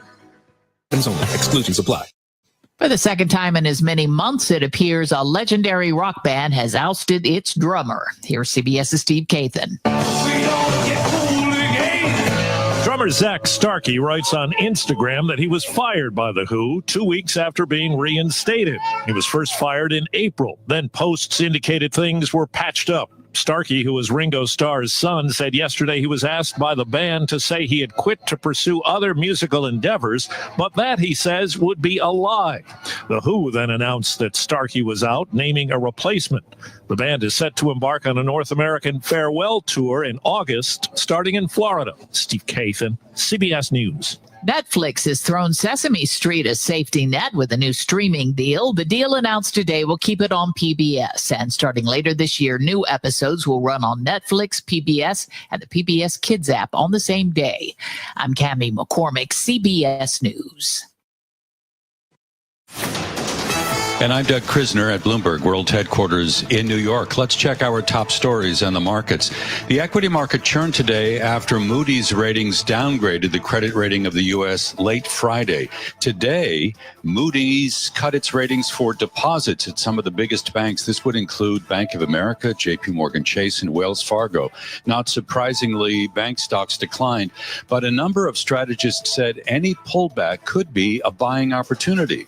At today's low point, the S&P was down 1%, and indeed, dip buyers seem to emerge. There was also some residual positivity from last week's truce in the U.S.-China trade war. Some analysts were saying it's reduced the possibility of recession. We had the Dow rising 0.3%. The S&P added 0.1%. NASDAQ Composite was up 0.1% as well. The equity market was also supported by lower Treasury yields. Today, the head of Switzerland's central bank gave a vote of confidence to U.S. government bonds, saying there is no alternative to them. His remarks sent Treasury prices higher, yields lower across the curve. The 10-year down about 3 basis points today, last quoted at 4.44%. The 2-year lost 2 basis points to 3.97%. The CEO of JP Morgan Chase, Jamie Dimon, said today, the chances of elevated inflation and stagflation are greater than people think. Here's Dimon speaking at JP Morgan's Investor Day. You haven't seen an effect of tariffs. The market came down 10%, it's back up 10%. I think that's an extraordinary amount of complacency. That's my own view. That when I've seen all these things adding up that are on the fringes of extreme kind of thing, I don't think we could predict the outcome, and I think the chance of inflation going up and stagflation is a little bit higher than other people think. Jamie Dimon there, the CEO of JP Morgan Chase. He also said credit was a bad risk. And he said people who haven't been through a major downturn are missing the point about what can happen in credit. WTI crude oil right now is at 62.67. We had a little bit of weakness in the dollar today with the Bloomberg Dollar Spot Index falling 0.6%. Global news 24 hours a day and whenever you want it with Bloomberg News Now. I'm Doug Krisner in New York. This is Bloomberg.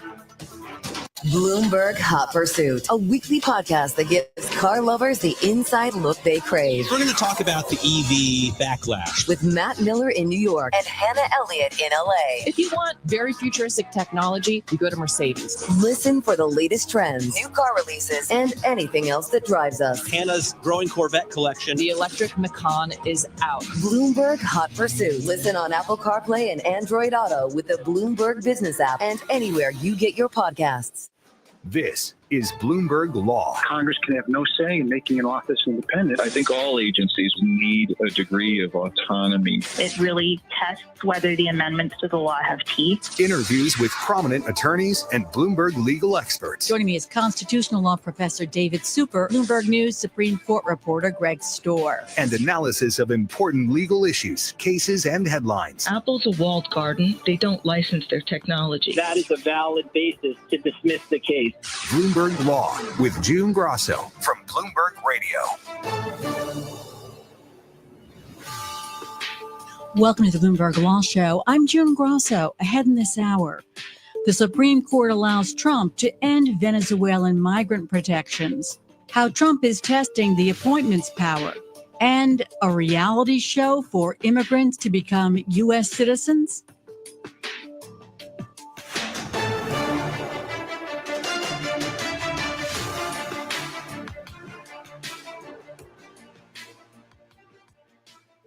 President Trump has been complaining about the legal protections given to alleged Venezuelan gang members to prevent their quick deportations.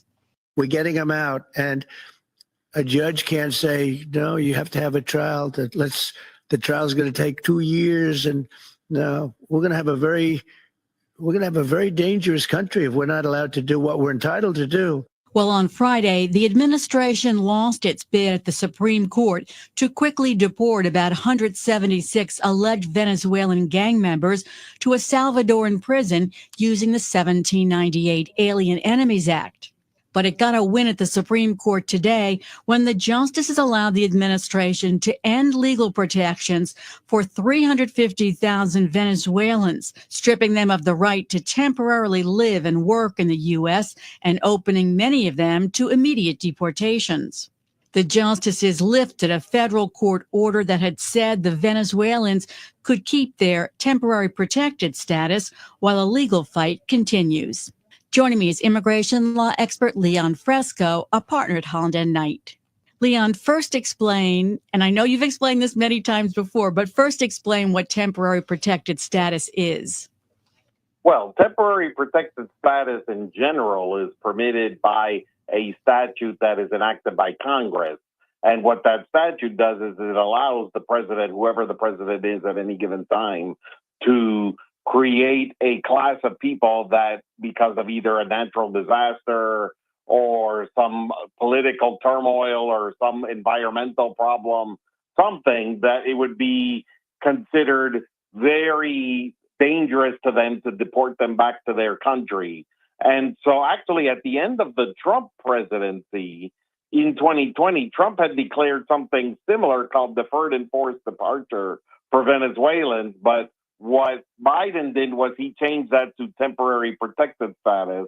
And he said that about 350,000 Venezuelans could stay in the country using this temporary protected status under the theory that deporting them back to Venezuela would be deporting them back to a place where the government was very oppressive and most of these people would probably qualify for asylum anyway. And so rather than clog the courts with those asylum cases, it's just simpler to have temporary protected status, allow them to stay legally and work legally while they're in the United States. Well, what the Trump administration did when it came back in 2025 now is it said, we're going to cancel those 350,000 Venezuelans temporary protected status. But what's interesting about that is it didn't just say it's not going to renew it. It actually said, if you have it right this minute, we're canceling it, which people were shocked because they had at least thought they had a reliance interest until the time that the temporary protected status would expire, which for some people would have been in June and some people would have been in October. I mean, it sounds like temporary protected status is something within the administration's bailiwick. Correct. So the administration, the president has the authority to extend TPS in 18-month increments under Congress or not to extend it.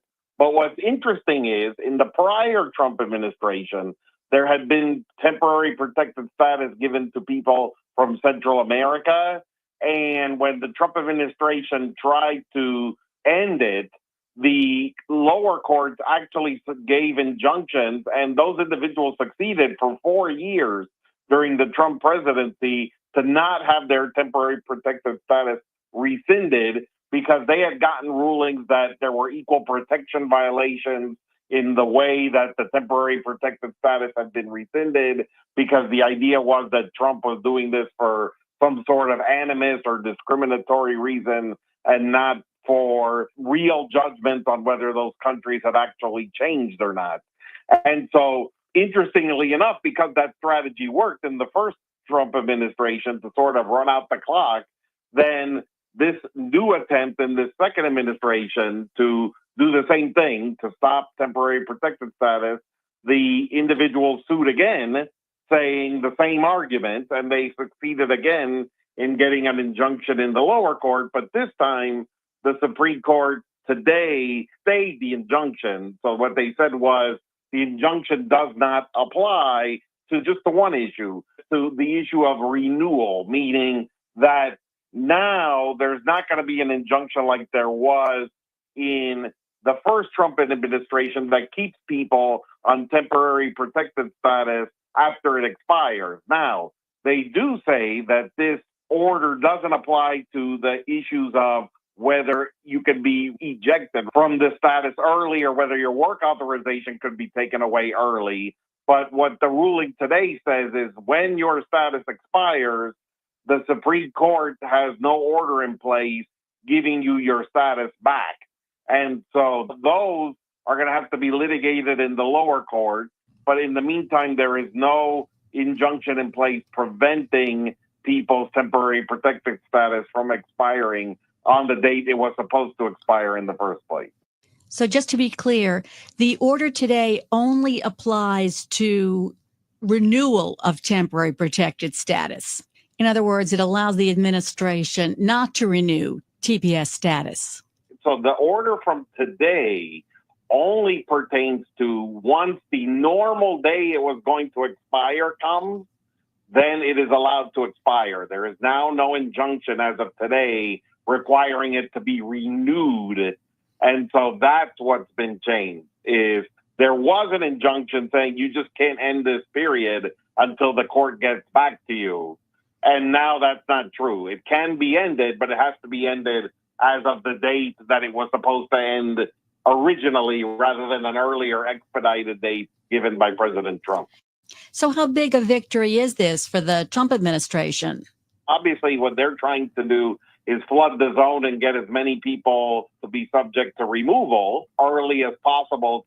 So from that standpoint, if your concern is, I want as many people subject to removal as soon as possible, it is a very big victory for the Trump administration to say that they don't have to renew the temporary protected status, because that is a significant change from the first Trump administration. In the first Trump administration, the clock ran out from their attempt to end temporary protected status for people. And so people were able to maintain their temporary protected status during the 4 entire years of the Trump administration, plus obviously the Biden administration. And so now the Trump administration in year 1 gets a favorable ruling from the Supreme Court that says that that's not going to happen this time around.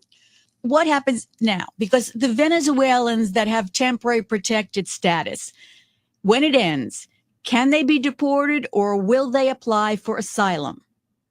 So what will happen is anybody who is subject to deportation is most likely going to apply for asylum. They don't have to apply for asylum, but most likely they are going to apply for asylum. And from Venezuela, you already have a prima facie eligibility for asylum in the sense that you have an oppressive government that commits acts of oppression against political enemies.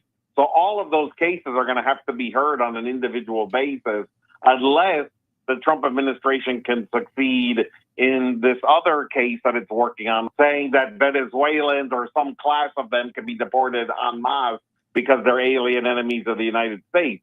But other than that, every Venezuelan is probably going to have to go through asylum proceedings, which again, even if it's just these 350,000, will be 2-3 years of court time just for this one group of people. How has temporary protected status worked in the past? Do people actually go back to their home countries? Well, this is problematic because, and this is where the Trump administration has its highest level of currency, is there has actually almost never been an instance, other than very small, very targeted instances of less than 100 people, where a group of people has been given temporary protected status and it's actually been revoked. We have people in America who've had temporary protected status since 1996, and their status just keeps getting renewed every 18 months. And so what the Trump administration has said is, at some point this has to end because it makes a mockery of the statute, temporary protected status. But what happens is, once you make someone legal and you give them a work permit and you give them legal status and they have kids in the United States, every moment that they're here is an extended moment of currency building.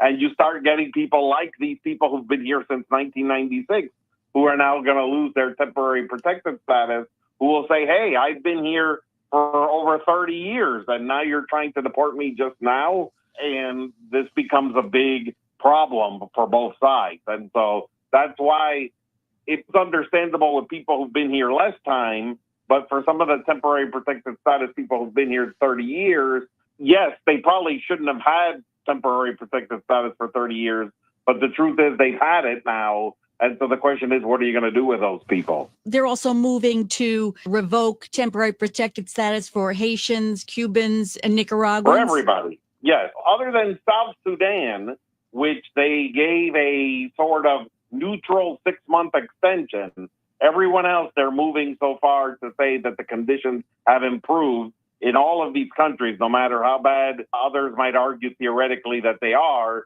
The Trump administration has said, no, the conditions are good enough to warrant deportations to these places. And so, yes, the temporary protected statuses are being revoked from everybody else who has them. And so the idea is those individuals will be in undocumented status. And then the question becomes, well, what happens to them next? What happens to them next is either they leave on their own or somebody comes and places them in deportation proceedings. And if that happens, then what happens? Do these people apply for asylum or do they do something else? Coming up next on the Bloomberg Law Show, the Trump administration's Friday defeat at the Supreme Court. And are they really talking about a reality show for undocumented immigrants? You're listening to Bloomberg. The data that matters for your investments. Single stock volumes really surge. And analysis on the companies making news on Wall Street. Supermicro is catching our eyes. Take a quick look at crypto stocks. Listen to the Stock Movers Report from Bloomberg. A big bounce in the market today. We're on a brutal 3-day stretch. It's your short audio report on the day's winners and losers in the stock market. The highest intraday jump since 2020. Subscribe to the Stock Movers Report on Apple Podcasts, Spotify, or wherever you listen. Join Bloomberg in San Francisco or via live stream on June 3rd for the Future Investor, Finding the Opportunities. This 2025 event series will examine how companies are investing in their businesses to create efficiencies, innovating their products and services, and improving the customer experience. This series is proudly sponsored by Invesco QQQ. Register at BloombergLive.com/FutureInvestorSF. That's BloombergLive.com/futureinvestorsf. Get the latest business news uninterrupted on your daily commute. Listen to Bloomberg Radio on Apple CarPlay or Android Auto. Download the Bloomberg Business app on your smartphone now. Then listen no matter where you are from coast to coast. Get live radio, podcasts, and on-demand news updates. Plus, expanded details.